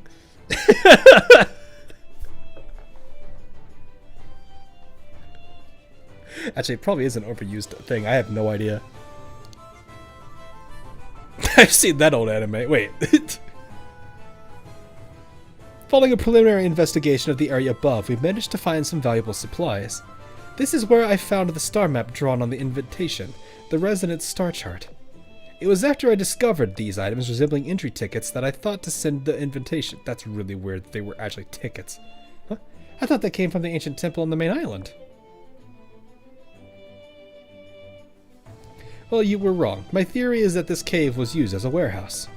Unfortunately, even I don't know if it conceals any hidden rooms like the ancient temple. That's a job for the church's secret arts. Don't even bother. I have a more efficient solution. Blows a hole in the wall. Nah. Turtle, scan the cave structure and discover any hidden passages for us. Even better, generate a map. Orders received. Scanning the structure of the immediate area. Local database detected. Accessing. Reading stored data. Data analysis complete. Displaying facility layout of Compiler's Fortress 3rd. Compiler's Fortress 3rd. Huh. Central Corridor. Section T2. All except for Royal Fortune watched on in slack-jawed surprise as a map of the area was projected in midair. And did you draw a map last time you came here? Let's compare them for differences.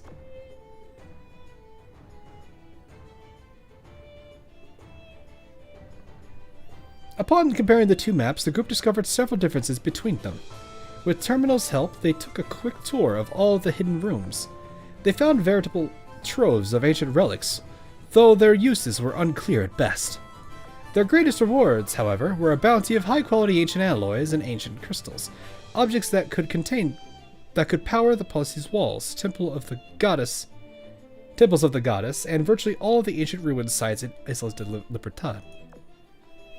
And though by accident, Dolphin managed to deploy the massive cannons hidden in the rock walls, bolstering the island's defenses. However, the goddess-level relic that Ganji Isoi spoke of was nowhere to be found. This left just one final piece to be searched.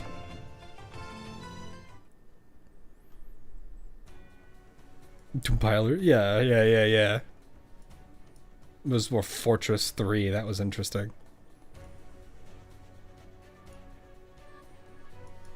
Tempestuous Stream.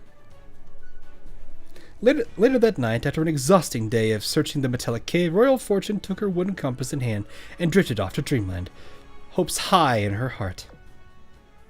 We just keep getting... Hey, remember the joke I made about the commander being constantly dragged and teleported? Whoops. In an endless stretch of ocean, rows of tightly packed Echo Fleet ships stood in line. The enemy, once thought invincible, had now been forced into a desperate situation. I am Compiler. No, I am... You invaded the system and altered my memory. Who in the world are you? Up in the heavens hung a ball of light that glowed even brighter than the sun. Inside the light were practically countless giant eyes that stared down at all the threats below the cold indifference. You made into a... As the voice's words grew increasingly unintelligible, the ball of light in the sky suddenly ballooned. The world was enveloped in light.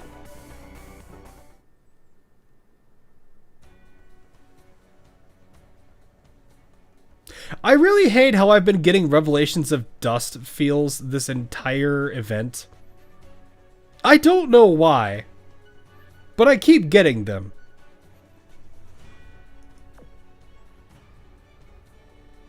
Awoken by sheer shock, Royal Fortune almost dropped her wooden compass. That little one called herself Compiler, didn't she? But isn't the goddess a machine? And what was that ball of light? Kinda reminded me of the runes that the Federation uses in the blessing for the Guardian. But most importantly, why the hell did I dream about it? Oh no, all I wanted was to grow my fleet, sail the 7 seas, and go on all the adventures I wanted. Commander, please protect me from getting dragged into this weird stuff from ancient times.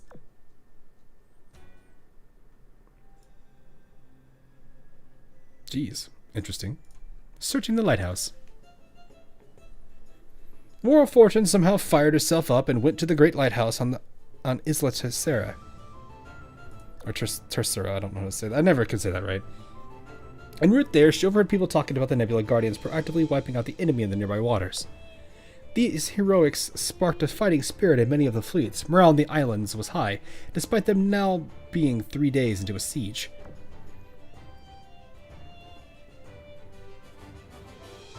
I mean, if the guns are helping, they're helping.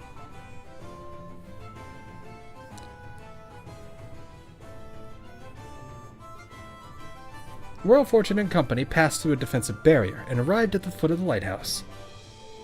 So this is the Great Lighthouse. What a mysterious aura it exudes. This is where I sensed it was most likely we'd find a mind-blowing treasure. We still don't know how to get up it, though. Our original plan was to launch me to the top with a cannon so I could lower a rope for the rest of you. But, well, that's when the Skelebeast attacked and we never got the chance to try it. Was it? I thought that was when the Nebula Guardians got here. Now that we have Terminal, we don't need no cannon or rope. Terminal, open the door. Her trusty companion did not let him down. After just a quick scan, Terminal activated a set of hidden doors, allowing the group to search the lighthouse's interior. So Tempesta from Constant got wiped. I don't think so. I'm just gonna keep butchering that, to be honest with you. Aeon, it's not gonna work. It's just how I am. To their surprise, however, there was absolutely nothing inside it except for a spiral staircase leading upward. We were almost at the top. Yet we found not a thing. Yeah, consult the strategy guide. Exactly. Dolphin, is your treasure sense tingling? Nuh-uh. I think the treasure's higher up. My church arts are pointing further upward as well. Therefore, what we're looking for must be at the top of the lighthouse. And so the group arrived at the summit of the lighthouse. They found no lamp there in the center, only a pillar made of a black metallic material. The first to begin inspecting it was none other than the 2 envoys from the Church of the Goddess. Oh Goddess, lend us your wisdom to see through this mystery. Gachi Sowai scooped out a handful of liquid flame from the lantern she had brought, smearing it on Pearl's forehead and palms. Pearl then set her sights on the particular spot of the pillar and gently touched it with her left hand. The pillar let out a buzzing sound.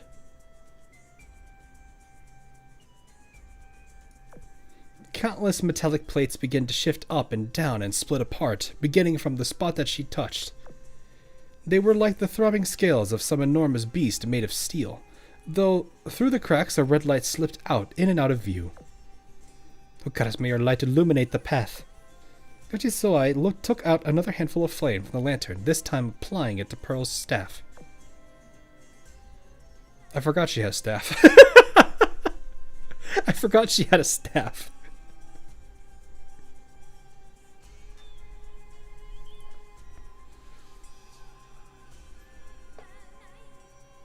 This music is a little weird sometimes. Then Pearl held the staff up and firmly struck the spot she had touched with her hand. That looks like part of Compiler. The strike from the staff made the metallic plates vanish instantly in a burst of flame, revealing the object hidden within the pillar. What the? Metallic ball? Oh, this is it! The mind-blowing treasure! Compiler's eyes. Oh no, ladies, look out. With the wall of metal gone, the metallic spear, so named Compiler's eyes, lay itself bare. Without any warning, it shot out a dazzling beam of light towards the sky. The beam dispelled the abnormal night sky hanging above Islas de Libertad. This also ignited a ferociousness within the blocked-out skelebeasts. The night sky barrier's gone. Oh no, look, the skelebeasts have all gone mental and are coming for us. I understand now. The metal pillar of the lighthouse is a device meant to confine Compiler's eyes. Its sealing effects were waning after so many years, and that's why the skelebeasts were drawn to it. Now with the seal completely undone, they've begun rampaging.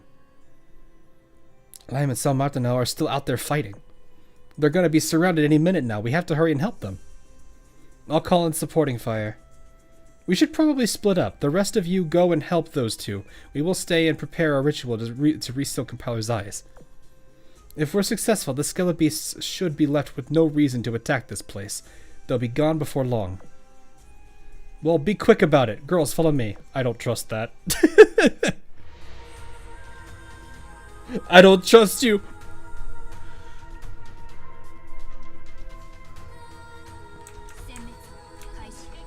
Oh, this is back again. Amidst the veritable wave of skelebeasts, Lime and San Martino dashed forward with great courage. This scene, it feels familiar. It does. Without the supporting fire from the island's batteries, this would have been a nightmare. Not so much anymore. We have the upper hand. Our opponents may be numerous, but we just have to stay calm and kill them one at a time. Oi, Lime, San Martino. Something's thrown the monsters into a frenzy. We've come to help you get out of here. That's Tempesta, good timing. Do you see the Lord-class skelebeast up ahead? Let's cut it down together. Sorry if I wasn't clear, but we've come to get you the hell out of here.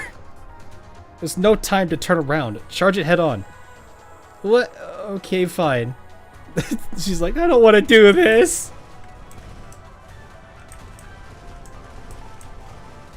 See, tell me that doesn't look like Iris Libre. A little bit. I don't think it's that. I feel like it's a bit of a stretch.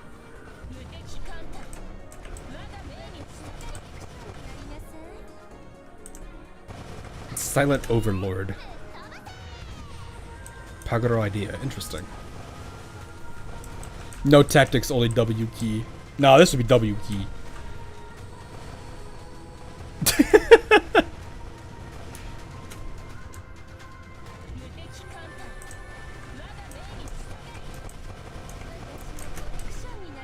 Actually kind of curious. Oh. Okay. Well, we're over here now. Oh, there's another one. Okay.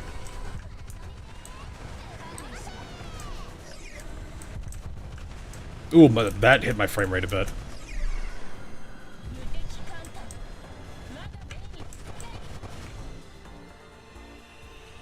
Skelebeasts. I'm just thinking about there's some parallels you could draw here.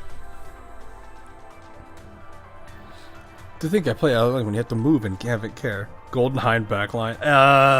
Yes. Don't worry about it. Amidst booming explosions, the colossal Lord class skelebeast sank beneath the waves. Following this, the maddened and rampaging other skelebeasts began to gradually settle down. Seeing their leader defeated, they scattered one by one. It was at this time that the group realized the light shining from the great lighthouse was gone again. Since Ganchi Sawai, sealing ritual worked. Sealing ritual? Ah, well, basically, Royal Fortune briefly explained what happened over at the lighthouse. I see, so it was sealed off. Okay, let's head back. Implacable. We've had a lot of weird setups.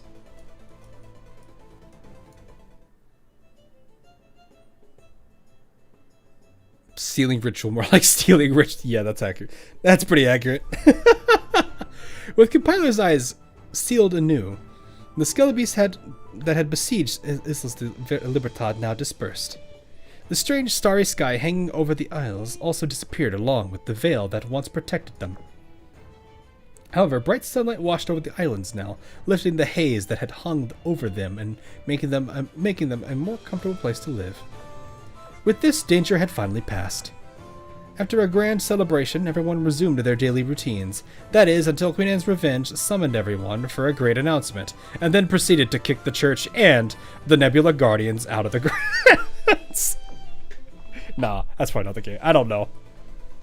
Friends, adventurers in search of freedom, comrades in arms. On the dawn of our great victory, I must ask you, do you remember why you first set out for adventure? For fame, for fortune, for a life of freedom, for all of these reasons and more, perhaps. But how did you feel along the way? All of us seek freedom, not bloodshed, yet the Federation of Polices has continuously oppressed us. I was joking about the kicking them out, but this might be the case. Ever more rules, ever more restrictions. They choose to give us only two options. We can either be subservient to the Federation of Polices, to be used at their behest and discarded at their convenience.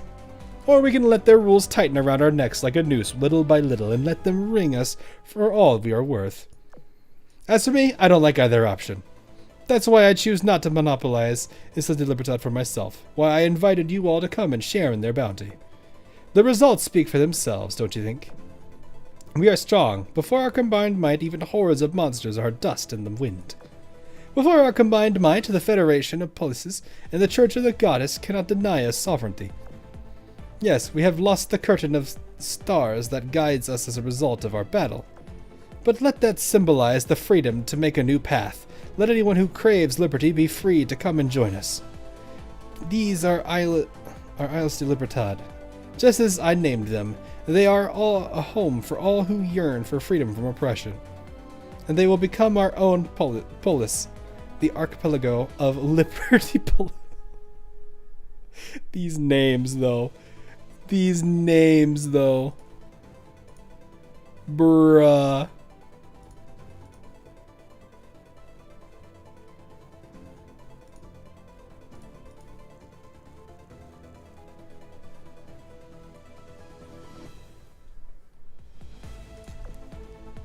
Thus, I hereby declare the establishment of Liberty Police. I hate that. It sounds like Liberty Police, but it's Liberty Police. Yeah. Blech. A nation where for all adventurers who desire freedom.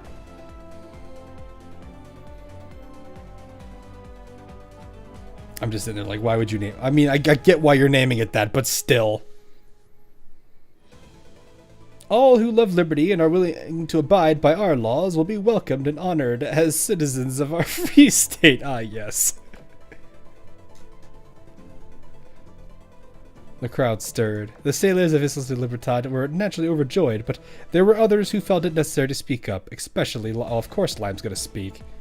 Man's Revenge, have you lost your mind? The Federation of Police won't stand for this act, and they certainly won't acknowledge the sovereignty of an illegal polis. You're making an enemy of the entire Federation, you know. Then let them be my enemy. I never asked anyone for permission to establish a free state, lest of all the corrupt Federation of Polices. Since you contribute to our victory, and I consider you a guest for Nell, I'll let that remark slide. Of course, you're more than welcome to be a reward. You're welcome to a reward based on your contributions. Does that sound fair? Not interested. If that's all, we'll be leaving now. Goodbye. Watch yourself, sailors of the Vengeful Queen. I thought she don't like law. Well...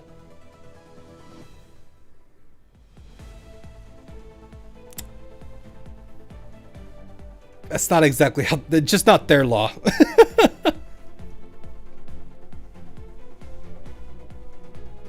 I imagine they probably have to have some basic rules, I'm going to assume.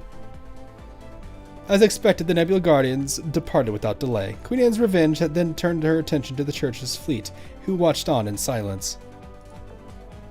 The Church typically doesn't meddle in interpolis affairs. If the Federation formally acknowledges your sovereignty, then you will naturally become our allies. If they do not, well, things could take an ugly turn.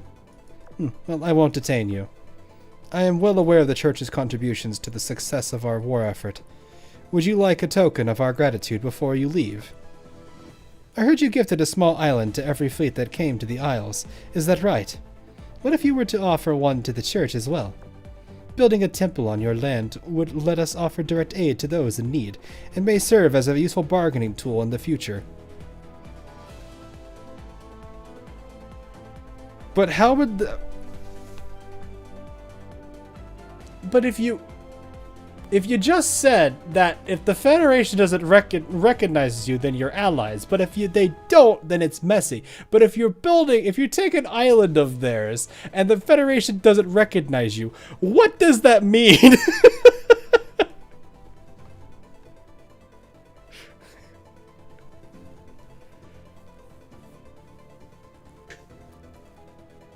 I don't know how that's going to work. Have you thought this part through, Guns?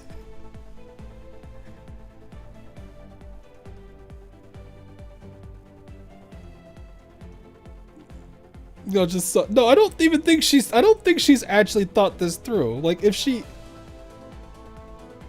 that's a gamble at this point. It mean war. I mean, at that point, it'd just be an occupation, and they'd probably just get kicked off the island.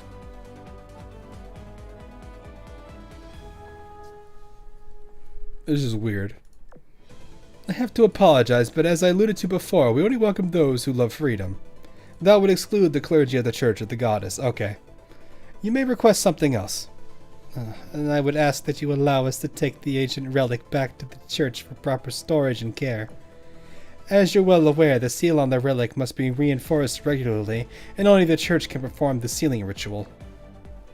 You know, I'm gonna be honest, I'm kind of slightly worried that each and every single... having all the relics in one place is just a recipe for a disaster if everything fails one day. Like, if all the seals just one day fail and you can't ever reseal them, you have just basically put a gigantic beacon on the map for all those skelebeasts.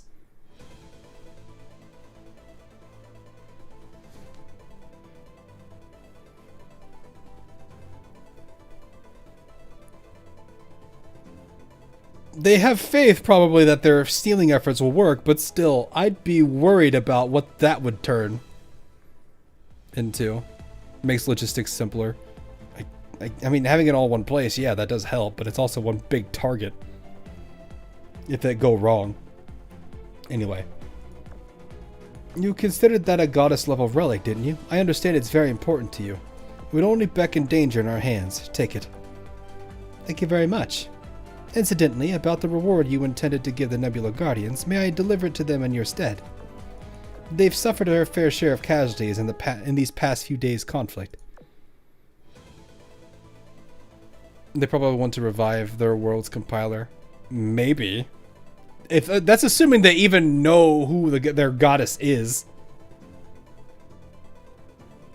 Lime refused out of stubborn pride, but she will be in a very difficult position if she returns home empty-handed. Well, aren't you just the sweetest? Be my guest. Make them owe you one. We have no shortage of treasure, so load some up onto your ships before you go. Thank you. We'll prepare to depart at once.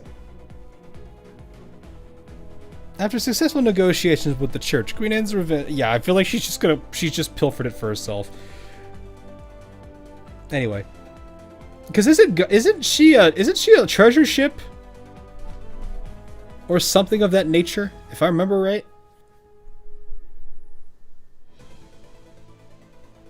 After successful negotiations with the church, Queen Anne's revenge shifted her focus to the Tempesta fleet. Royal Fortune, do you support the establishment of Libertad? I hate that name so much. Me? Well, I think everyone knows how the Federation of Polices has treated you. They've only gotten more overbearing, so it's good to have a safe haven like this. But you know, managing a city-state takes more than just passion. Of course, that's why I intend to craft our laws based on the Tempesta Code. Say what? For people who love freedom, all we need is a basic level of common understanding and rules. Isn't that right, everyone? The crowd cheered in response. Let's drink the night away, everyone. To the birth of Libertypolis. Cheers. Oh, cheers. Both were just like, what have I done? Oh, of course you're gonna say cheers! Also, where have you been? Whatever the future may hold, on this day, Islas de Libertad, we're all feast and revelry. The establishment of Liberty Police would mark the first chapter of a new age in Federation history.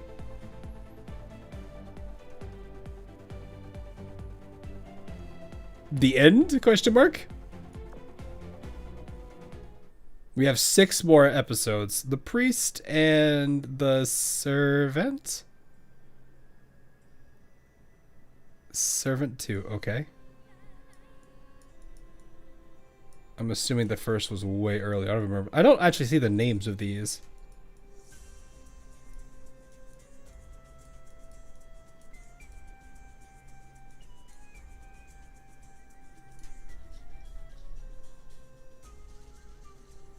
The Shiro was performing a ceremonial dance in a vast room. Oh goddess, let this prayer carry you to a safe place. As the light withdrew, Ganji Swai's dance came to a stop. So too did the mysterious ritual she just was conducting. We have the eyes that discern. All that's left are the wings that give shape. The area revealed by the goddess's mainframe is dangerous. I know. Our next move demands a more thorough plan. With the eyes that discern, creating the ideal plan should be an easy feat. Something elaborate yet foolproof. No matter what, the goddess must make her return. Otherwise, our future holds only death and destruction. Yes. I have a feeling that's the thing they're going to revive is not what they think they're going to revive. Because the last time someone simply revived something or called upon some kind of god to deal with their problems did not go well at all. After returning home from Islas de Libertad, Tempesta got to work moving. Tempesta Island. Our own island. Tempesta Island. Terminal. Yeah, finally! Oh, I forgot about that. It was hers originally, wasn't it? I forgot about the little dudes, too. I'm never letting you out of my sight again. Or the whole island to ourselves. We could build whatever we want. Maybe I'll make a luxurious underwater suite for Argo. We still can't abandon this trading post, but if people flock to Islas de Libertad, then business will boom, too. When do we move HQ over there? Just a what if, since we don't know how the Federation will react. Meh, we can only take things one step at a time. First things first, we set up a trading post on Tempesta Island. Everyone dreamed of the future, some excited, some anxious. Just then, there was a knock at the door. Dolphin had returned for news from afar. So Gailey says the Federation of Police is taking action. Yep, the Federation Council was gathering representatives from every polis to a big meeting in Crown Polis. Gailey's going with the representative of Stella. These names. She said not to move to Islas de Libertad until we know what the Federation's plans are. Can't they just get over it? They're using the illegal establishment of a polis as an excuse, but they really just want the land and ruins there. But hasn't Vengeful Queen already taken over the island's defensive facilities? Even the Federation of Polices have to. Yeah, like I said, they have to deal with the cannons. Whatever the case, we're already in an alliance with the Vengeful Queen. There's no ignoring this now. I'm going to Crown Post myself. You all take a break at Limestone Island and wait for word from me. Aren't you guys doing the same thing? Yes, but they found it first. Did they say finders keepers? Is this us I'm seeing? Yeah, okay. I was gonna say, this has to be us then. When the light fades, I see my bedroom ceiling again. Guess it couldn't be that easy, Royal Fortune. Still feeling her lingering warmth, I look around my room. The compass has stopped glowing, and the terminal is gone. At least I managed to deliver terminal to her. Hopefully that will give Tempesta the extra boost they need to make it out of danger. Once again, this event has gone from somebody the commander or Fortune giving something to each other.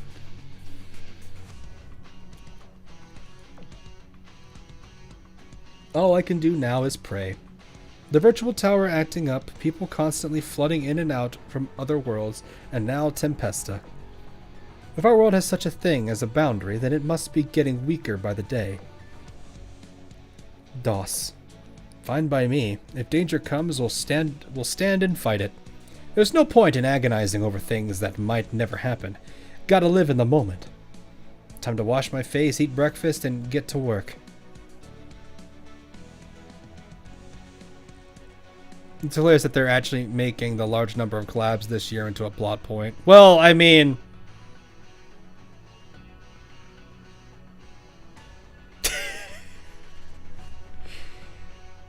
they don't have a lot... They didn't do a lot of story events this year, so... the only way they're going to be able to say, look, we did a bunch of story is to do that. Though, to be fair, it does kind of build into the point about, like, other worlds being connected to ours with all the different, like, universes that are coming to us. So it conveniently works. It's just one of those, like, why would they do this? What's next? An entire Siren mainframe? They just teleport.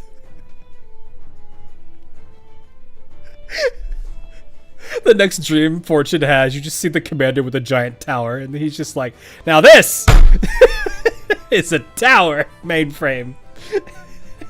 That should help you out quite a lot. So Oslane isn't the multi. Oh no, they've been that for a while. They've been that for probably around 5 years now.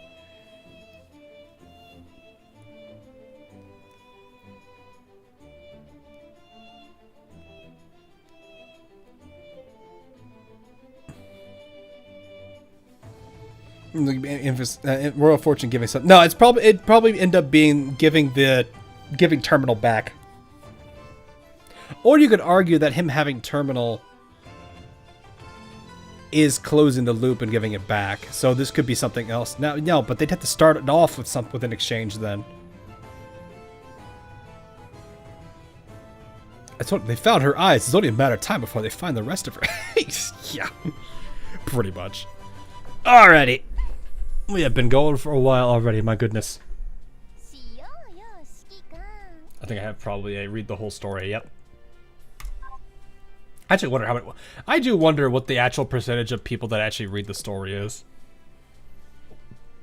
I sadly feel that number is in the single digits.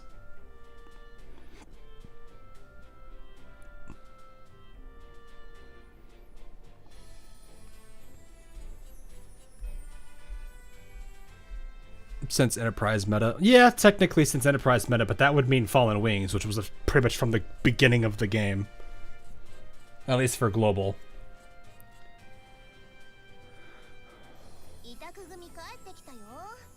Hawk, you know Ian doesn't read. Yeah, that's why I said it's probably in the single digits.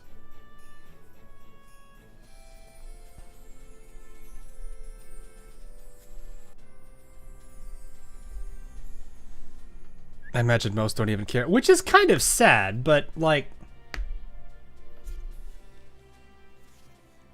because it's like, I really feel like people miss out so much on, like... I don't know, I just feel like you're not really... if you're not really enjoying every aspect of a game, are you really playing it? I mean, granted, not every game has to have a story. But at the same time, I kind of feel like if it has a story, you should at least give it the time. Now, granted, Azur Lane didn't help itself there. I'm willing to at least defend people on that. You know, I'm not saying that people not reading Azur Lane's story are not giving Azur Lane the things it deserve. No, that I'm not going to defend AL's bad execution. It is a good story, but I'm not going to fault people for not reading it. That is all. That mostly because like people are like, well, I can't read 6 of these events because I missed them, and they're not going to archive or rerun for like a year. So I can't fault players for not reading the story because of that, or like, you know, like most of you who didn't know my channel for a while and didn't have, what was it? And we didn't have this at the beginning to work with, or even myself who didn't have this to work with.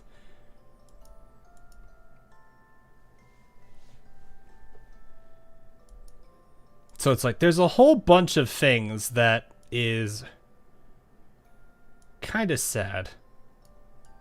Because it's like, I do really wish people would read stories of the games that they play. I know a lot of people don't necessarily have the attention span or the care for it. Those are two different groups of people. I'm not equating them. Coming soon. What do you mean coming soon?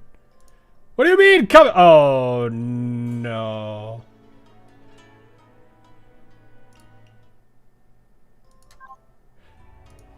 The event's over. Why haven't you updated it yet? What do you mean coming soon? It's already, it's past. What do you mean? You had to change one thing. It's one thing. What do you mean?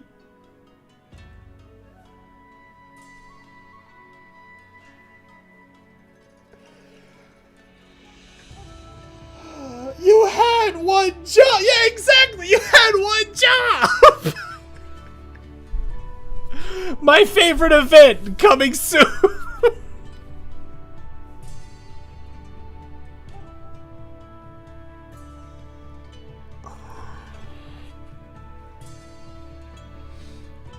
This is me. I keep updating my top. Yep. I guess we all missed an event called coming soon.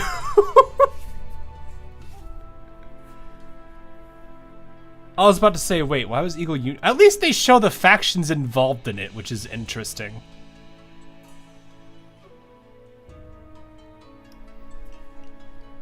Oh.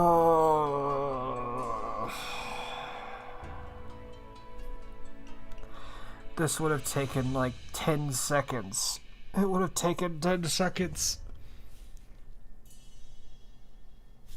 I know, because you guys added this. You can't even make the spaghetti code argument because you literally implemented this like less than half a year ago.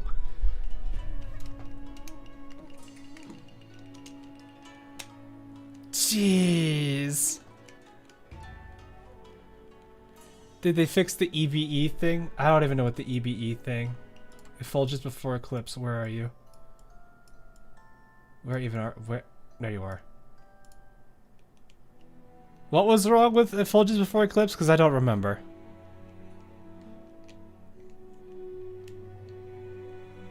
Is there a way to bug report it? It's not really a bug. And I don't even think they're going to necessarily care. They'll update it in the near future. It was 2 parts, I recall. Was it?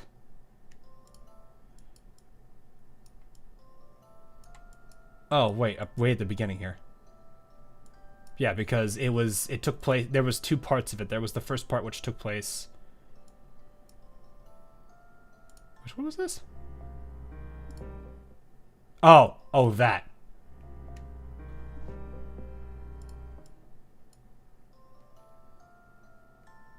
Where even?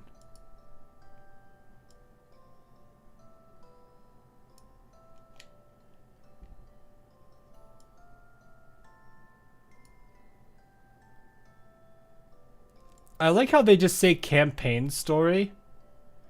And they don't really they could have just said chapter 1, chapter 2, chapter 3 campaign story. I know people could probably make the inference, but still missing. Oh, yeah, that's what you mean. Yeah, cuz there are two timelines in EBE. And one of them is it's like pre-Crimson. It would be in front of Crimson Echoes, right? It's supposed to be right here, because technically some of those parts reference, you know, this beforehand, or like the war game that took place that Nagato had to take care of.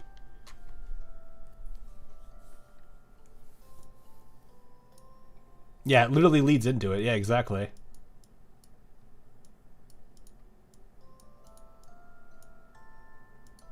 Yeah. So, like, yeah, there's a bunch of things there that are a little questionable.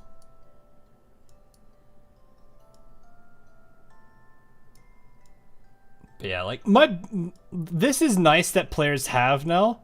I think, unfortunately, this is a case of too little too late.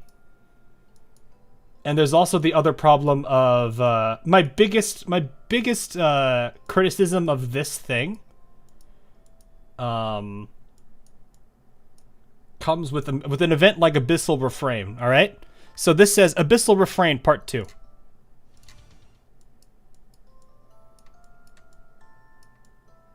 Is this supposed to be Part 2 just because the backgrounds are different? Where does Part 1 and Part 2 start? Is it just because the backgrounds are different? Because if I remember correctly, this wasn't all over the place, but there were certain scenes in Part 1 that were in this first half, and scenes in Part 2 that were also in the other group. Because it kind of jumped over a little bit. You know, should I be making the logical inference that the background changing is Part 1 and Part 2, or should Part 1 and Part 2 be something different? That's kind of where I'm, like, kind of lost, as what's, like, in that case, it doesn't really show it there. Or another one could be, Iris of Light and Dark Part 2 is the same situation. This one's even worse. Where does Part 2 even start? This one is all the same background. Which one is Part 2? Where does it start? What is Part 2? Where?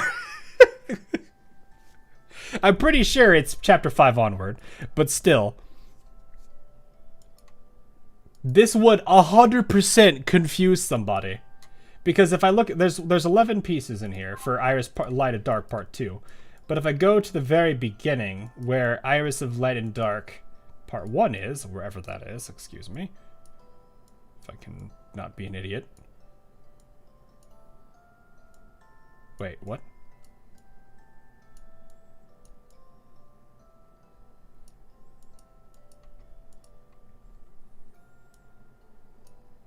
Oh, there it is. Okay, I was like, where is Part 1? So if I go in here, Iris of Light and Dark Part 1, it's the same 11 chapters.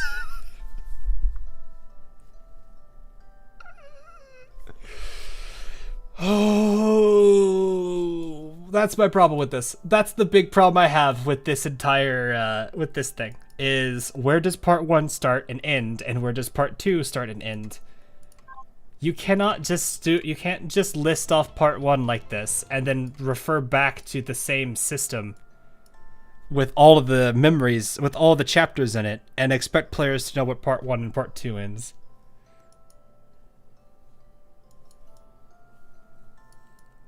Ultimately, what would Part 1 be? Oh, don't even get me started on Effulgence. Oh, that one is all over the place.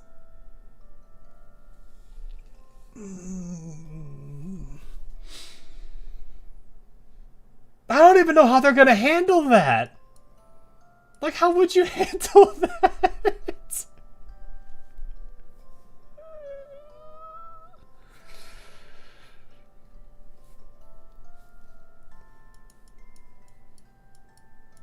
Like, you could get away with it on Iris of Light and Dark, because I'm pretty sure Part 1's chapter 1 through 4 of Light and Dark, and Part 2 is 5 onward. But the problem with Effulgence Before Eclipse is there is no... The chapters are far from chronological order. I think one of the first chapters, if you were reading it chronologically, is like chapter 22 or something. Like, it's all over the place. Show it. All right, hang on. I gotta go back to your messages and find it again. Give me a second to go find it.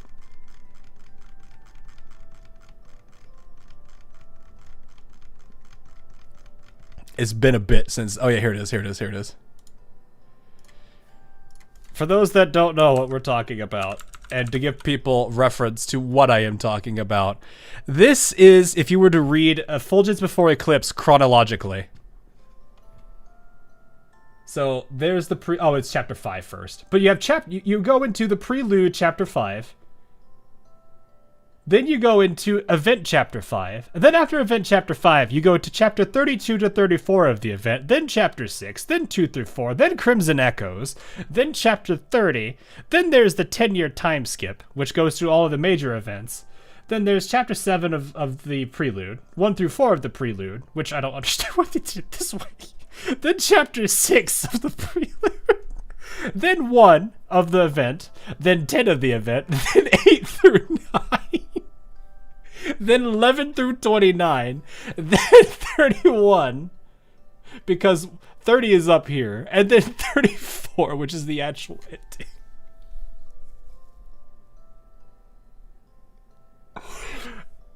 Bigger question. What is part 1?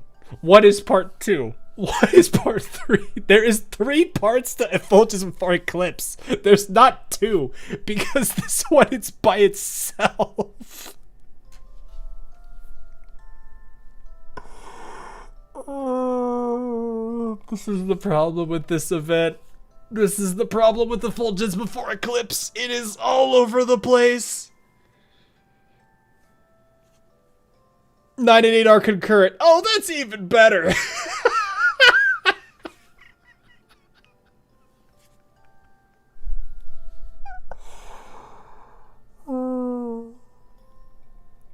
This is part of the reason why I don't blame people for not reading AL's story, but man, does it make me sad that this story is actually pretty decent, but still does this.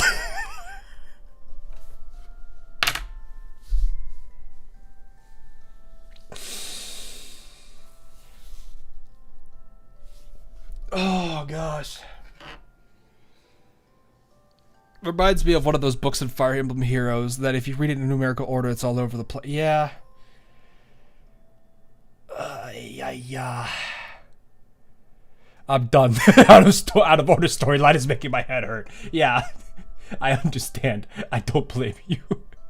It makes it incompatible with the kind of line. Well, no. What they're gonna have to do is like break up each of the parts into their own. So like what they can do here, I will give you an idea what I would expect. So we go here. You know how there's these different tabs for the part. Now granted, I can't access these because I haven't bothered doing the event yet. I didn't do it yesterday. I was too busy farming Uma and forgot about it. Sorry. But there's these different tabs.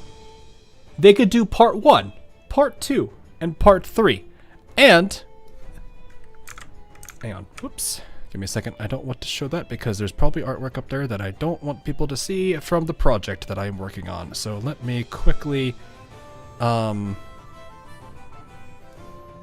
this. Show this. Was there artwork on there? Yes, there was. Thank goodness. Wait, no, never mind. We're fine. But no, what they can do is completely tear all of this apart, including the prelude. Because they have to do prelude part 1 and prelude part 2. They're going to have to rip all of this apart and put it and categorize it into those 3 tabs. I think they can. Is there any No, it's not spicy heart. It's not. I would not let the artists draw spicy artwork if I was going to make a YouTube video for it. Come on now. They would be fine. Also, can I just point out, there's an R missing here, full. I don't know if you have the file for this, but if you do, you might want to go back and fix that. Because now that I pointed this out, you're probably going to hate it.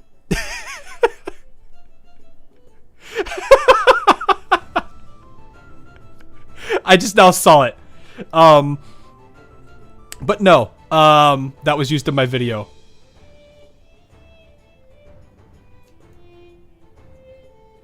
It's alright. It happens. It happens.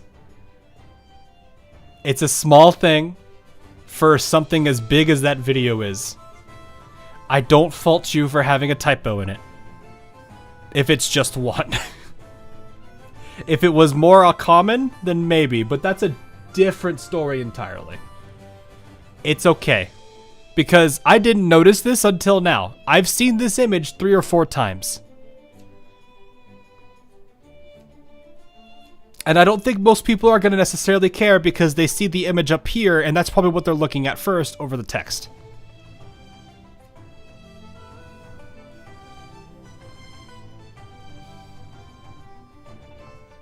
Wouldn't be a YouTube video without bug. Well, some people have good like QA stuff. Those are usually people who have like full-blown editors and everything to help with their stuff. These are people that are normally used to editing videos, not like Full Flow or I, where we're content creators and also editing. We do all of that ourselves. So it's okay. I'm not gonna fault somebody for that. It's fine. Anyway, what I was saying though is they're gonna have to split up the prelude, and then in doing that, they will have to split up they would use these tabs that they have here. This is why I say, I think the best thing they could do is reutilize this, or utilize this UI as their new interface for events, revamp all of the old ones, and have this in the story format that we already see. So whenever we go to an event storyline, we're linked to this instead of that just old-fashioned list that they had.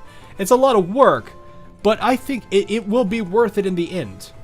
And if they hit the next part tab, it shows that one event by itself or anything else. I think that's one way they could fix this. But they have to be very thorough about it. They have to realize that they're breaking all of this up. Now, granted, we could also be wrong, but at the same time, I don't think we are. The timeline that the lore people have put together over the last 5 to 7 years was for the most part accurate. The only thing that was off was Divergent Chessboard, and I think one or two other things. You fixed it. Nice. Don't worry about it. It's okay. Don't beat yourself up over it. I've made so many issues. I've made so many errors in my videos too.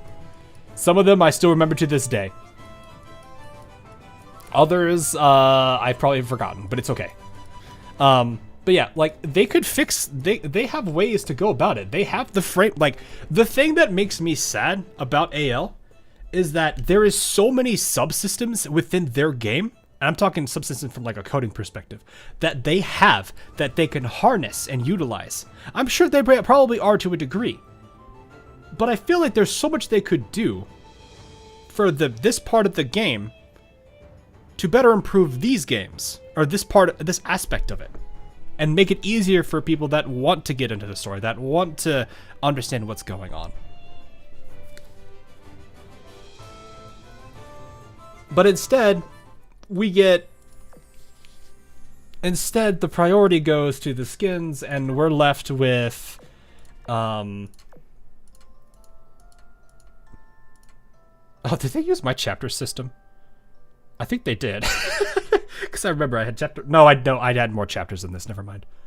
Instead, we have coming soon. A 10-second fix coming soon.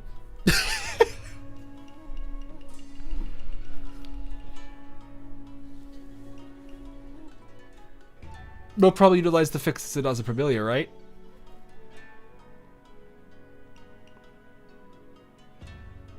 They should just make an anime that adapts it.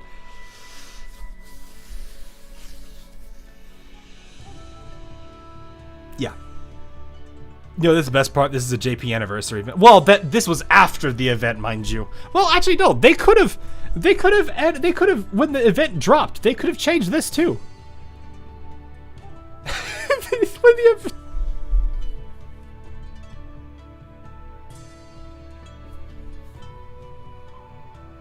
I mean, I'd be happy with just half the budget of Arc Knights.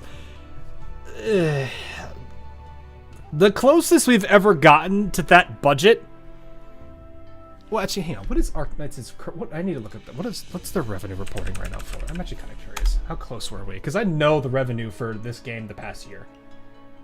I want to see Arc Knights' current revenue standpoint. 26 million. Okay.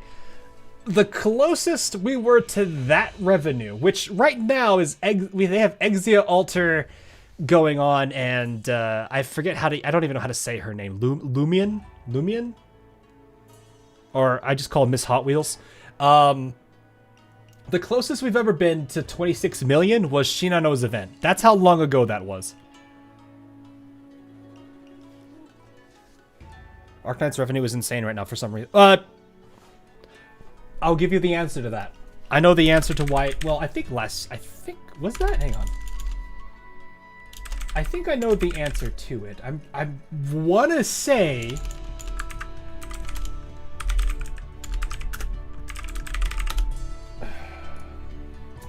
I want to say she released that month.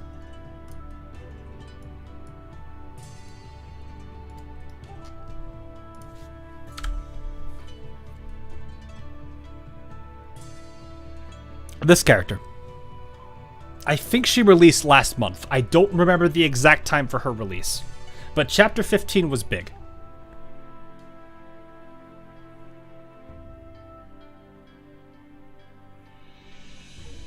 And this character was one of the, like, when she dropped back on CNJP, she has been one of the most, like, highly sought after characters since then.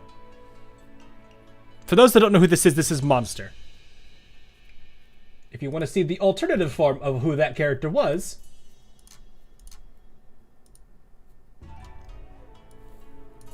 this is also Monster. This became this. If you've ever wanted to the infamous what is it? The Japanizing beam, there you go. Her name is Monster. Yes, Monster, but the E is a 3. The other nicknames for it is Calcit Spine. Her alt form is so much cooler. Yeah, but right now, they have... even this month, I think they're gonna do fine.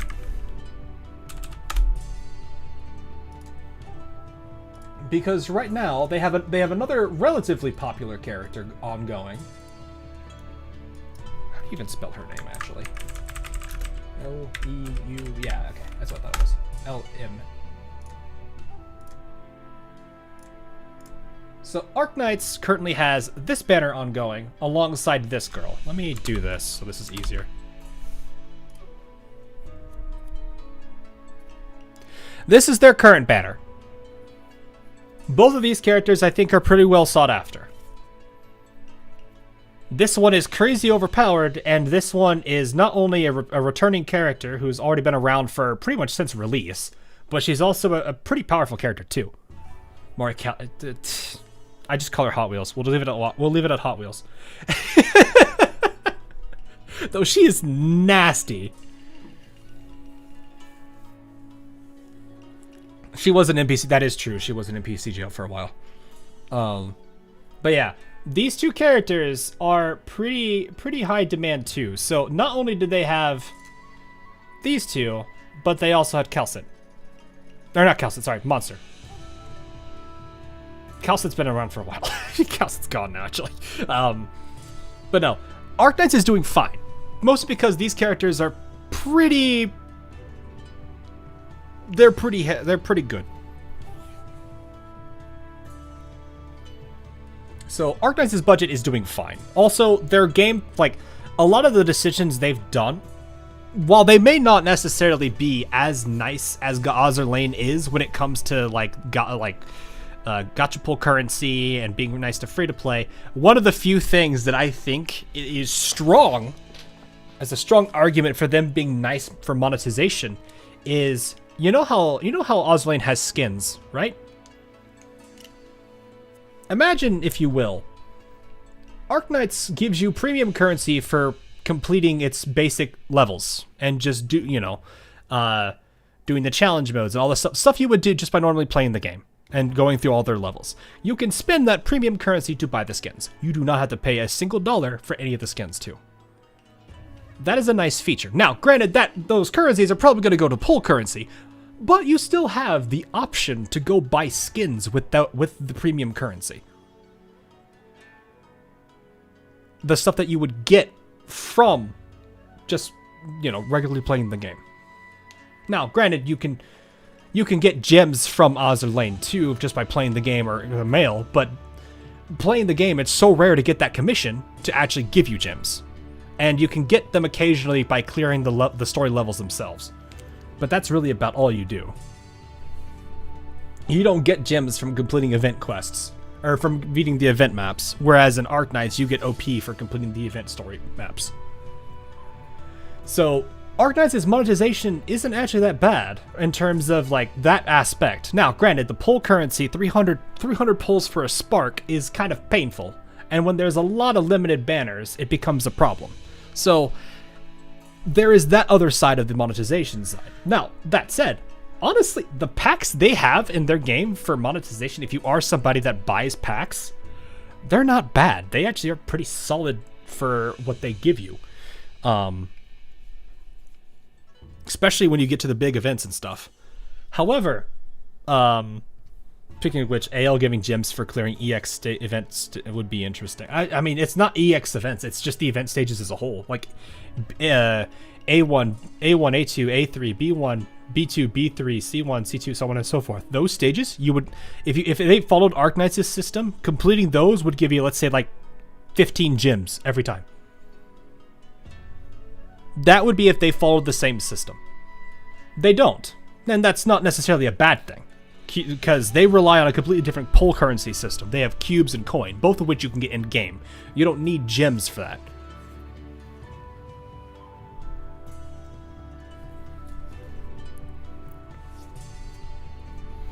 Oh yeah, Stellasora has like 3,000 gems for one pull if I remember correctly. Yeah. Arknight's is 6k for a 10 pull. I think if I remember the numbers correctly, but the overall like weekly income is not that bad. I think between Annihilation, dailies, and weekly, I think you get roughly around half a 10 pull a week. I might be off. I forget what all places you can get it from. If there's an event going on, that's obviously going to be much faster because the OP is not worth the same as Rundum, so it is what it is. Oh, hi, Yummy. How you doing? But yeah, now that we've had our discussion about Arknights versus Azur Lane, oh, hi, Celia. I know why you're doing $1.01. But yeah. A lot of, like, the thing that I like is how a lot of different games are exploring monetization things. Now, granted, there are clearly bad decisions. We've seen that right now with Stellasora. We don't have to talk about that one. But Azur Lane does have good aspects of its gacha that makes sense. Obviously, the cubes and coin being completely separated from premium currency to the point where you can get these without needing this is a good thing. However, it doesn't stop you from using this to get these. I don't have a problem with that. I think that's okay. Was lurking, then the guy, but then these guys name dropped me. Oh, I thought they were talking chips like... I thought they were talking these. I thought they were talking these, not you.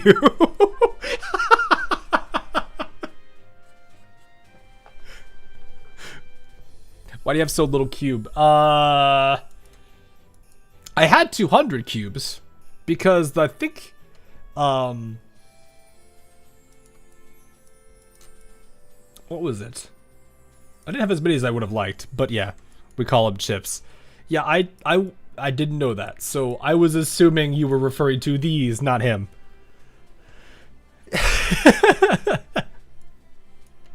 Chips is overabundance. I mean, I don't need them as much.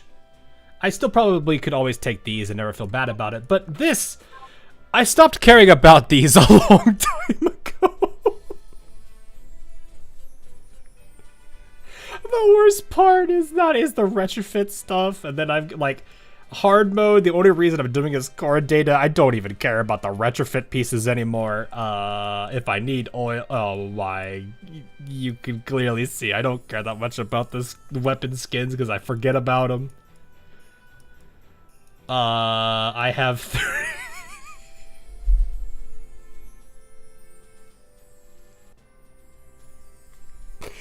I'm just sitting on 32,000 oil right here in this supply box. Oh yeah, the minigame from a while ago.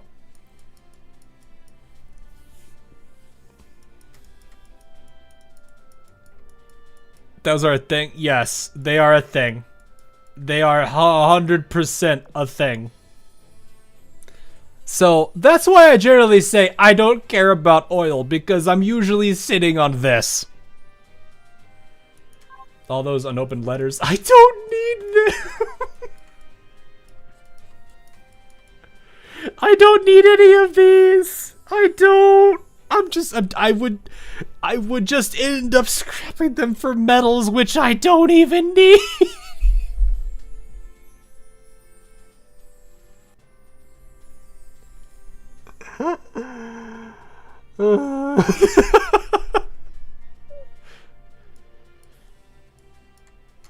I mean, like, that's kind of the thing. Like, even some of, like, the lower tier ops, I think I actually need some of the...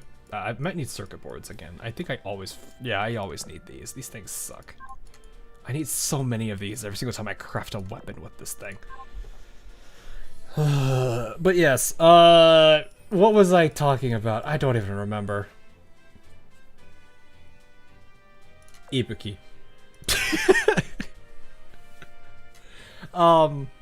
No, like, it's the games have different monetization things. That's fine. It's not a problem at all. The problem with the problem that separates Arknights from Azur Lane partially is, one, the games are so fundamentally different, yet both of them treated their games very differently. Arknights could have gone down the auto path and let players just auto the levels as much as they, you know, and not really think much about it, but they took a very different approach to their game.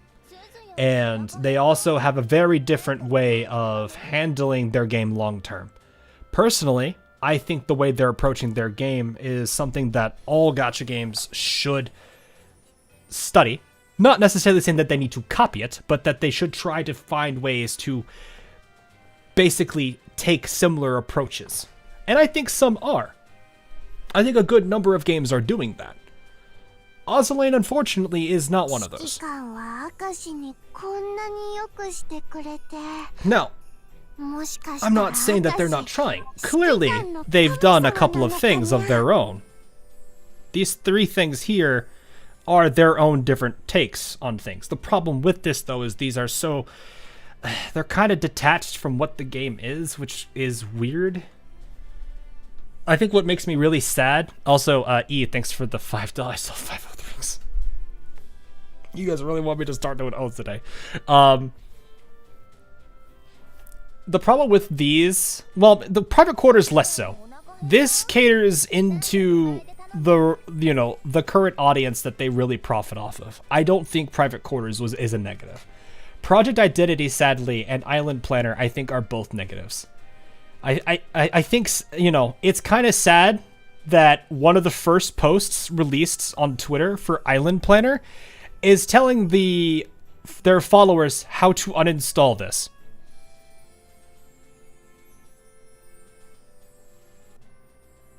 That really doesn't feel good for me. I don't like that. It makes me sad.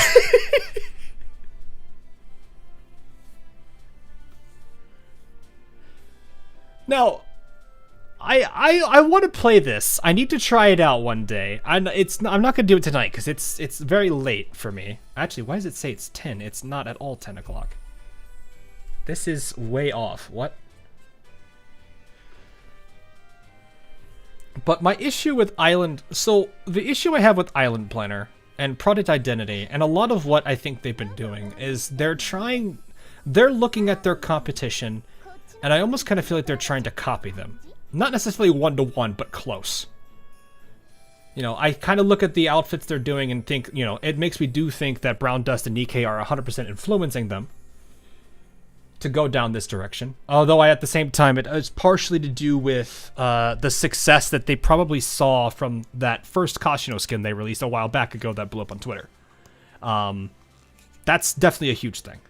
And while, yes, it's fine to chase after profit, it doesn't necessarily mean it's always the best thing to do. The bigger problem I see with these other modes... Now, I have to play Island Planner mode to get an idea, but I have a good feeling that I know what competition they were looking at for these two. Oh, yeah, also yummy chips. Look at these stat lines. Don't ask why they are so dramatically different from this. I have an idea what competition they looked at for this. And I'm pretty sure a lot of you do too. The bigger problem with this mode and Island Planner mode is that there really isn't an incentive for people to play these. Arknights has an approach on this where they don't punish you for not playing it. But if you do play it, they give you a good amount of stuff for the main game as you play it more and more. Ale doesn't do that with this or Island Planner from what I've seen.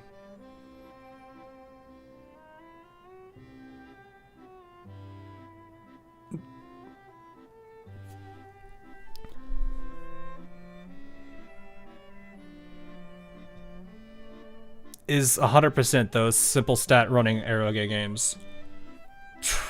Kinda. This game mode came out, what, 2-3 years ago? And there was a game that was in very high popularity over in JP at that time. I wouldn't be surprised if Uma Musume had some pretty heavy influence on this one. They wanted to take it in their own approach, and yeah, the stats do matter for your ending.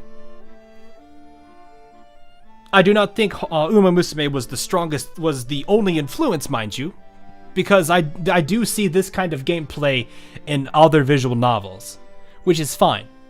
Like I said, I don't mind this mode. This was the funniest run I've ever had in this. I almost don't want to reset it because of how ridiculous these stats are. Island Planner has affinity boost items.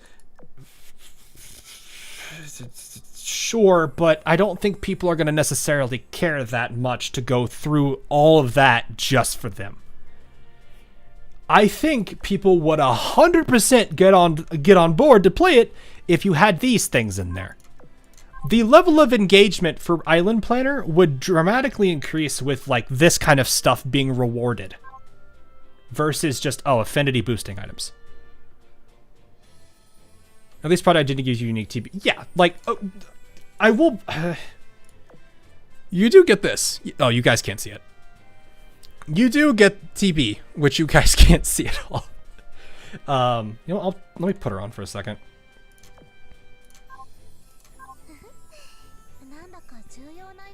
You do get her, but for a lot of people, they're not looking at this. What they're going to want more is what they spent all of their money on, or at least a good majority of people spent their money on, which is going to be these. So yes, while TB is nice, and I do like it too, I think people are going to be focusing on these over TB or Oshina. But what I mean, so that's why I'm saying, like, both of those game modes, they're nice little things. I like them. I actually enjoyed them. I'm probably going to enjoy Island Planner a whole bunch because it looks like Stardew Valley, and I love Stardew Valley. Is it going to be perfect? Is it going to be bugless? Probably not. I don't expect that to be the case. It's a gacha game. And this is something completely out of the left field for them. But it's a case where it's like, I don't think engagement in these two game modes are worth the dev time. Unless they really, really give people incentives to go and play it. I don't think affinity boosting items is going to do it. Actually, where did TB come from? It's an AI that was created during Operation Siren. It's technically a way for them to introduce this character into the game. Operation Siren's... TB worked as basically an assistant for you during Operation Siren. That's how she came in. There are a bunch of parallels to her being Observer 0, but nothing has really advanced on that plotline yet. But yeah, I don't mind at all these game modes existing. The problem is, I do not think that the general audience for this game is going to be super invested in Island Planner. Some will probably play it. A good number of people will probably actively play it. I might like it too. I don't see an issue or a place where I wouldn't. But when I look at what I think the general audience is going to be, which we talked about earlier, is going to be the people that show up for the event on day one, buy the skins, maybe play around with... Brampton's being cute, leave me alone. They would mess around with these, maybe do a little AFK farming, and then my assumption would be a good number of them would probably stop logging in after day 3. But they paid money, they give gems, they buy the skins, they enjoy this content. That's what they care for. These people are like uber casual. The problem with a lot of their designs right now and the audience they have is they clash. Operation Siren demands everyday meta grind. This song gets me copyright claimed. Operation Siren wants you to farm it every day for the meta. There's also the initial grind every month for all the resources that come with it. Event grinds, if you want all the nice stuff in the store, including the character you don't have if you're a collector type. Maybe you want the weapons, the Malficers that are here, the chips if you need it, the blueprints. All of this, you have to grind pretty heavily every day. Or at least a huge burst of it. So you have those 2 grinds, and then you have this, which is a pretty hefty grind for all the stuff that comes from it, from what I've heard. There is a level of FOMO in this too, from another complaint that I've heard from it too. You have these 3 games that exist, but don't give a level of engagement for players to actively play the game. That's my biggest concern when it comes to gameplay too. And that's part of the reason why I'm kind of a little bit confused as to what Ale... that's why I kind of feel like Ale is just kind of experimenting with stuff for gameplay just to figure out just to find something that works. Don't get me wrong, I think these are fine. I like these. It's just, I'm a little bit worried about... It kind of feels like they're a headless chicken running around with, spilling everything everywhere. That's my biggest concern when it comes to these. I think what my biggest thing is this has a lot of potential. I'm not saying it needs to 100% be this. Oops, sorry. In fact, we could... Oh, I can't leave because the Meowfisters are searching. Well, I mean, I think I can, but it... Okay. What'd you give me?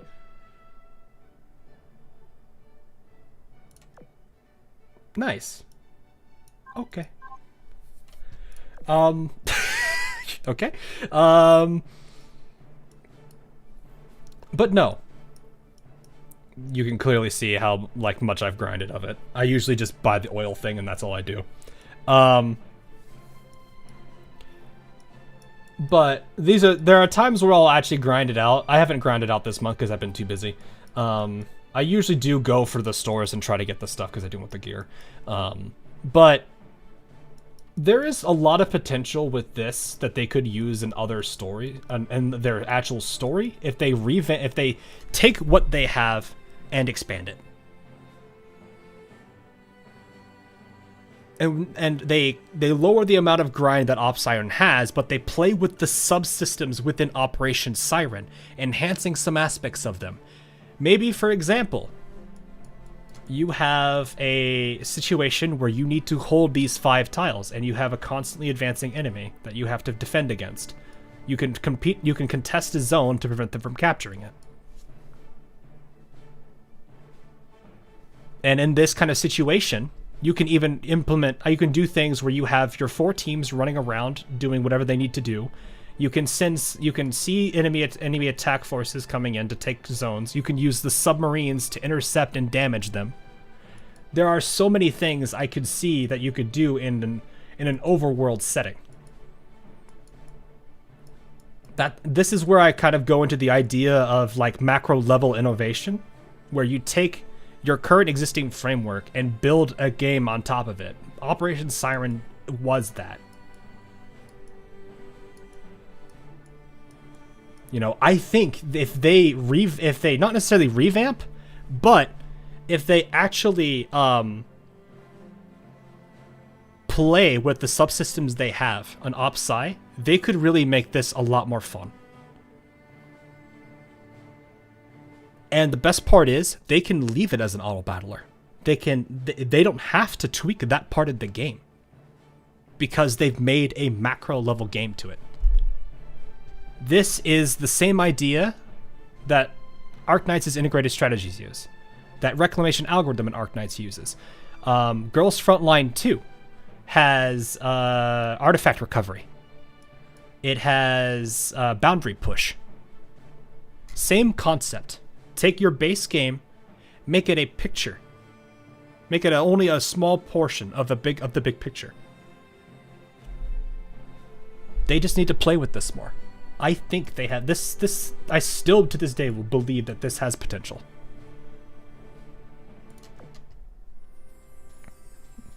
So, I don't know. Will they do it? That's on them. I can only give the suggestion. That's all I can say to that. The problem is, they have to find a way to get the casuals interested in playing it. And I think what also helps too, is they can take their events, curate Operation Siren to play into the story. Rose Tower. Remember what I said about you have to hold a specific point, and you can contest zones to prevent them from capturing it. Think about Rose Tower's story, how it was one last hold of defense, or a defensive hold.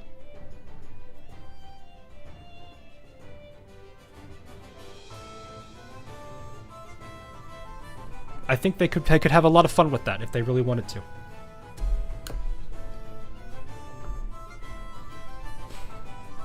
That's what I would like. That's something I think would be really cool to see when it comes to innovation for Azur Lane. They don't need to completely make a new game. I think they have, like I said, Operation Siren, I think, is a step they could take. I don't know. Will we see it? I don't know. Maybe I could do something like make a proof of concept or something and let people kind of see how it is. I don't know.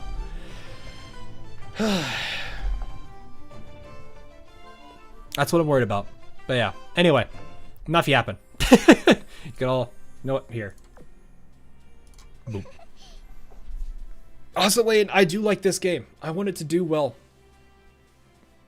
I don't think that and while yes, fan service and these skins make them money to stay afloat, this isn't a long-term solution. It's not. I think all of us would probably agree to that. It'll always get the money, but I don't think it's eventually going to be a diminishing return situation.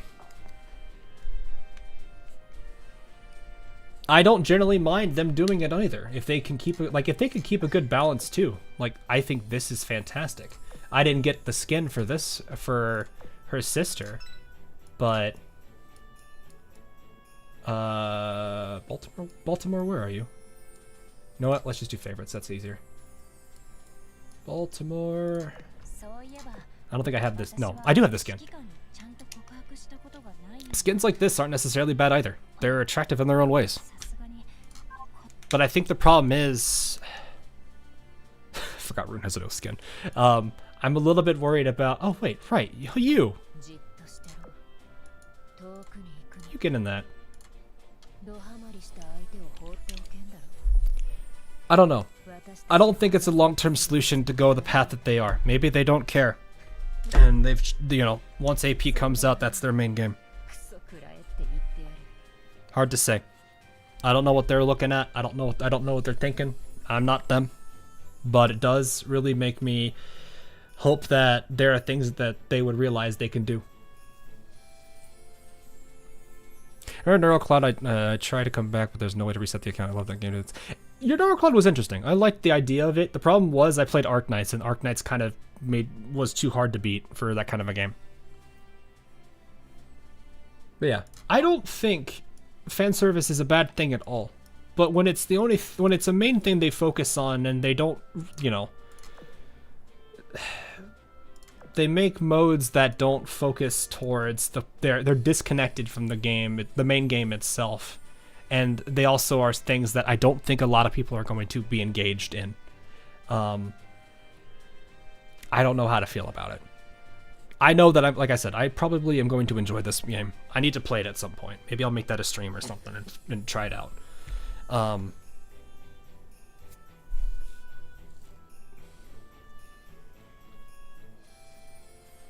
Mixed sex appeal is the main selling point. It seems very common, so it must work. Yeah, but I don't know.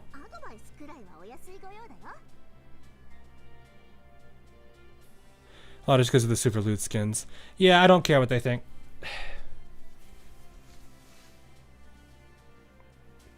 Like I said, my attachment to this game is very different from the average player.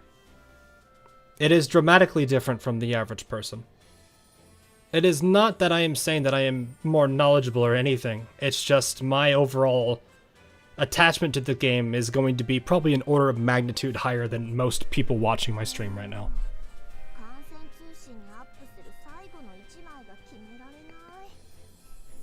So, I do think that this isn't the right way for it to go. It will survive on finances, but it won't survive in the right sense. So, that's what I think is the unfortunate side of it, is just watching it's almost as if I feel it's a slow death. The problem is, it's like my logical conclusion I unfortunately have nowadays, and this is one that I think is a bit of a hot take, but it is that relying on Gooners is a double-edged sword. Sure, it does well on finances, but you get a bunch of people that don't necessarily care about the core identity of the game and just want the very thing that they're here for. It financially does work. But your audience changes. And when your audience changes, it bifurcates your community. And then you have a lot of very concerning things that pop up. I am not saying that this stuff needs to disappear. It's more of just, I think they really need to reevaluate themselves. Skin people will also complain like gameplay people complain right now. Yeah, I know. But the problem is, let me give you a better idea. What's to stop me from, if people don't really play this game, like if I'm not really that interested in the game and I'm just here for the skins, why should I bother downloading this game, logging onto it daily, when I can just download the PNGs off the wiki, when I can just wait for somebody to make artwork for all of these skins, to go that extra mile for all that animation work and everything that they could do? Why should I get invested in this game when I can just rely on the content from the community that probably will save me more money than buying the skin it myself?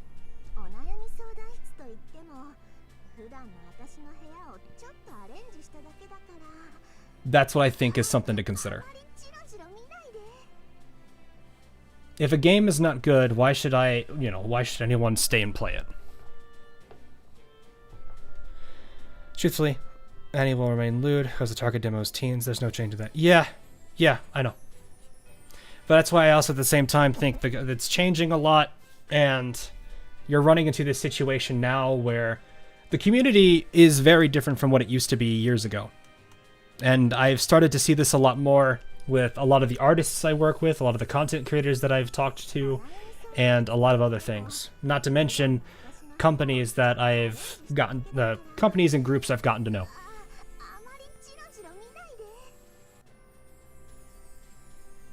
You know, the community as a whole is taking a very different turn from what it used to be years ago.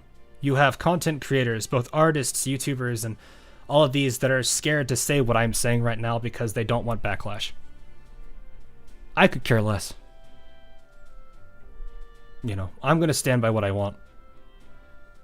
I enjoyed the loot skins, read all the lore, play all the game modes from EX hard and hard mode, control the skins, not being alone on. Wait on. Play all the game modes from EX hard to island planner and all the other modes too, and I'm pretty comfortable with the looter skins. Not being alone on this, though I think it would be better to have good everyone play. Yeah. Like, I'm fine. Like I said, I'm fine with it. I don't mind this kind of stuff existing, but I feel like when it's, you know, if the game is not really that strong as a reason for people to stay in, then you're not gonna be able to maintain the player base that are, you know, that are brought in by this. Yeah, you might get them for a bit, but they might not come back because what's the point? They can just wait. And when you get other games that are going to push their boundaries too and try to follow down this same route, like how, you know, Girls Frontline stuff is definitely up there too. It's not that it's a bad thing, but it is definitely pushing it to some degree on some aspects. People may like that. People may like other games that engage players more, but at the same time provide that nice service as well. That's what I worry about, is that AL is not going to be able to compete, even if they do go pretty hard on this. Uma Musume is what Azur Lane used to be. So, the idea, yes, is similar.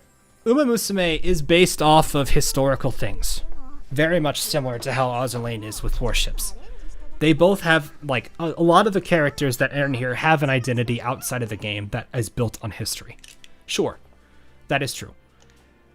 Uma Musume's gameplay from the start, though, was rather interesting and engaging. Everything was a lot more easy to access. People understood, were able to pick up things a bit quicker. Now, granted, there's obviously the harsher monetization. I'm not going to ignore that. But it's still that aspect of, like, you know, you have those, you know, there are things about Uma Musume that they're doing right that AL doesn't do. But it's also, it's a dramatically different game, you know, and the community of Uma Musume, I do feel to a degree, is very similar to what Azur Lane was years ago.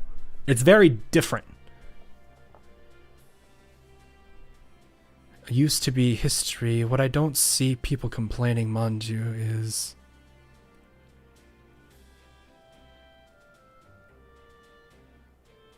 Nothing. Wait, what? I'm not sure if I follow what you mean there, man.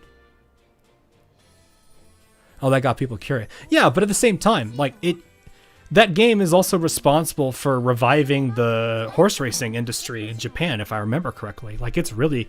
It had a lot of things that it did, and I think to the same degree, Azur Lane was a good, like, step into that world of history too. The problem is, I don't think as many people that play this game now necessarily care about that. The identity, the like I said, the community and the audience of Azur Lane has shifted because of where this game is catering to. It's, again, not a bad thing if they're chasing finances. I understand that perspective because it's a business. They have to survive in some way, shape, or form. They've got a new game that Manji's got a game they're working on right now, Azur Premilia. Obviously, Yostar's off doing their own thing too. Yongshi, I think, has Aether Gazer. I think that's them. I think. But it's all of those things, yeah. Like, it's, you know, they all have their own different ventures they're going after. Azur Lane is an old game, absolutely. Other things are looking for something else or something more. Well, the thing is, Yummy, for me, it was they were already trying their best at a lot of things that they were doing, and then they stopped. And they basically whiplashed me in another direction. That's kind of why I've been sitting here thinking, like, you know, I hate it. I'm at this position now where it's like, you know, do I let them continue going down this path and just leave? You know, I like this game, but it's one of those things where I'm like, I don't want to keep giving it content if it's just going to keep going down this route and, you know, being stuff that I can't necessarily be the target of anymore. I hate it because this is a game I've been playing for 7 years. And before AL2. If they are, that's like, we're not anywhere near that. But no, like, games can survive off of that. So, I don't know. Also, the maker of Epic 7 just released Chaos Zero Nightmare, which is very unique. Yeah, I do want to try that game out too. I think it'd be a fun one. But yeah, like, I have nothing against, like, the Gooner audience that exists. But at the same time, it's one of those cases where I'm like, the game's direction has dramatically switched and whiplashed a lot of players who weren't here for that originally. And it kind of creates this situation now where I'm like, you know, I have such a long history with this game, and it kind of makes it sad that I'm looking at this, I'm basically asking myself this question. So, it's rough. Yeah, Celia, I think you're the one that sent me a video on it, and it piqued my interest back then. To be fair, Girls Frontline 2 is out, while Girls Frontline 1 is still being produced. Oh, no, that I know, yeah. That game's 10 years old, and it's still pumping stuff out. I think what I mean more so is I don't think AL, like, if AL2 is a thing, I don't think we're anywhere near that thing coming out. Not to mention, I don't even know what they're going to do. The problem also at the same time is, you know, are they going to return to their roots, or are they going to stick to where they are now? And if they stick to where they are now, then AL2 is not going to be the same game as it was on launch, as it is on launch, as AL1 was at launch. Because much like you, M-Dog, much like you would say, like, there are people on Facebook that had those comments on me. I've had JP players agree with the points that I've talked about. I've had CN players also similarly agree. Everyone, I'm honestly convinced the community is split. It's a bifurcation. And it's kind of sad, too, because I do kind of feel both sides are at each other's throats, and it makes me sad to see it, especially when, you know, the targets of such, like, toxicity are people who have been, like, loyally pumping out content, be it, like, artwork and stuff for this game for years. Some of the artwork ends up in their art books. It's really sad to see it. You saw the JP players saying that. I saw JP players also saying the same thing. So, like, it's the same way. It's gonna be both directions, man. Like I said, it's a bifurcation. So that's what I worry about. And that's kind of why I'm, like, sitting here at this point thinking, you know, should I let AL just go down its own path and just leave it be? Oh my god, you got the login? You were out for... I knew you were out for a long time. Like... That just goes to show that too, huh? And it's kind of sad too, because it's like, there isn't much we can do, though. We can give feedback. You know, they ask this stuff. That's why I'm working on, I have to finish that video out. The problem is I have two projects at the same time, and I'm having to juggle between the two of them, and that's not been well. But it's been a case where I've been in this mindset of, you know, maybe it is just time to let it go. So I doubt we could change much even if we banned it. Yeah. That's why I'm like, I don't know what to do. And it's sad too, because I know a lot of you rely on me for lore. You know, Full Flow, as Full Flow is saying in chat, he made the other like lore in a nutshell video, and man's not logged in as anyone days. That's not the bash you or anything. It's just, I know your interest in the game has died. Not necessarily to the point where you don't want to play it anymore, but to the point where you're not really as active as you used to be. And that's kind of like what I worry about with me too. Is that all the OGs and all the people who kept this game going for as long as it has, in terms of providing the niche content that we do, are slowly dwindling out. Like, I think one of the most terrifying things is looking at, like, the content creator space for AL and seeing how barren it's become. You know, that's what I worry about the most.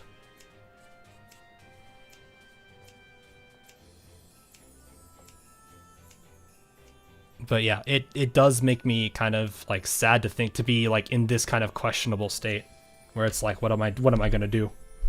Because I know one of the main arguments a lot of people are going to use was it was always this way. It really wasn't.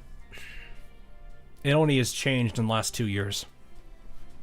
but I can't change that decision. I can't do anything about it. But my next few are stuck. Okay, stuck in editing phase. Sorry. So you inspired me to play AL 5 years ago. Yeah, content creators, be it artists, be it writers, really anyone that makes content for the game. It doesn't have to be YouTubers. They can be the main reasons people get into games. And if that space dies out and dwindles away, and it's only artists, then you know, it only weakens the community. That's what makes me sad. But, you know, the game's 8 years old. What do you do? Not trying to be like Doomy or anything. I'm not trying to. But, yeah, this is kind of why I've been in this like conflicted state for, oh gosh, over a year maybe. Time to be a Blue Archive lore person. Oh god, that's another can of worms I have to open up. I mean, I thought about doing Arknight's lore too, but then Terrastorian does such a good job at it. I 100% recommend him if you're curious about Arknight's lore. He's a very good content creator for that. There's a lot of good CCs on the Arknight space nowadays too. There's a lot of really cool people over there. I don't know much in terms of the Girls Frontline space. I'm kind of a guy that showed up halfway through that. So I can't really speak for GFL. Uma Musume, I've not caught anybody's streams, but I know there's a lot of interesting people that make various types of videos and stuff. But yeah, play Nikkei and see how much the story has been surprised. My only problem is the temperament I've had from this game's evolution into the direction it's going now has kind of like black-pilled me out of Nikkei. I don't even want to consider Brown Dust 2. Like, as much as I might be okay with it because they focus on those elements too to make them better, I'm in that mindset where like those directions of games have just black-pilled me into them not being good.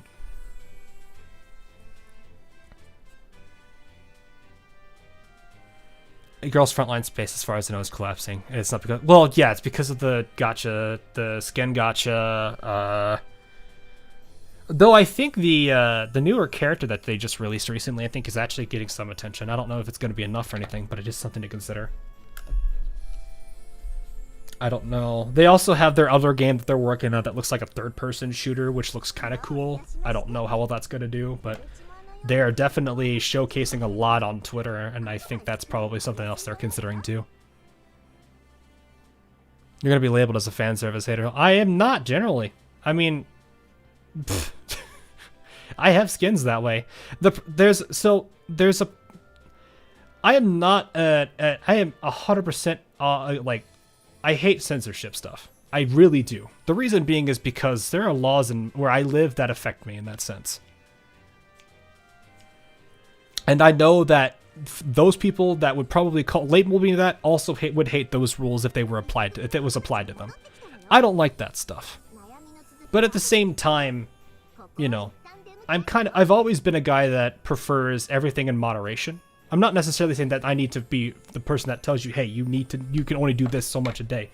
I do think there should be some, you know, people should try to moderate what they do.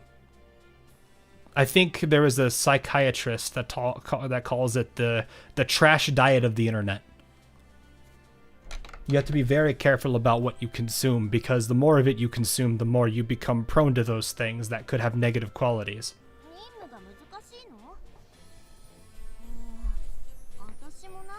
So, but yeah, oh yeah, there's another point. Fan service hater, one of my favorite characters in Wuthering Waves is Cantarella. Yeah. But yeah, it's...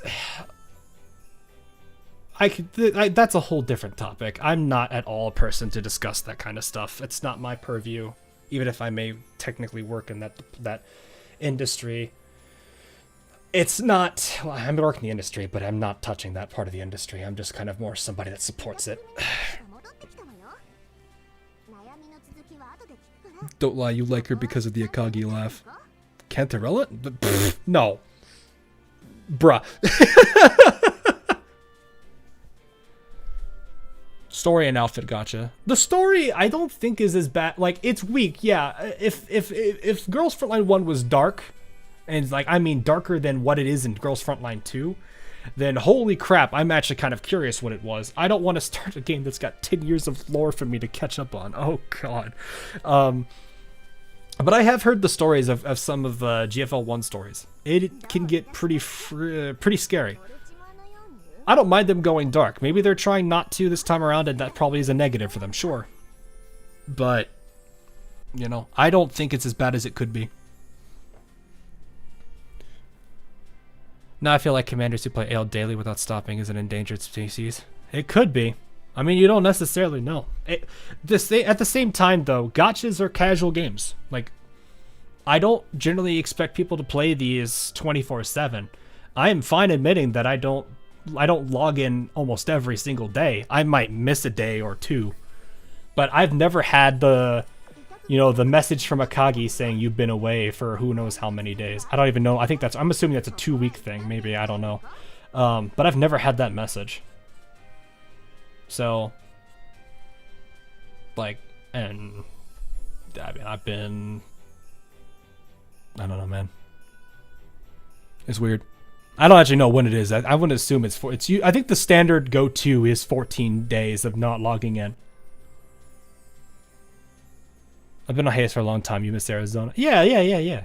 But it's like, you know, a gacha game, yeah, it does have a character collector element portion of it too, and I'm more than certain that people are probably just simply playing it to collect characters.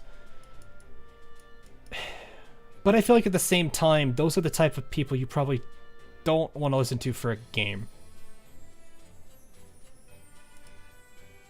Like, you want to consider that the nature of your audience too. I do think the older veterans should at least have a bit more influence on it, but money talks. And that's probably something we can't do much about it. So, it's alright. You know, I've enjoyed AL for what it is. You know, the people that I've worked with at YoStar, a lot of them were fantastic, hilarious people to talk to, get to know. Intern was fun to work and make videos with on AL. Yes, he did help in some of them. As much as I don't want to think about it, Jingle Shells was one of them. After all, he saw the script and I put it in the video after I got permission from him.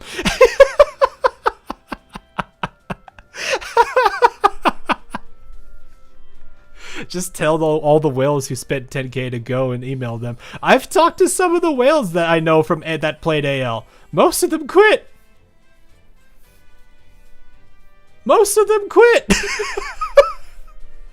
They've moved on to greener pastures.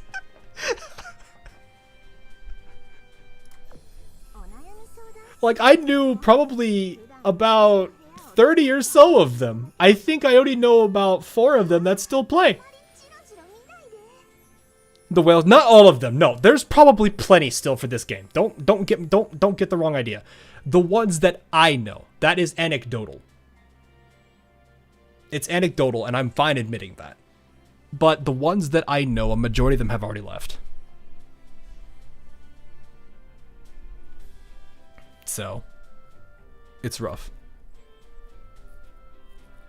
Jingle shell. You want me to push the conch there?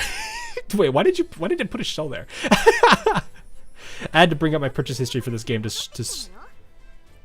support because they asked for it. Wait, really? I mean, I can't really talk. I mean, back when I was like starting out on YouTube, you know, I supported this game quite a bit. To where it was tough when I first started because I was still like a broke college kid. I didn't have any money, so every now and then I would be able to scrape, you know, $30 to buy something for myself. I would go and get the lucky boxes. So when I could afford to buy stuff, I did. And even then, like, I didn't buy this skin when it came out. I bought it last year when the what's it called?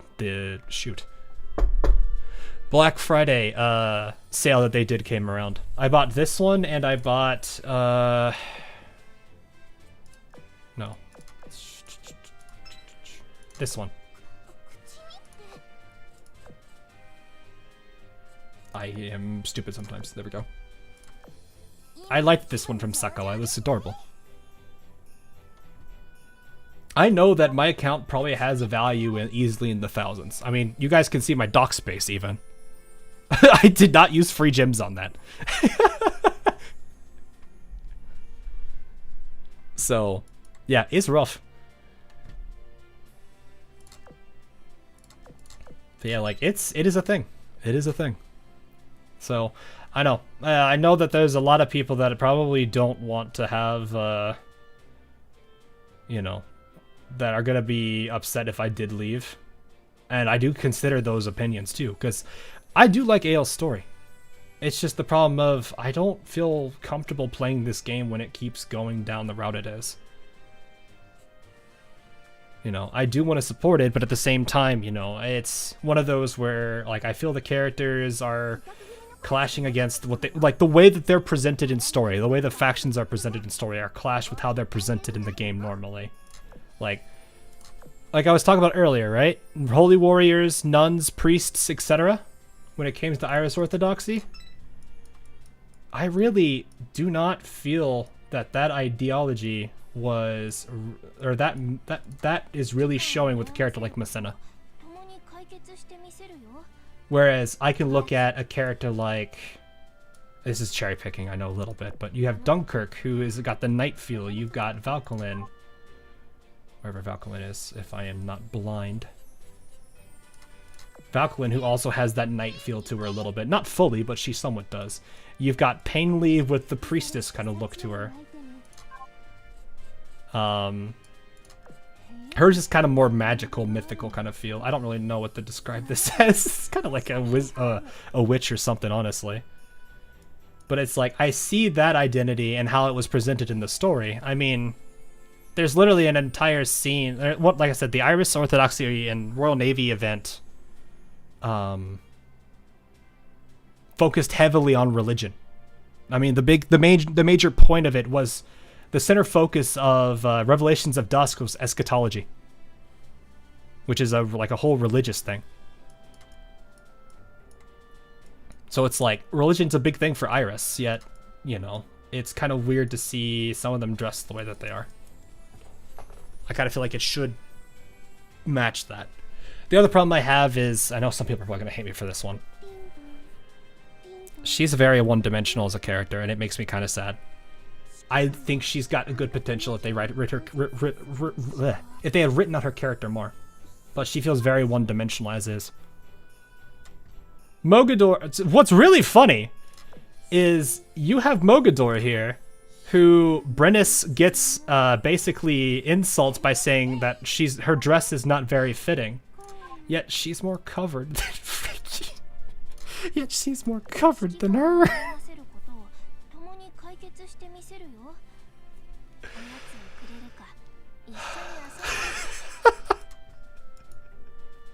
I mean, you could make the joke probably. Well, there's some dialogue lines in her that kind of conflict against it a bit. Brennus herself, you could even argue, goes that route too. Like, you know, I make the joke that in one of the collabs, I think they made fun of Implacable for dressing the way that she is as when she says she's a nun, and I'm like, they're aware, they know what they're doing.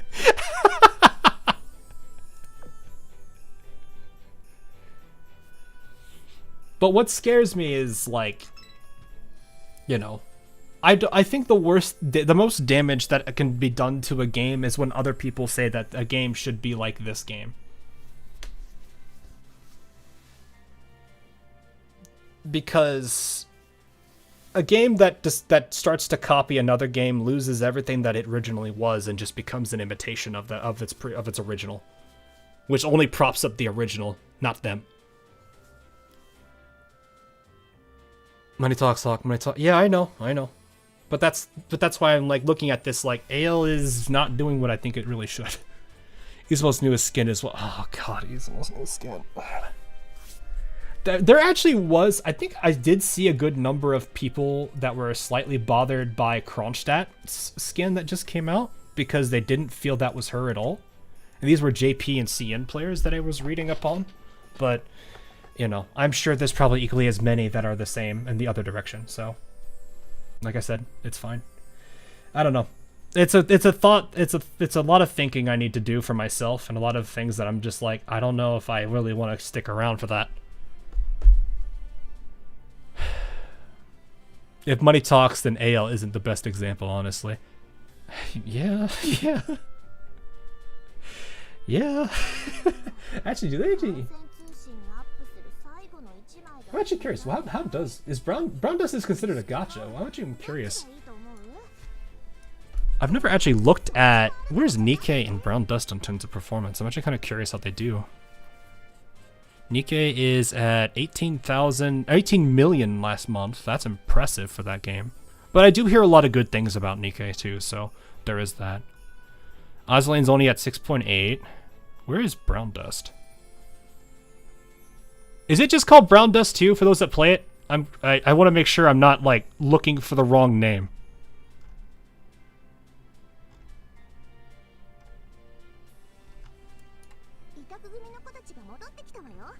Nikkei will probably spike due to 3rd anniversary. Brown Dust 2. Is it with 2? Am I blind? Are they not here? Snowbreak is at 1 million? Ooh, they are dropping hard. Holy. Eminence in the oh, there's this. Wait, there's a gacha game for Eminence in Shadow? Not that I'm interested in playing it, but that I liked that anime. Actually, where is bro? Hang on, I need to. Do they not? Are they not tracked? Hang on. BROND. Oh, they are.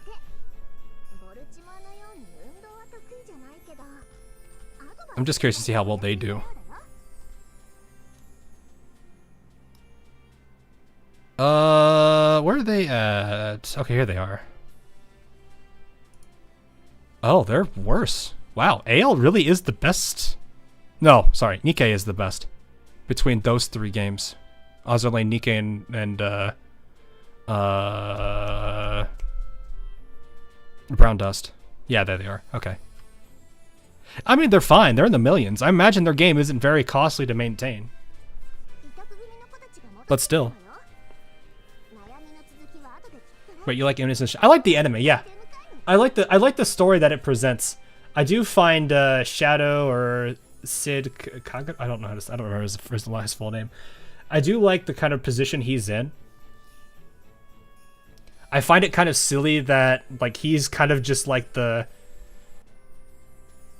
He's playing along and just doing whatever he feels like doing, but it ends up becoming the way that the world is. And I know there's probably more to it, and the people who follow it more than I do probably know the answer, but still, it's really funny. People just call it cringy edgelord anime. It is. It 100% is. Like, the guy has Chunibayo syndrome at, like, 100%. But it's still funny. It's like, I have no problem with that.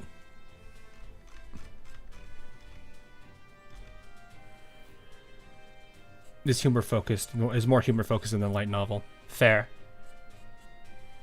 It's more he's genre savvy. Yeah, you know, that's a good point. Dropped from 9 mil to 3 mil. They did? Where are they? I've actually not looked at them recently. I know they're not, like, there's a lot of negative connotation around Blue Archive. You know, I know there's a lot of people that there's a lot of content creators I've talked with that see that I play Blue Archive, and they ask me what I like about it, and I just simply tell them I'm a story guy, and they I think a lot of people when they like get to know me, especially other creators, they realize that I'm a very different audience. And I know that kind of changes their perspective of how they view Blue Archive. Is that enough for them to start playing the game? No. But I generally tell people, like, the best thing I will say for Blue Archive, if you're wanting to enjoy a good game, I wouldn't say that's it. But if you want a good story that'll have you laughing and sometimes on the just generally having a good time and laughing, Blue Archive does a good job at it.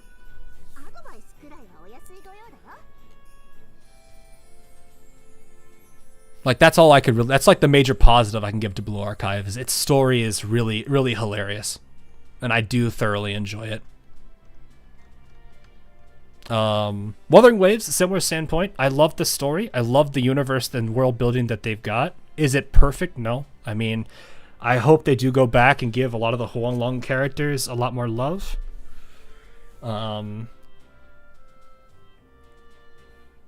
Especially the ones that are kind of just like non-existent. Like, what, 2 or 3 characters I think that are in their roster right now. But it does seem like they do care about their game. And it does seem like they do a pretty good job at keeping people engaged in it. I do thoroughly enjoy that game. It'd be one I would stick around with. Blue Archives of gameplay is very bad. Yeah. But that's like the thing too, is like its story and character, and the way it goes about writing its characters, the way it goes about keeping its story lighthearted, but also balancing it with a sense of seriousness and also some level of stakes, is a huge props to their writers, and just how they go about handling their characters. I think the way they handle the characters too is pretty solid.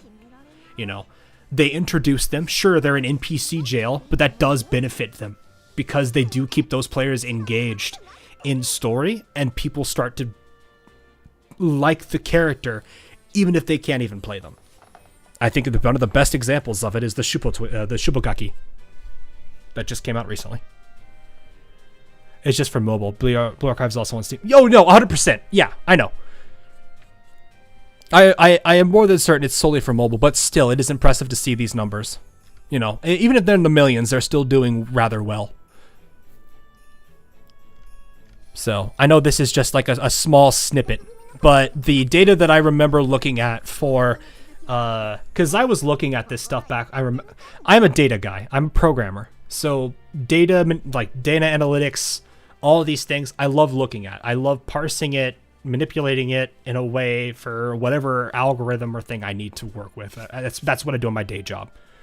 So I always like to look at data.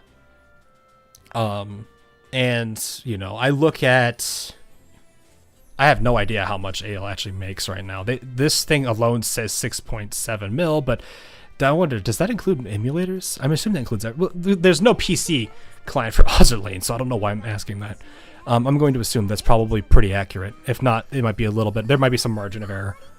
But yeah, going from like 31 million to 6 million in game revenue is a little scary, but I know that they have a lot of revenue outside of the game. They have figures, they have all the merch that they have. I've got a lot of merch myself too. I've got Y Shores cards, I've got the oil mug that I've been wanting ever since they introduced it like 4 years ago.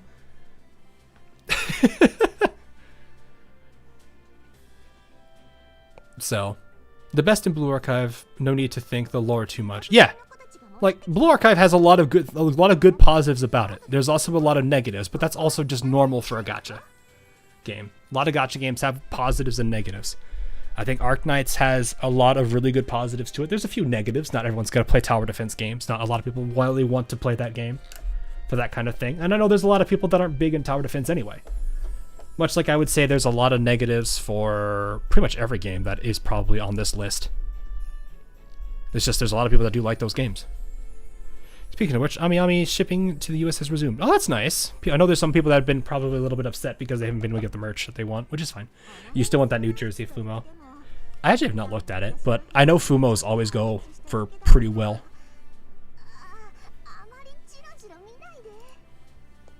That's the problem with story containing a bunch of teen. They aren't allowed to grow up. Yeah. I have seen a lot. I have seen the jokes people make about what they do with Blue Archive characters. Like, there's an artist I followed for a bit that kind of did like a what if in the future. And I actually do like those kind of concepts when it comes to any type of character-based game, because it kind of gives the artist's creativity at what they think. Not necessarily artist, the writer or the artist's creativity for what they see the character's future being. But Blue Archive does make it... I chuckle every single time I look at the responses to when people do that stuff, and the first thing I see is the word expired. I'm just like, bro, come on.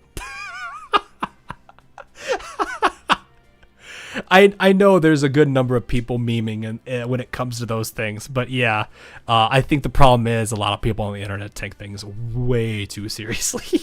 So jokes go over a lot of people's heads. But yeah. It's fine. I'm not like super worried about all the other games I play. I mean, what I will say, I am excited for Enfield when it comes out. I do hope they lean more towards the factory because it is what they kept. It is what they've advertised themselves on. I understand that a lot of people are more action oriented than, you know, factory. But Arknights, I feel, has done a better job treading its own path and maintaining its identity than trying to blend in with what works.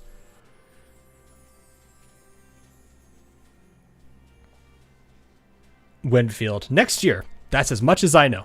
They made this. I still can't believe. Was it Apple? Was it Apple that leaked that? You like RTS games? I do. I don't play them as much as I used to. Like, I like how this just went to yapping. But you know what? It's fine. It is fine. I don't mind it at all. Plus, there's a good number of you that are still sticking around for the fun of it. So, but yeah, you're gonna give Infield a try. If you're not a huge like, I think where the beta is, there was a lot of good. There was a lot of concerns I still have, which is gonna be, like I said, catering to what works, like going towards that the action route and following a lot of the basic principles of like what Wuthering Waves does and Genshin does, or any of the games that are similar to that. Honkai Star Rail. I don't know any other games that are outside of those ones. I guess, no, I do. The other game that Kuro makes,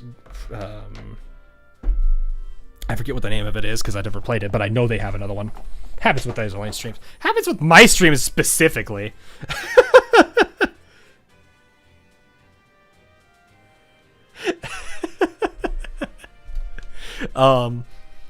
Well, actually, no, yapping happens a lot. Punishing Grey Raven, thank you.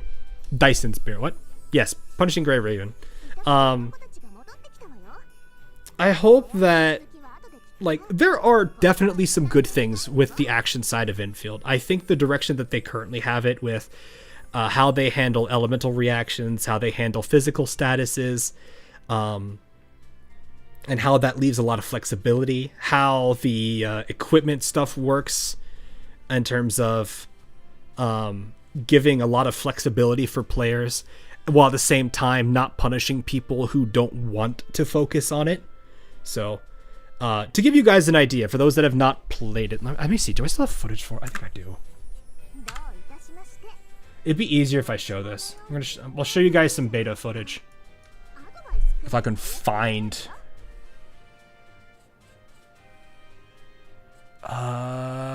where are the attributes?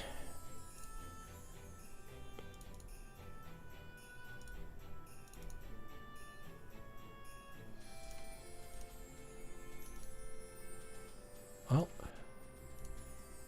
I would say that, but my folder has decided to kind of freak out for a second. Okay, actually, let me see if I can pull this up real quick. Do I have... Is this another screen or is this the only screen? Okay, no, this is the only screen. Okay, lovely.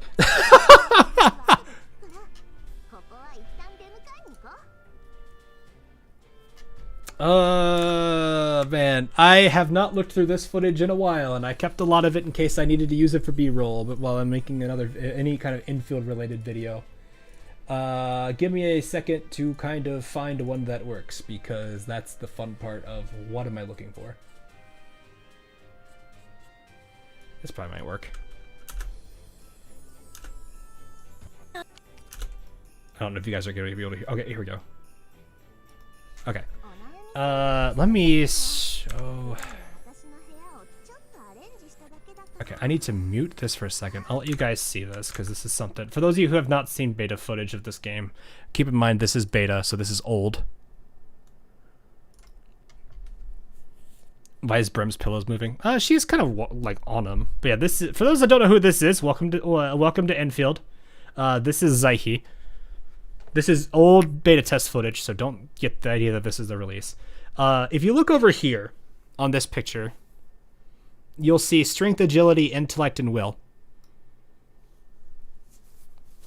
The way that Arknight's Enfield is handling its equipment system, and I hope this stays the same because I loved this. you can see that 2 of the 4 attributes have a square around them. One of them is grayed out, the other one is natural color. These are this is the primary and secondary stats. Those 2 stats, and they're going to change depending on what character you're looking at. I don't know if I showcased it in this video. This video is 2 hours long, as you can see down here. But when you put all the stats into the primary one, you get huge stat bonuses towards it.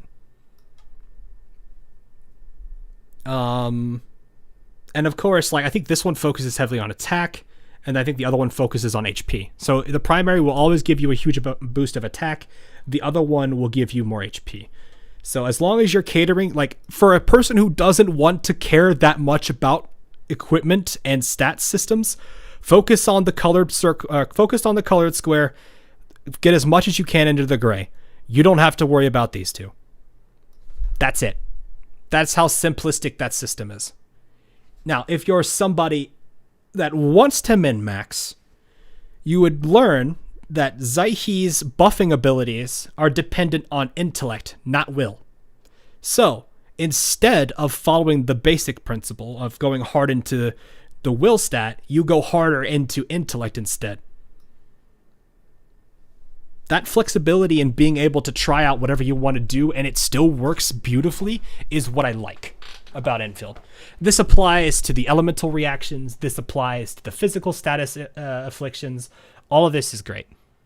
How much storage are you going to need for Infield? The beta was like 40, 50 gigs, but it was probably also vertical slice, so I don't know if that's going to be a very indicative answer for that.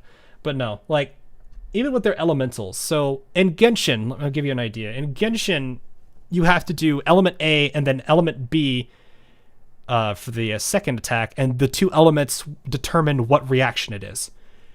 With what it was in beta, the only element that truly mattered was the first one.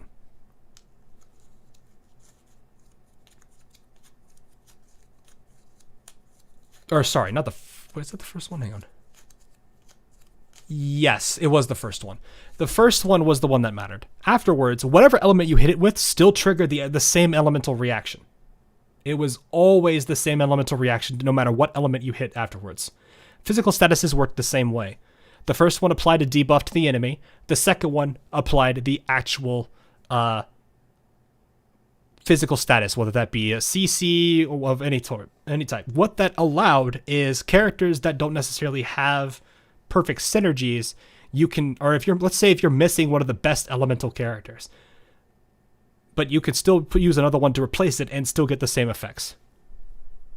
Very easy to work with. That's what I really liked about how this one worked, is it made it very if you didn't have the game didn't hyper punish you for not having all the meta units. You could still do elemental reactions and physical statuses even if you didn't have the best characters, and it was not always that hard to do. You just had to kind of think out of the box a little bit, much like how you would in Arknights. If you're not using all of the major meta characters, you could still get away and make the lesser characters work. You just had to think a little bit more about how to approach it. And that was something I liked about it. It was very flexible. That's something I really do hope they keep for Infield. But yeah, anyway. I'll be going on a tangent for Infield there. But yeah, Infield I think is going to have a lot of potential. I'm excited for that one when it comes out. But yeah, I don't know why these are moving. Actually, I thought it was because she had like her knee or her leg on them. I don't have an answer. This skin is still adorable though. Anyway, I have greatly enjoyed watching your AL content over the years. I hope the game changes for the better and hope you continue to cover it, but I do what you feel you must. Yeah, I know. That's what I'm worried about, but it's okay. I know that some people are going to, AL's going to do what it needs to do to survive. The problem it's going to have to face is the very thing that I always find terrifying when it comes to games that kind of separate itself from its original identity, is that it doesn't keep the audience it tries to trigger, or that it tries to draw in, and it alienates its previous one. A good example of that outside of the gacha space is Command and Conquer. Now Helena Bennett, but why do you guys want me to poke Helena like that? No, you get boop on the nose. So how about you try Nikkei for one stream? It has PC client. I'll think about it. I'll think about it. So, Zekabashi, I know you have. I know you have this skin. There's no doubt in my mind you jumped on this one as soon as it was released. So what happened to Command and Conquer? So Command and Conquer had its original idea of huge army, big bases, command them and conquer your enemies, literally. When they released Command and Conquer 4, they threw the original identity of Command and Conquer out the window to cater to a completely different audience. So what happened is a game that went about building bases and amassing large armies became a game with no bases and limited population cap for your units, meaning you can only make so many units instead of the infinite supply as long as you had money.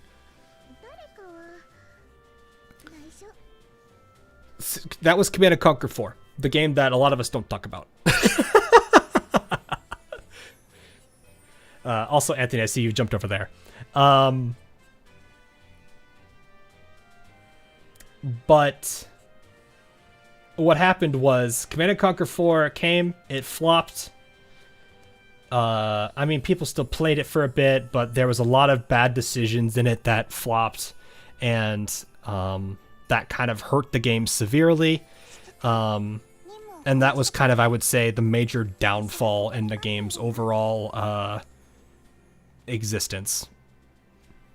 Because the previous games before it wasn't doing bad. Red Alert 3 was hilarious.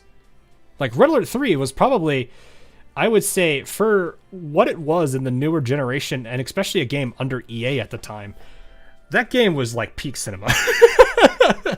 There's so many memes from the campaign itself. The multiplayer was relatively fun. Was it as good as the original game? No. But it was still fun. I could definitely tell there was a lot of care put into the campaign, and the missions were actually entertaining.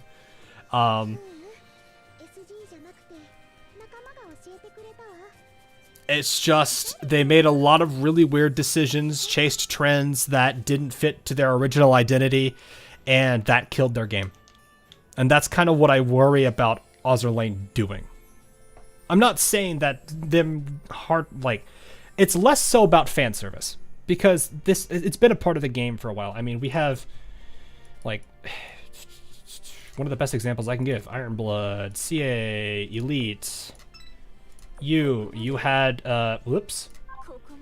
you had this skin that came out for it. This was one of the first ones that really was the eyebrow raiser. Then you had ones like Super Rare, Royal Navy, CL, Cirrus. I know this skin and this one did things. I think this one wasn't really as bad as these two, though. I think this one was probably the bigger culprit. You know, you've had, I mean, even... I think it's Ganaizna. Yeah, this one that also made people raise eyebrows a few times. But, like, that stuff has existed. It's less that I'm worried about. There's still an element to this that I do worry about, and it's that I feel it's a hyperfixation. It's not the fact that it exists. It's the hyperfixation on it. It's more of this, the Island Planner, Product Identity, Quiet Quarters, when these had nothing related to the game. I understand why they exist, and I think that they're not necessarily bad modes, but they definitely go against what AL originally was. That's really what it is. Is she wearing any plans because the cheapie says otherwise? I don't know the answer to that. I haven't looked at... I don't look at Deutschland like that. You're asking me to look at these characters like that, man. This looks like a dress. Like a... I mean, this one's definitely a dress. This one's cute. This one is also pretty cute, too. I think it's just she's in a dress, so it's whatever's underneath the dress. I don't know. I don't pay attention to this kind of stuff, guys. Zara skin. Yeah, Zara skin. That's a good one. So it's like, this stuff has existed. But at the same time, it was, you know, what I remember the hand motion for this one too. That one raised a bunch of people's eyebrows. Then you also had the polo one, which was this one. You know, they were not afraid to go down that route, but it was they were the odd man out. They weren't the main focus. And that's why I mean, like, there's the shift. Because, like, you had... actually, can I just see... can I just filter the skin store and it shows that? So it's like, it has existed. It's not been the... But, you know, if you look at the Ganaizana skin... Jesus! Can I get off of that? Popular. There we go.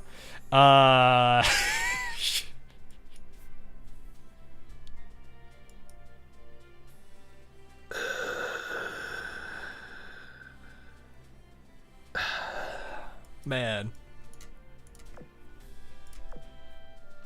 So, like, when you look at the older Halloween skins, and there are some that people are going to say are risque. This one, yeah, I can see what you mean by that. But you also had ones that were more... You had a lot of these. Like, you had this one that came out that was goofy. You had this one that I liked about Nelson, too. You had Uzumo's... Or Isuzu. You had Ayanami's. This one was actually really cute. But then, you know... Actually, this one isn't that bad either. I forgot about Boise's. Then you had the Jiangxi from Mikazuki... So it's like you had all of these skins were like the main norm back then. They weren't like well, I would not actually nurse. Is there a nurse? Hospital series. There you go. So like you had this does not show the newest ones. Well, they're probably you can't see the newest ones because they're not permanently available. But remember the nurse skins we had, right? These were nowhere near those guys. So yeah, it's been a part of the game, but you can clearly see a huge shift. Boy skin was recent. That's not recent. It was like the last, what, 3-4 years probably? But it's like, you look at these skins, then you look at the current nurse ones. Or the ones that came out was it February, right? You could see why I'm like, this isn't the same game. Or at least the direction that they had wasn't as focused on that back then.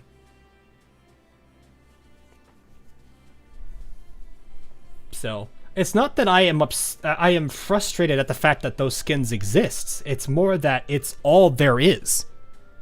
I don't mind skins like these. I don't mind skins like those either, but I would prefer there to be a balance between the two. That's why I will always appreciate skins like these, and even ones like these, where there's a perfect balance between the character, or even Baltimore's, where it kind of focuses on both. It kind of brings out the character's personality and everything about them, while also still giving an appeal. You know, it's balanced. And Nurse Mogador was totally a normal skin. You're not wrong. You aren't wrong for her. I am happy to defend Mogador acting like that and dressed like that because it's her. Well, actually, I'd actually say she's actually more covered up than she would probably normally be. She's a girl. Like, there's a whole thing about her being a complete nudist, but they won't. She can't do that because she knows the moment she tries, the entirety of the tribunal will beat the absolute crap out of her. Mogador is the outlier though. She's always gonna be that because that's how she is. But yeah, there's a reason why I think like Baltimore and Bremerton have a lot of popularity, and why I do like them a lot. And why I do have a good number of their skins. Now, I do kind of feel like with Finish Line Flagbearer and the most recent one for Bremerton, both of those did not fit their characters well. The main reason is so before anyone thinks it's because it's too lewd or anything. No, it's more of I see Baltimore less as a cheerleader and more the athlete.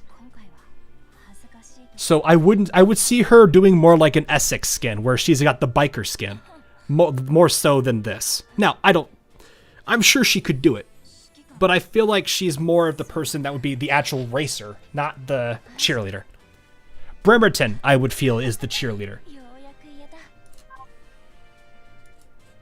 More so than the athlete. This one is like on this one.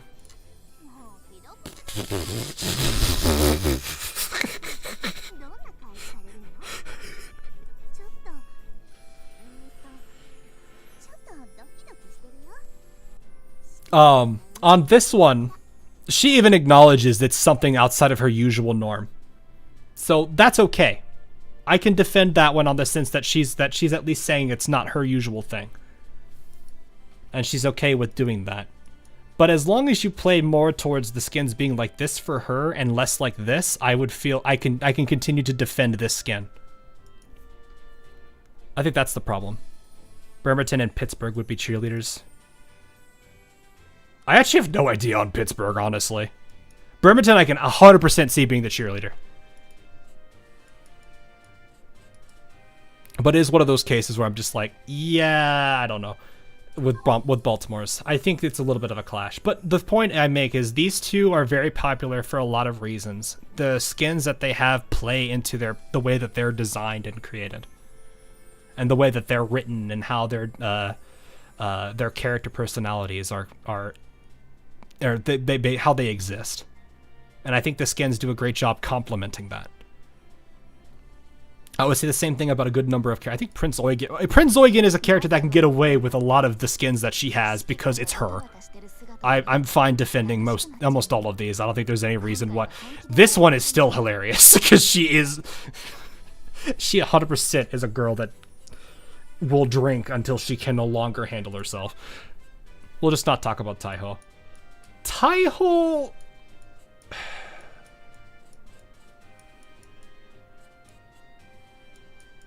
I don't think she's...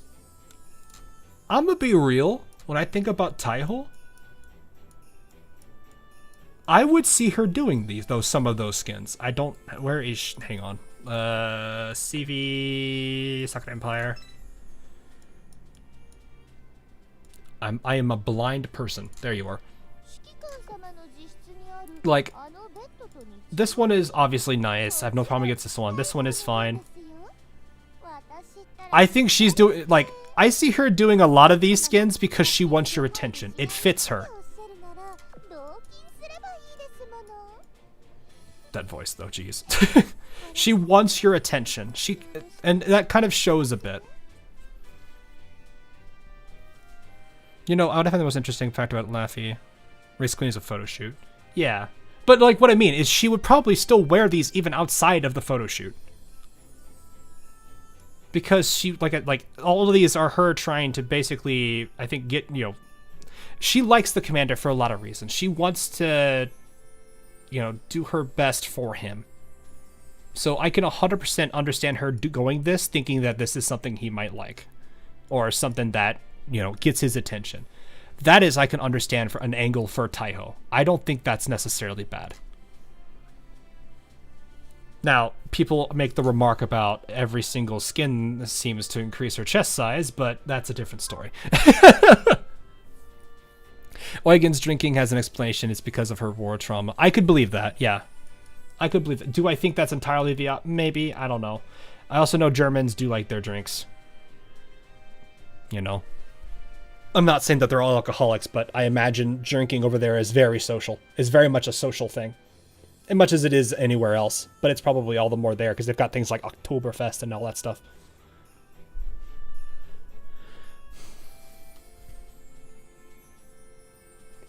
But yeah, like I would prefer that they keep the skin balances the way that portrays the characters the way that they are. I don't like what Washington's did because it broke her character. Repulses to a degree does too. I know a lot of people don't believe that, but there's a reason I've been paying attention to it. I've had to... people know the project already, so I have to pay attention to that.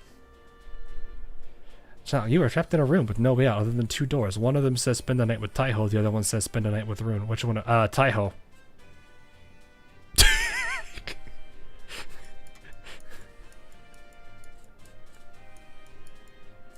Taiho isn't entirely yandere. She really isn't. I thought she was at first, and then when I went through her memory, it really wasn't that case. She's just needy.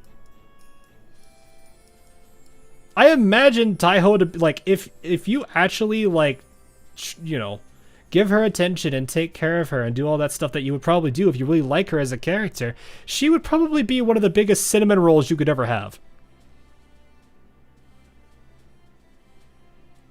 You assume you have a choice when it comes to Rune. I mean, I was presented with the choice there, between the two doors. I'd never leave said room and wait for Clemenceau to rescue you. No, I don't think you understand.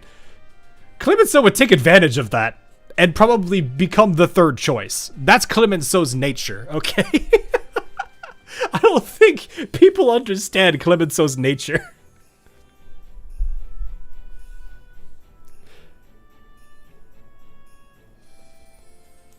I think people giving Taiho Yandere title kills me because she isn't like that.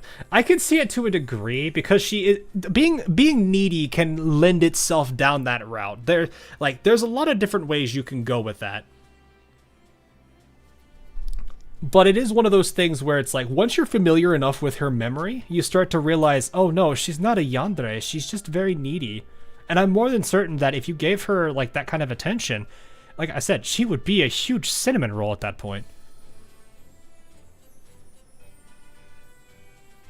Oh, Clemenceau would take advantage of it. You would still own her. Maybe that's the play, you know? You already know that Clemenceau is already aware of it. She's going to go that. So you could just be like, I'm just going to choose a third option. The guy's like, there is no third option. Oh, but that's where you're wrong. And then all of a sudden, Clemenceau out of nowhere.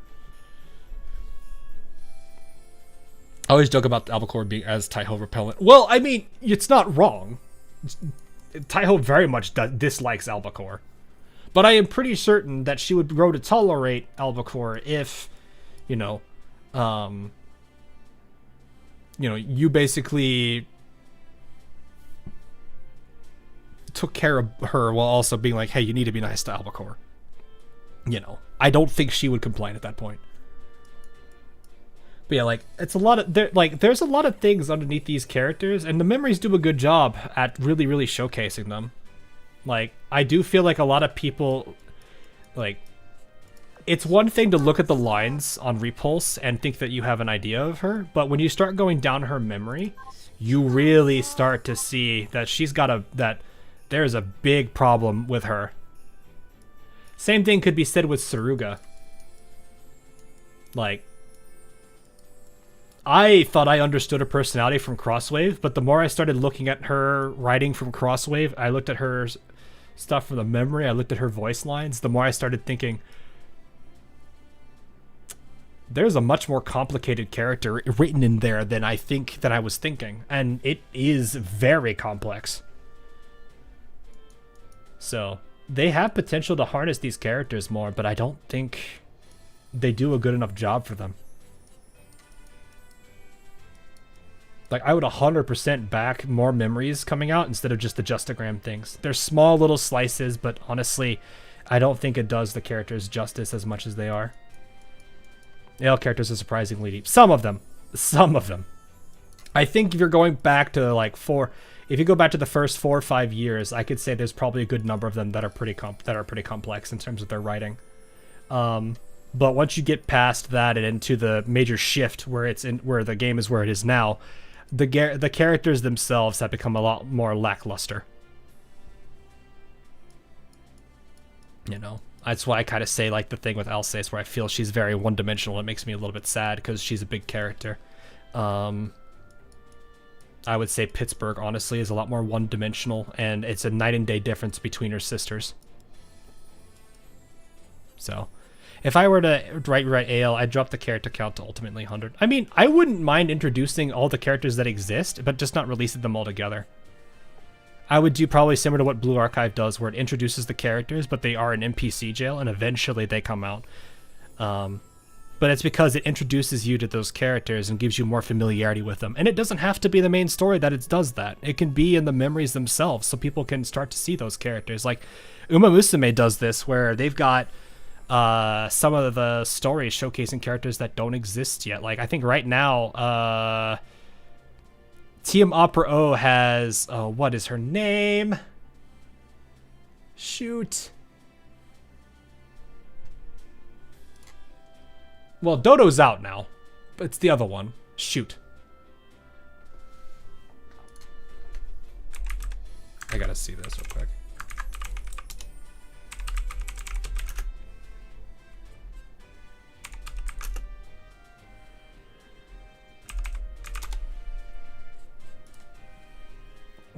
She wears green. Oh wow, this list is pretty well done.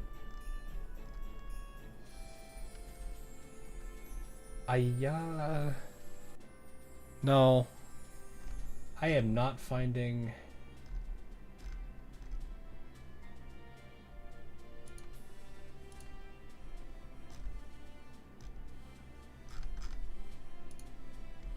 Hang on, give me a sec. I gotta find her. I don't have all the Uma Musume down, especially ones that are not out yet. I know what she looks like, so as soon as I find her, I'm gonna immediately say the name. I just gotta find her real quick. The problem is, Uma Musume has a lot of characters, so this is gonna take a second. Oh boy. No. Admire Vega.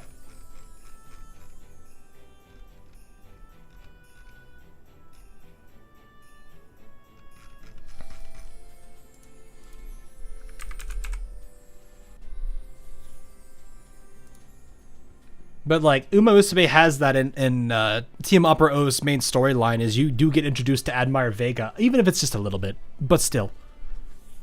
Actually, it's blue. I thought it was green. It's blue. So I was wrong. I am sorry for that, for misleading a bunch of people. So, whoops. But no. This is terrifying how many Umas there are. Holy Christmas vodka. And of course there's Christmas Die with Scarlet. When are you not going to have these two together?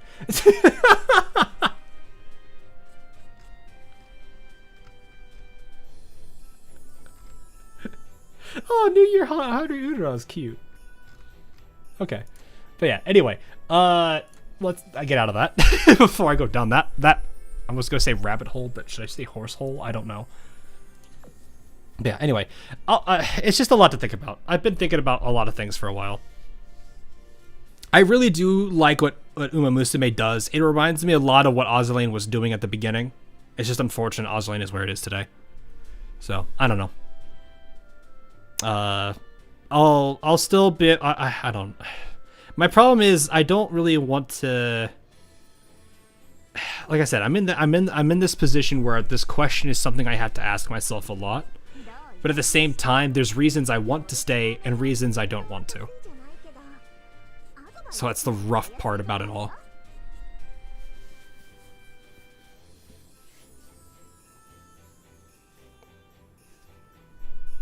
I'm just floating over Chalupa. Oh, was it still showing? Oh, that's funny. Yeah, because I had it on the main screen where this is. That's understandable. So, alright. Anyway, we've been yapping for probably over like an hour or so. I probably could have done a lot more in that time frame, but it's fine. You know, like I said, there's a lot of things I think about with this game. I do really like what it was and what it has been. I can't say I'm as fond of what it is right now, but there are still elements of it that I do appreciate, like the story and everything. I know that I am a very niche player. I am a very small market share of that audience, but at the same time, you know, I know that it looks bad for, you know, a content creator to have to make this position, this kind of change, or this kind of, they have to sit in this kind of this situation where they question a lot of things. I know a lot of people do make these decisions quicker, but the reasoning for it being harder on me is just because there is an order of magnitude difference in terms of what this game has as an impact. So it's not that I want this game to fail. It's not that I think this game is, you know, all the people that play this game are stupid or anything like that. It's more of just, I don't really feel this game's going the right path. I would like to see it really, really push itself in a direction that works best for itself and not necessarily chase after things that I think are, you know, popular. Because there's the infamous phrase of, like I was saying earlier, a game that chases after its rivals is a game that becomes nothing more than a cheap imitation of everything else. So that's the rough bit. So anyway, I do want this game to do well. I'd love to see this game survive, you know, the test of time as much as it already has. But I do worry about its direction, and I don't know what to think of it now. And especially seeing how Island Planner's initial launch was, hell, CN rated it a 2.1, I think it was like a 2.14 out of 10. Granted, a lot of the issues and complaints were because of bugs and performance issues and also just a lot of bad mechanics. Hopefully that changes. I worry that the game having a poor initial launch and reception probably is going to, I would hope, not abandon it, especially since it looks like there's a lot of content planned out for it with the monthly stuff. But yeah, Azur Premier might be making that mistake. I don't know. I'm hesitant and a little bit worried about Azur Premier because of how Azur Lane is. You know, I worry they're gonna take, you know, they're gonna focus more on the appeal of the characters rather than the mechanics of the game. You know, I know there is, this goes into like the whole culture war kind of concept where there's like the censorship versus the people who don't want that, which is a larger group than the censorship group. But at the same time, there's reasons for people to embrace that concept that I don't necessarily agree with. But I do kind of feel like, you know, there's an image I saw circulating where there was, I think it's Ghosts of, there's like some samurai game that came out. I don't know what it's like, Ghosts of something. And it showed a character that wasn't very attractive. And then it showed an edited version of that character that probably could fit in Azur Lane, honestly. And it said like, you know, this is not what the gamers want. This is what the gamers want. And I'm like, no, that's not. The accuracy in them is that there's a group in the middle that just want a good game. That's it. Ghost of Yuletide. Thank you. I don't pay attention to those kind of games that much. I've just seen the pictures of it circulating online. So I do think like fan service is not a bad thing. And that it can be used, that it can be good if harnessed properly. The problem is, I think we're at a point where there is censorship and how we see that as a bad thing. The pendulum has swung too hard the other direction. And Azur Lane is one of the many casualties of that pendulum swing.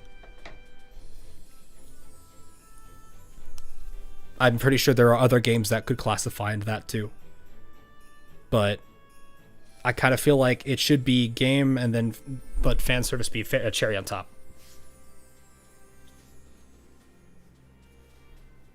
Island Planner was launched with bad economy. They have listened a little bit and buffed some. Yeah, I heard they changed the value of the seeds and refunded players. That I liked seeing that.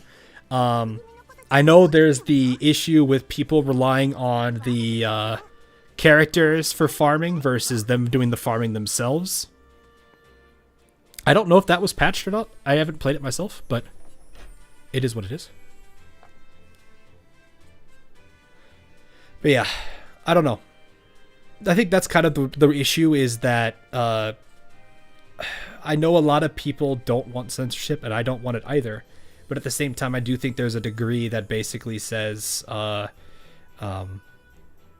know, a game that focuses heavy in the opposite direction and focuses heavy on the fan service presentation is not necessarily a good game either. But that's because it hyperfixates on the wrong, and hyperfixates and focuses on the wrong things about making a game good. That's the problem. No, the main farm is still bugged. It's still bugged? Oh, that sucks. Okay, I'll keep that in mind. I want to play that. I do want to play it one of these days. I want to give it a shot. I want to see how it feels. Maybe I'll see if I can try it this weekend or maybe not. I don't know. I'll figure out what time works best. I know there's a lot of other gachas I got to play catch up to, which is pain, but we'll figure that out. So, but yeah. I know that people who are watching my channel though are in it more for the rest of the content that these gacha games are, and I appreciate that you guys are all around. I know that all of you aren't going to agree with me. It's fine. I expect that, but I do hope people at least kind of get the point I'm getting across.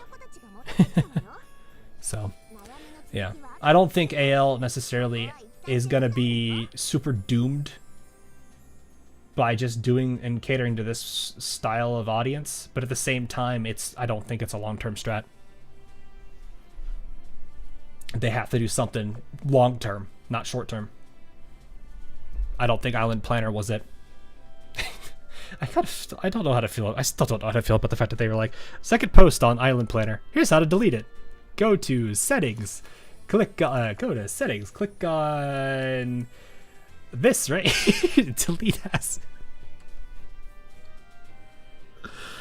Oh no. Yeah. So I have seen the chibi in J. It does look cute. So. Touched Island Planner for 2 days and said nah. Fair. Like I said, I like games that kind of do that. I do want to see them try it out.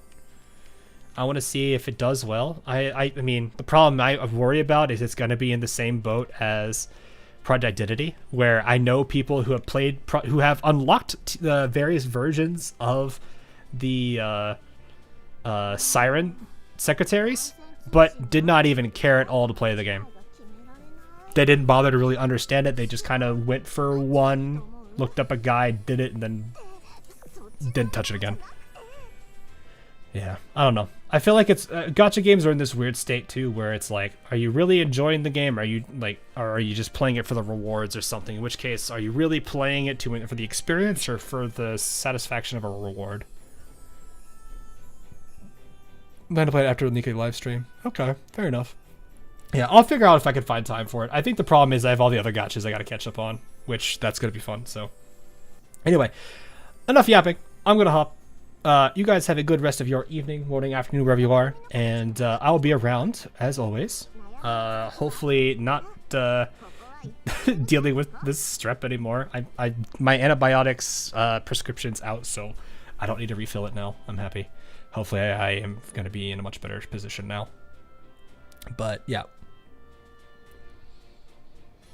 I am one of those gooners that enjoys the ever-increasing lose of skins, but I can understand your position about fan service. I can see how the game is moving away from what you wanted to play. It's more of it's moving away from itself. It's chasing after its competition.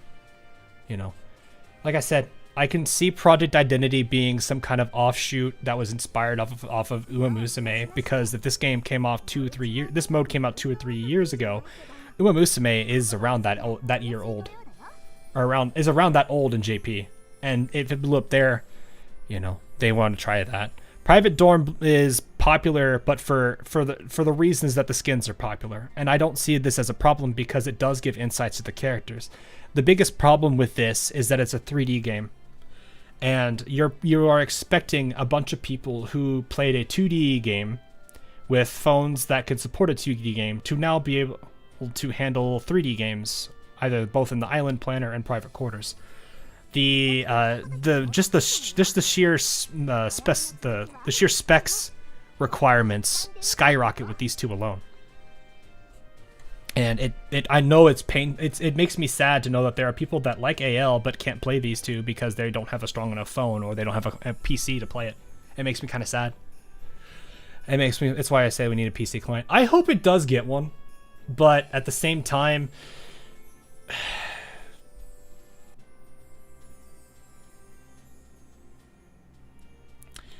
I don't know if that's on their priorities.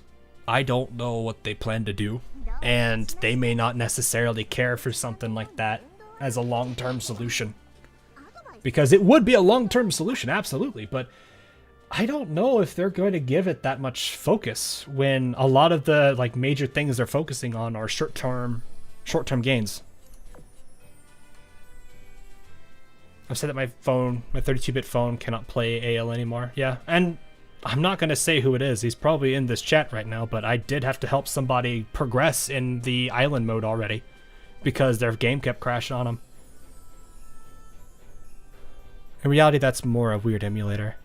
It could be. Yeah.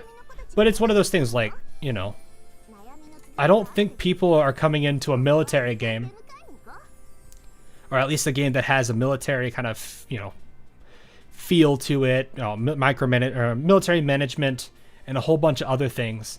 And suddenly there's a new mode that's out, and it has nothing to do with military, and it's just kind of slice of life, island planner, or just getting to... Oh, this one I can understand more. This one less so. I think that's something I also have to consider, as it's kind of rough. They endorsed an emulator on their CN social media for running a... Oh, that doesn't give me... Guys, that's not a good thing. As for BA, do Deca story first, then the Hayakiora. Yeah, I know. I saw Nia. Isn't Nia on banner right now? I am looking at that like, oh no. But yeah, I don't know. AL's been doing weird things. You know, that's kind of how I feel about it. Like, and I think there's a potential. I think if I can explain the OpSci ideas I have, that might actually give them some inspiration. But I don't know. So anyway, that's gonna be all for now. I'll see you guys all later in the near future. Hopefully I can get... I'll figure out what I want to do, if it's going to be Blue Archive, Wuthering Waves. I know I haven't touched Wuthering Waves in a while. And yeah, we will see what we do there. So anyway, thanks for the stream. Thanks for hanging out. I know I yap a bit, quite a bit there at the end, but I appreciate you guys sticking around and kind of giving your inputs. Even if you don't necessarily agree with me, I'm fine with that.